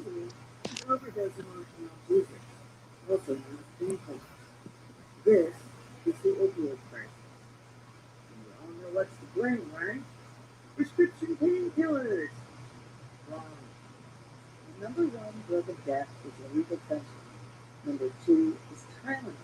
These two drugs are responsible for nearly 50% of all overdose deaths. Third is heroin. Fourth is, quote, not otherwise specified narcotics, such as fentanyl, drugs similar to fentanyl. Fifth is aspirin. Prescription opioids don't even rank top 5 and make up only 11% of OD deaths. So why are prescription drugs to blame? Find out what to. The laws go back to 1789. In colonial America, it's worried about terrorization. But for the purposes of drug trafficking, it goes back to the 1970s when the 50-50 Nixon started the war on drugs. Asset forfeiture was extended in the 1980s under Reagan to the crack epidemic. And in 1991, Bush Sr. extended DEA authority over forfeited assets on amounts of $100,000 a month. As a result, the DEA then got to use the money however they liked, with little to zero oversight. This gave the DEA a huge incentive to go after doctors, because everything a doctor owns and saves can be traced back to their medical practice. It's all considered ill-gotten gains, and it routinely totals more than $100,000. It then became very lucrative for the DEA to accuse doctors of being no better than drug dealers. Doctors are subject to the same drug trafficking laws as the cartels. Doctors prescribe a lot of the same drugs the cartels sell. Doctors create the evidence of their so-called illegal activities through their medical records. Doctors are local. There's no need to use a passport. And, probably most importantly, doctors don't shoot back. Cartels do.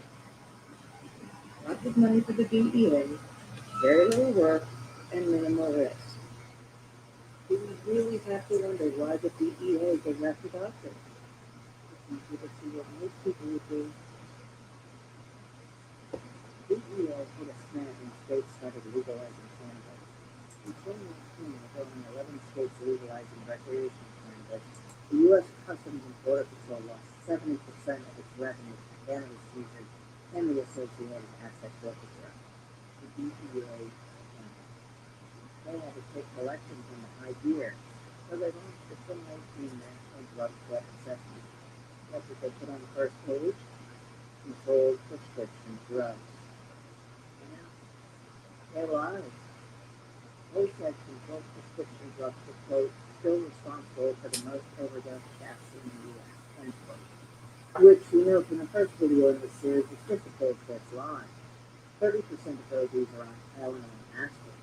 Almost 50%, the lion's share, goes to illicit fentanyl, and heroin. But who cares about the truth when anything needs to be paid? CDC likes to say, quote, as many as 1 in 4 people who receive prescription opioids long-term for non-cancer pain in primary care settings struggles with addiction. To give you an idea of what that looks like, patients in red are the addicts. Patients in yellow are normal people. Patients in green are chronic pain patients. The reality is more like that. Patients in green are still chronic pain patients. Patients in red are addicts. Notice there's only one. The area of substance exposure rests on the assumption if you spread enough substance around, the addiction rate will increase and people will die as a result. This is not correct for type 2 addiction, the opiate or heroin addiction, which is multiple genetic errors in gene A11H. How did the CDC get it so wrong?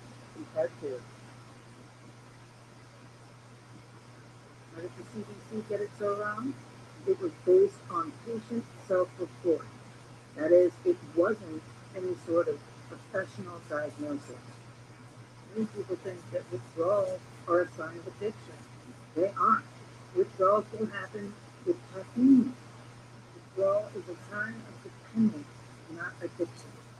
In speaking with multiple heroin addicts, nearly all report an intense moonshot or magic carpet ride on first exposure, not after long substance exposure. This is an important difference.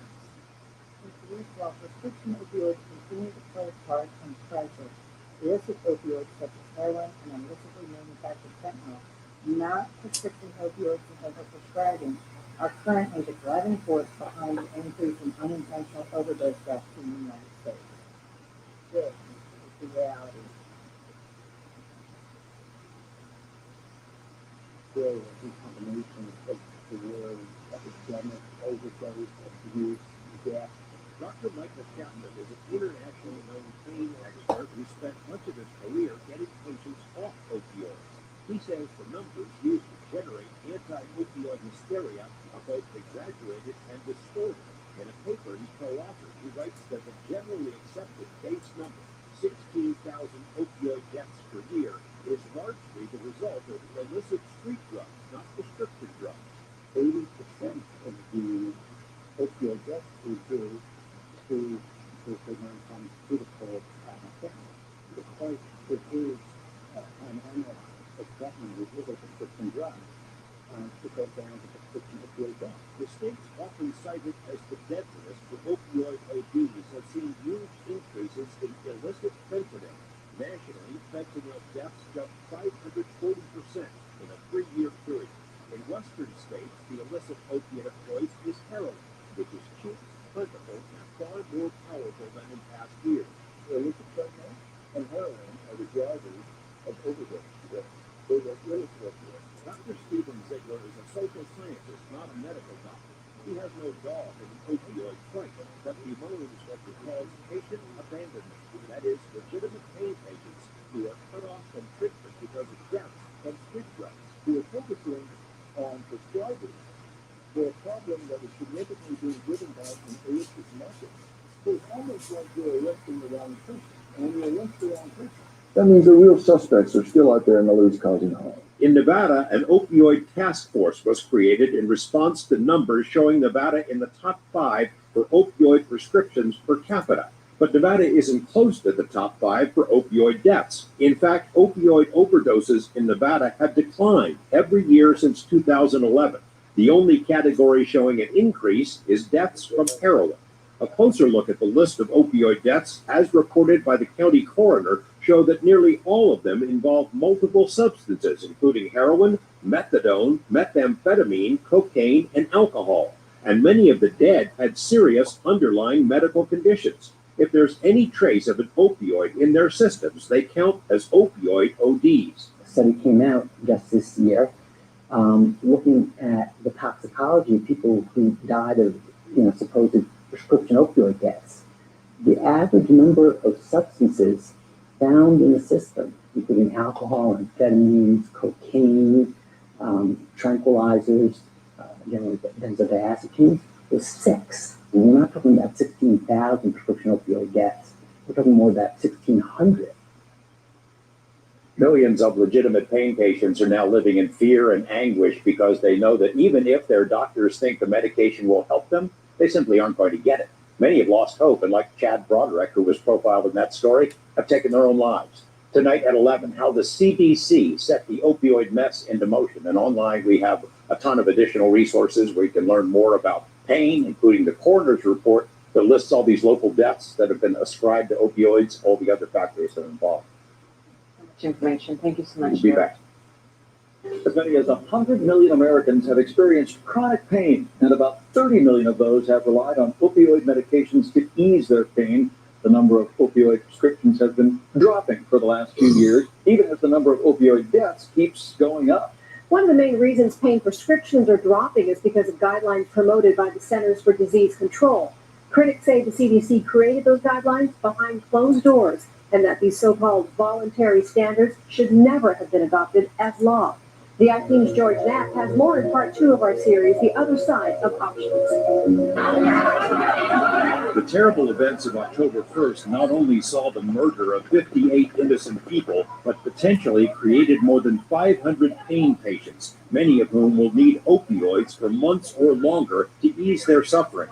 As it stands, though, they, along with millions of others with chronic pain, won't get what they need. Millions of our fellow citizens are already addicted. The president, his wife, his advisors, and just about everyone else in public life have weighed in on the so-called opioid crisis. Public enemy number 1 in the United States is drug abuse. For more than a century, American politicians have scored points by declaring war on various drugs: heroin, cocaine, marijuana, all of which are still widely available. But the new drug war has already made a huge dent because its target is legally prescribed.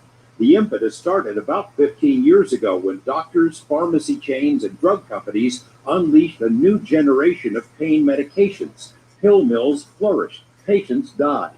But the pill mills have since been shut down. All the records show is that the prescribing hit its peak in 2010, and the number of opioids and the amount of opioids being prescribed has been in decline ever since then. Pat Anson of the Pain News Network says opioid deaths are up because of illicit drugs like heroin and fentanyl. He thinks the crackdown on legal pain meds is misguided, which is why he suspects the CDC created the policy in secrecy. They knew right away, and they did it illegally too. They did it without holding public hearings. In March 2016, the CDC issued what it called voluntary guidelines, suggestions for general practitioners about how to rein in opioid prescriptions, including a proposed cap on daily dosages called a morphine equivalent standard. The notion of morphine equivalent daily dosing is just absurd. Pain expert Dr. Michael Shatman says there is no science whatsoever behind a morphine equivalent standard, and that it is preposterous to declare that when it comes to pain medication, one size fits all. In a scathing paper recently published, Shatman and his co-author pummeled CDC for creating guidelines in total secrecy. The identities of the expert committee were not revealed, even when 6 members of Congress wrote to ask what was going on. When the names finally leaked, they were widely regarded as anti-opioid crusaders. CDC used exaggerated data to justify its guidelines, Shatman said, and his paper noted CDC had never even mentioned chronic pain on its website prior to issuing the guidelines. Worst of all, the guidelines were adopted as law by states all over the U.S. Unfortunately, insurance companies, state regulators, health insurance quality organizations have all decided to ignore the specific content of the CDC guideline and to kind of weaponize it. So they've taken some dose thresholds and said, look, we're going to force the dose down, whether the patient likes it or not, whether the doctor likes it or not. 13 different medical organizations, including the American Cancer Society, complained about the lack of transparency in the CDC process and the likelihood that patients in extreme pain would be denied treatment. CDC responded by hiring a PR firm to promote the guidelines further. Pain doctor Forrest Tennant thinks this sends a loud message. The federal government is sort of giving the message. We don't care if you die. We don't care if you suffer. We don't care if you lose your doctor. We don't care if you have unnecessary surgery. We don't care if you're called a drug addict or have to go into a mental health center. We don't care anymore. George Knapp, 8 News Now. A document obtained through the Freedom of Information Act shows the PR company hired by the CDC advised its client that the voluntary standards were causing chaos for pain patients across the country. CDC has given no indication that it plans to change those standards. Pain patients are bracing for another cut in medication supplies in the coming year. Now, tomorrow at 6 and 11, how pain patients and their doctors are living in fear. We have. Now, those videos are available. That video goes on for another hour. So I'm going to cut to some other videos that we have that are a little shorter, and then we're going to come back. But if you want, we've got a playlist up there, and that video is like an hour and 15 minutes long about how this all happened. And it's the coverage by 8 News was amazing. Unfortunately, it was not picked up by national news. And the rest of national news, as Lindsay says, they don't want to report the truth. They want to follow the wrong leaders and report false news. And I can tell you that a lot of these news media are being paid off to report false news, to report the propaganda and not the reality of what's going on. And so I really want to applaud that news station for doing those stories. So I will go back to our other videos. Now with its 2018 the DEA went on a rampage. How exactly do they go after doctors? First, the DEA charges doctors with, quote, overprescribing opioid narcotics. What this means is anyone's guess. There are no defined limits. Next, they call that overprescribing, quote, beyond legitimate medical use, meaning basically a drug taking. And since that prescription was beyond legitimate medical use, they don't even have to prove intent to deal drugs. Furthermore, any money collected from insurance for that patient's visit is, as a result, insurance fraud. The health authorities found that criminal laws in years before it's actually more difficult to get drug charges against a doctor. It's very easy to make an insurance fraud case. I hear you say, what about all those pill mills I heard about? Didn't overprescribing cause a lot of people to become addicted? What about the opioid epidemic? First, the opioid epidemic isn't about drug abuse. Opioid abuse has always existed and has remained at a constant rate of below 4 people out of 1,000 for over 100 years. Prescriptions as a launching point for addiction is a myth and a lie. Opiates don't cause addiction any more than cars cause drunk driving. That is, they don't cause addiction at all. What causes addiction is found in the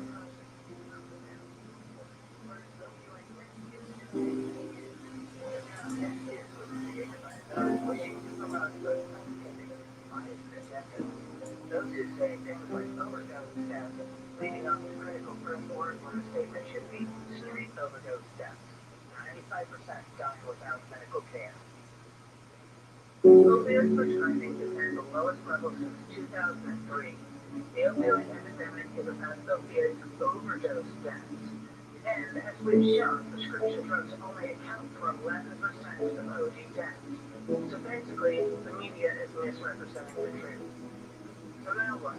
If there isn't a prescription drug problem, and the DEA is still going after pain doctors for the money, what's that got to do with me? Well, that's a scary answer that I'm not sure you're going to want to hear. See, chronic pain isn't a condition you can really avoid. There's no diet to reverse chronic pain. Damaged nerves can't be healed. And we're pretty fragile as human beings.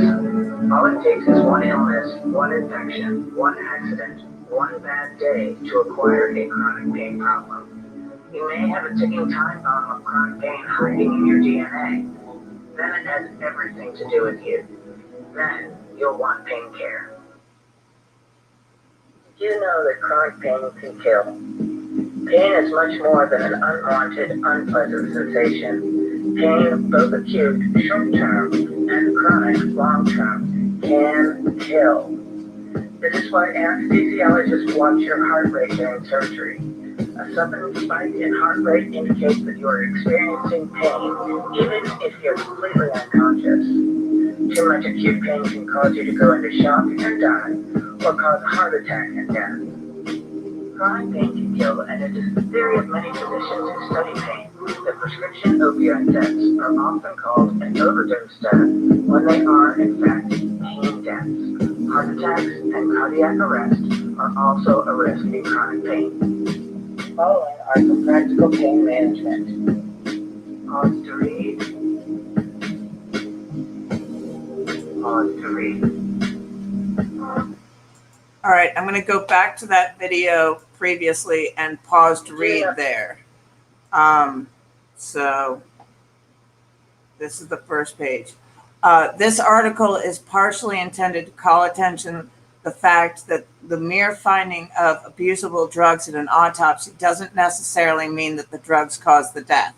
In fact, the drugs may have postponed the deaths. Some physicians have been falsely accused of causing deaths due to overtreatment when in fact, undertreatment of pain may have caused the death. Additionally, opioid blood levels assessed at autopsy of a patient who died suddenly are all too often wrongfully considered accidental overdoses because the pathologist is unaware that chronic pain patients on a stable dose of opioids can be fully functional with serum levels of their prescribed opioids that far exceed lethal levels in opioid naive patients. So that's what's going on, is that there's so much misinformation going on about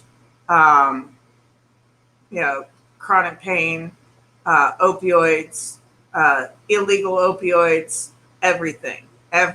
And that number in that video that said 11%, that was actually based on different numbers, whereas now they've found it's actually 1.3%.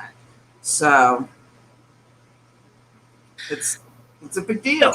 It's interesting because we've been talking a lot today about the hyperalgesia, however you say that word. Right.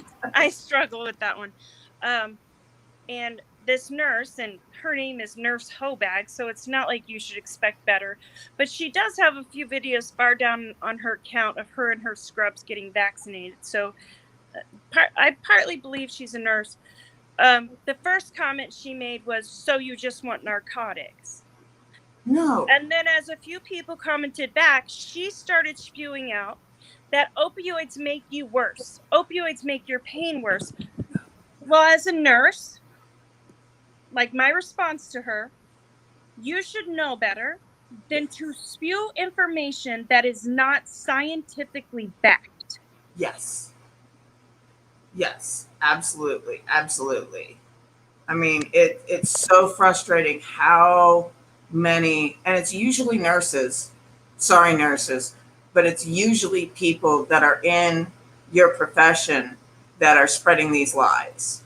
And we have some amazing nurses. Dustin is an example. Muscles in Nursing. Love him. Sassy Nurse. Yeah, Sassy Nurse 2020. And there's another one, that sassy nurse with a number after hers too, who is on mine. And all of those nurses are amazing.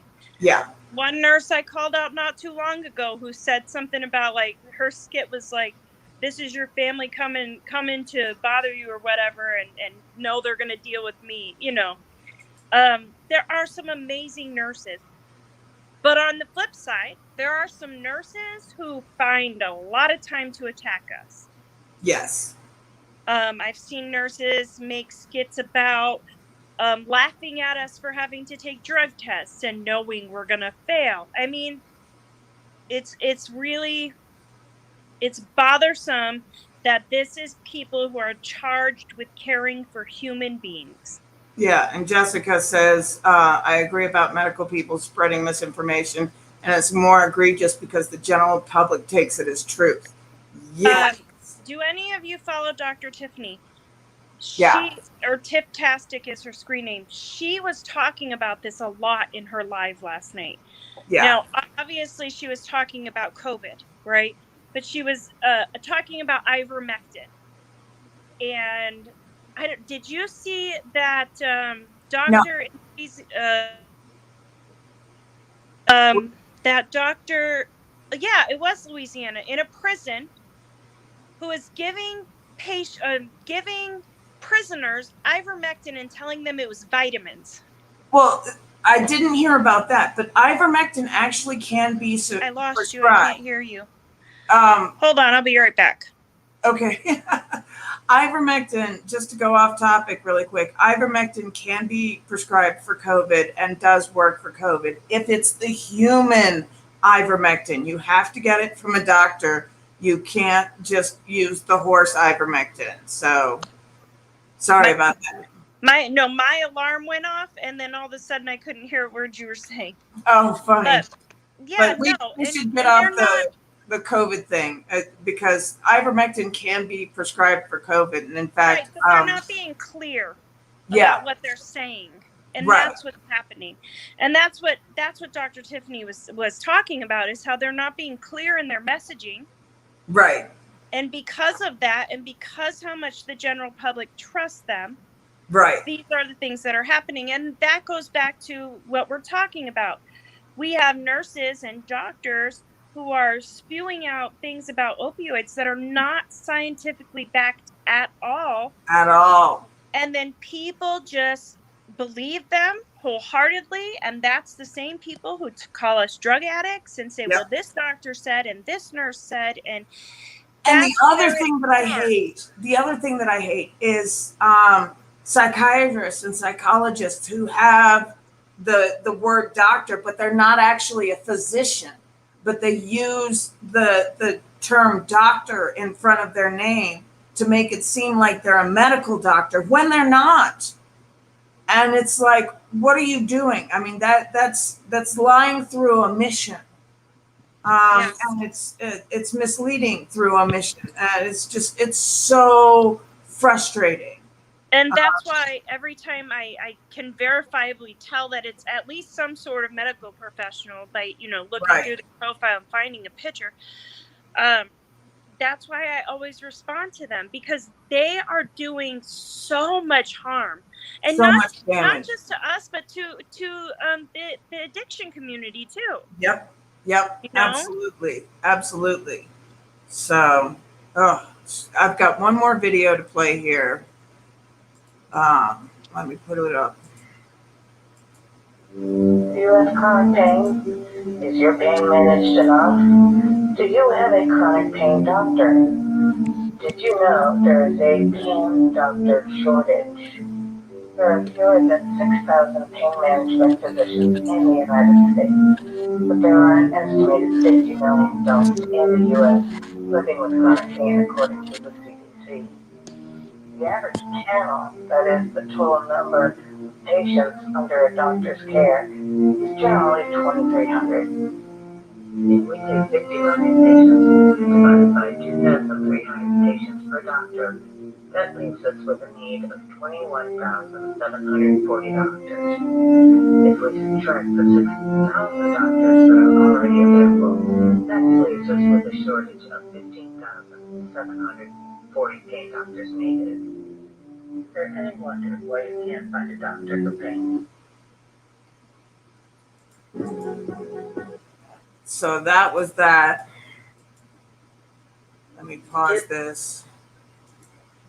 Technical difficulties. All right. So, yeah, that's why there's a doctor shortage going on. Is we need, another 15,000 pain doctors in order to cover the 50 million chronic pain patients that are out there. Right. And it's just absolutely stunning. And think about this going forward too, right? Medical students are going to know this is what's happening. So who's going to choose to make pain their specialty? Absolutely no one. No one. And in fact, I know a lot of doctors who had pain as their specialty, but because they had another specialty like neuropathy, they went ahead and they dropped their pain patient care and just went, or neurology, not neuropathy, neurology. I knew what you meant. Thank you.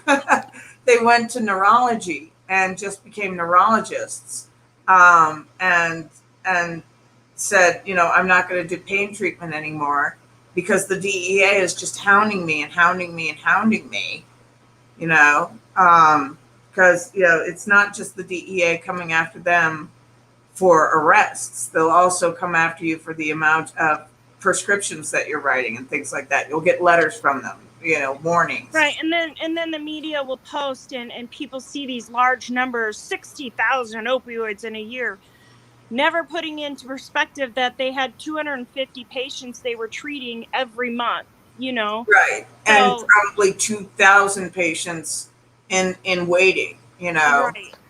So, yeah, I did the it's, math once on one of the cases. They went after a doctor, and I was like, you're talking about normal prescribing rates where this person is taking one pill every 4 hours, but you've made the numbers seem like, they're prescribing all of these pills. Well, if they have 200 patients, that's completely normal and completely within normal ranges. So what in the world are you doing? How are you feeling, darling? Are you doing all right? Do we need to go? I'm pretty hurting. Okay. I had to come back down to the heating pad. If you notice, I moved locations again. Right. So let me put up the rest of the Channel 8 stuff. And we'll play that, and then right before it's time to sign off, we'll sign off. Does that sound good? Sounds good. Okay, so let me add the screen here. There we go. And we'll play this so that you can rest a little bit. Thank you. CDC advised its client that the voluntary standards were causing chaos for pain patients across the country. CDC has given no indication that it plans to change those standards. Pain patients are bracing for another cut in medication supplies in the coming year. Now, tomorrow at 6 and 11, how pain patients and their doctors are living in fear. We have further resources on our website. You're watching 8 News Now at 6. Well, millions of patients in chronic pain are required to sign contracts with their doctors, which authorize random drug tests so the physicians can verify the patients are taking the medications as prescribed. That's not the only reason. It's also to check to see if patients are abusing other drugs so doctors can weed out any addicts seeking pain meds. But now, because of pressure from the CDC, the DEA, and other government agencies, pain patients who follow doctors' orders have seen their medications slashed or eliminated. And tonight, part 3 of our series, The Other Side of Opioids, the acting George Knapp reports on how those cuts have affected patients' lives. Since we first announced this project back in September, we've been flooded with emails, phone calls, and Facebook posts from pain patients telling their stories. The stories are gut-wrenching, heartbreaking. Many of them feel abandoned by their doctors, are no longer able to work, can't care for their families. Worst of all, they worry about the next round of cuts in their medications. Tonight, the patients tell their stories, starting with a man whose family name is well known in the Valley.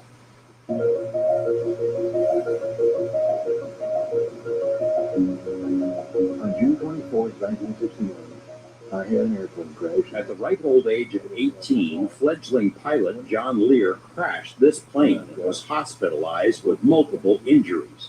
I broke both ankles, broke both legs in 3 places, broke my jaw, lost all my front teeth, had a concussion, crushed my neck. Doctors told Lear he would never walk again. They were wrong. He spent 35 years as an airline captain, 15 of those as a pilot for the CIA.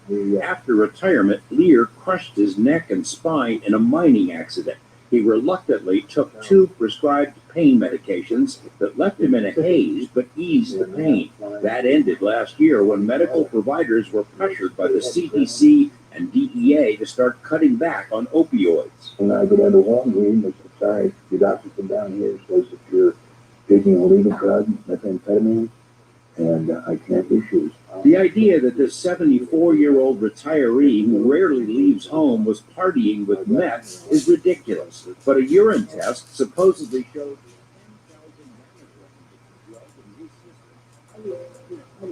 10,000 Lear was in agony without the medication, plus his health plan kicked him out. It's not uncommon. A lot of doctors are doing that, and they're not necessarily waiting for him to die. They just say, I'm not going to treat you. Or another method that they use is they give them a drug test, which are notoriously bad, but they're not reliable. And they'll say, oh, there's marijuana in your system. I'm not going to treat you anymore.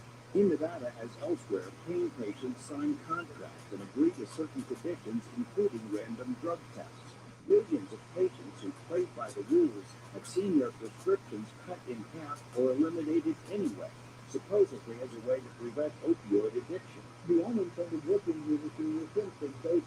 If they can't get the medication, they aren't willing to go buy heroin and die of a heroin overdose. So when the suffer, Jeremy doesn't want his identity known. He was healthy his entire life, but then needed hip replacement surgeries and developed diabetes. With medication, he managed his chronic pain enough to still run his own business and support his family. His doctor didn't want to cut his prescriptions, but felt pressured to reduce them by half, which means Jeremy is in pain pretty much all the time.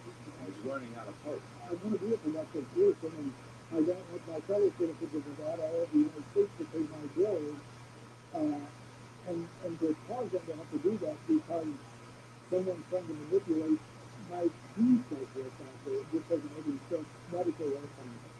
The I-Team has received hundreds of emails and letters from pain patients in similar situations, patients who are not addicts, but who need medicine to function.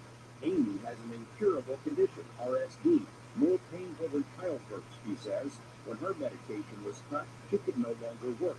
Pam's rheumatoid arthritis was previously manageable, but without meds, the quality of life is gone. Stacy is part of a support group for pancreatitis patients and admits, quote, some of us have suicide plans in place for when we can't take it any longer. Story after story from solid citizens who don't drink or smoke, whose lives have been shattered in the last year and feel abandoned by their doctors. 5K needs to fit. Las Vegas family physician Dr. Maurice Gregory bucks the trend in 2 ways. He still treats pain patients and he makes house calls to help those with mobility issues. Slashing opioids across the board as a reaction to addicts overdosing on street drugs is stupid, he says. That's like going to a parking lot and you see that almost all of the handicapped spaces are being taken up by people who do not have a handicapped foot. So you say, bright idea. What we'll do is we'll reduce the total number of handicapped spaces. We followed along with Dr. Gregory as he made house calls and spoke with his pain patients. Mostly they are fearful about what their lives could be like if their pain meds are cut even more. Suicide among chronic pain patients has spiked in the last few years. It's not an idle threat. People lose all hope and decide to end their pain one way or another. More on that when feature reports. Tonight at 11, Denise Valdez reports on how this kind of fear also permeates the ranks of doctors. Thanks for your The government crackdown on opioid prescriptions is intended to curb the addiction crisis, but many of the people who are overdosing aren't getting the pills from a legal source. Still, though, legitimate patients and compliant doctors are the ones being scrutinized. And many centers are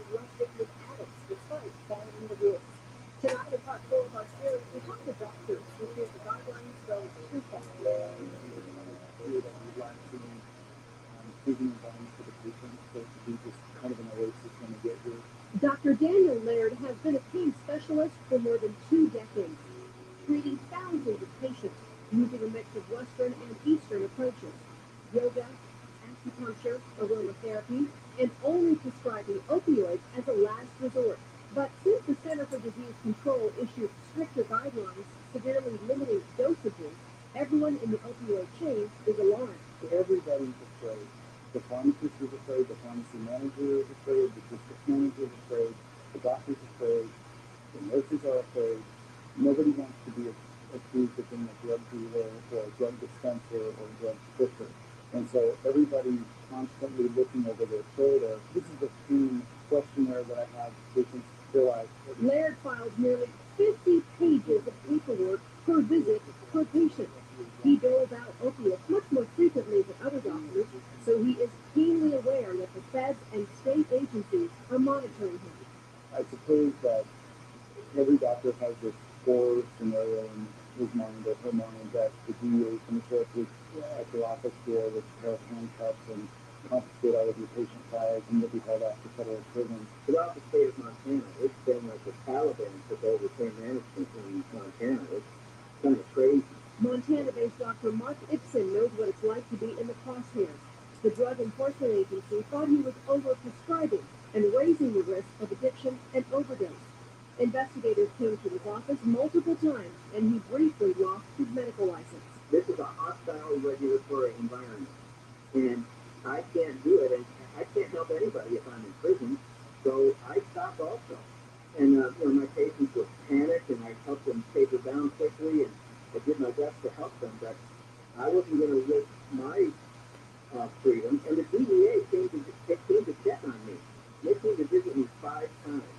And it's sort of like the mafia coming to you. His license was eventually reinstated, but he no longer issues prescription painkillers. Stories like this are not that uncommon. Prosecute one doctor, and it sends shockwaves throughout the medical community. Like Dr. Chris Christensen, a practicing doctor in Montana, who was charged with dozens of felony counts after 2 of his patients died from an overdose. Dr. Stefan Cortez from the University of Alabama at Birmingham School of Medicine stresses doctors are being squeezed. So there's doctors who truly believe that if they just stop prescriptions, they're in the clear. The patient will be better off, they hope, but they don't know for sure. So we have this perverse situation where if you reduce doses, even if it causes your patient to die from suicide or other forms of distress, the doctor's record looks better, not worse. Physician prescribers, non-physician prescribers, etc., are scared. They want to do what is best for their patients, but they are also a regulated profession. And in this current opioid, anti-opioid climate, basically relates to prescription drugs, is that they do not want to knock on the doors of the drug enforcement administration. And so what we find is that a lot of physicians are opting out of pain management because it's just too much trouble. They're not getting supported, and they're becoming juvenile. And that's why pain patients are becoming juvenile.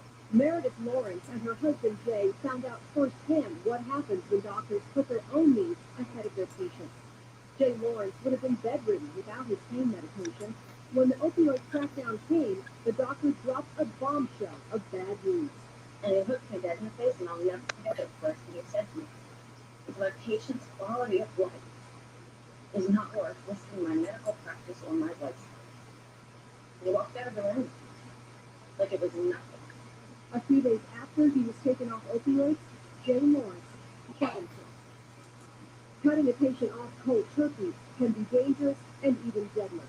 So the challenge is to strike a balance between the needs of a patient dealing with chronic pain while also reducing the risk of opioid-related overdose and deaths.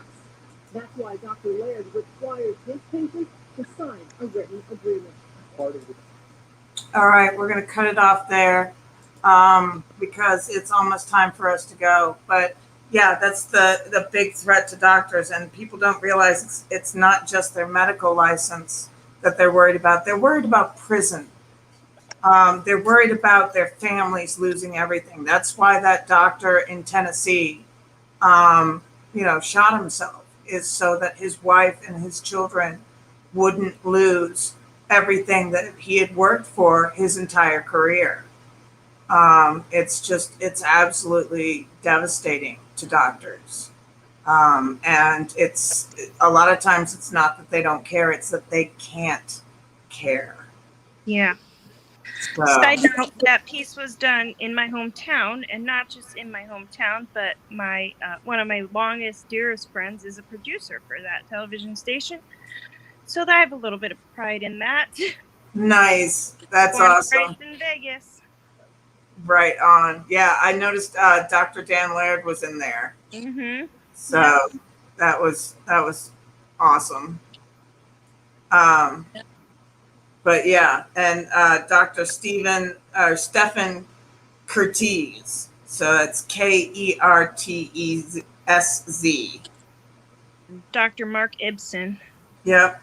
IBSEN. Yeah. So it's heartbreaking to hear those stories because it would be heartbreaking to anybody, but we relate so well to what those patients are going through. Oh, absolutely. I mean, like, the quality of life scale. You can Google that and find a chart. It goes from 0 to 10.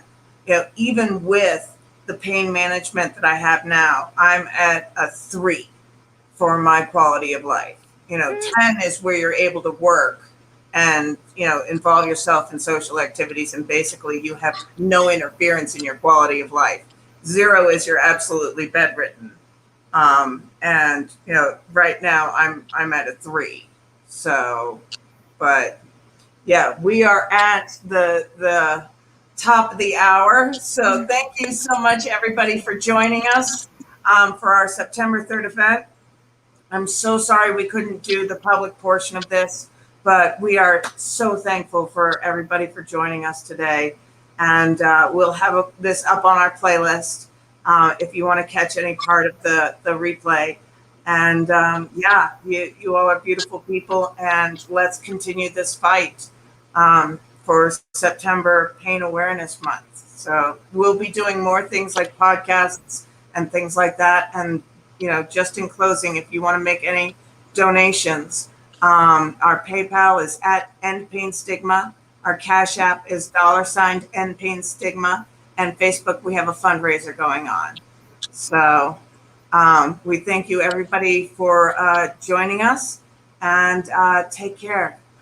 We truly appreciate you all. We'll see you guys soon. Yes.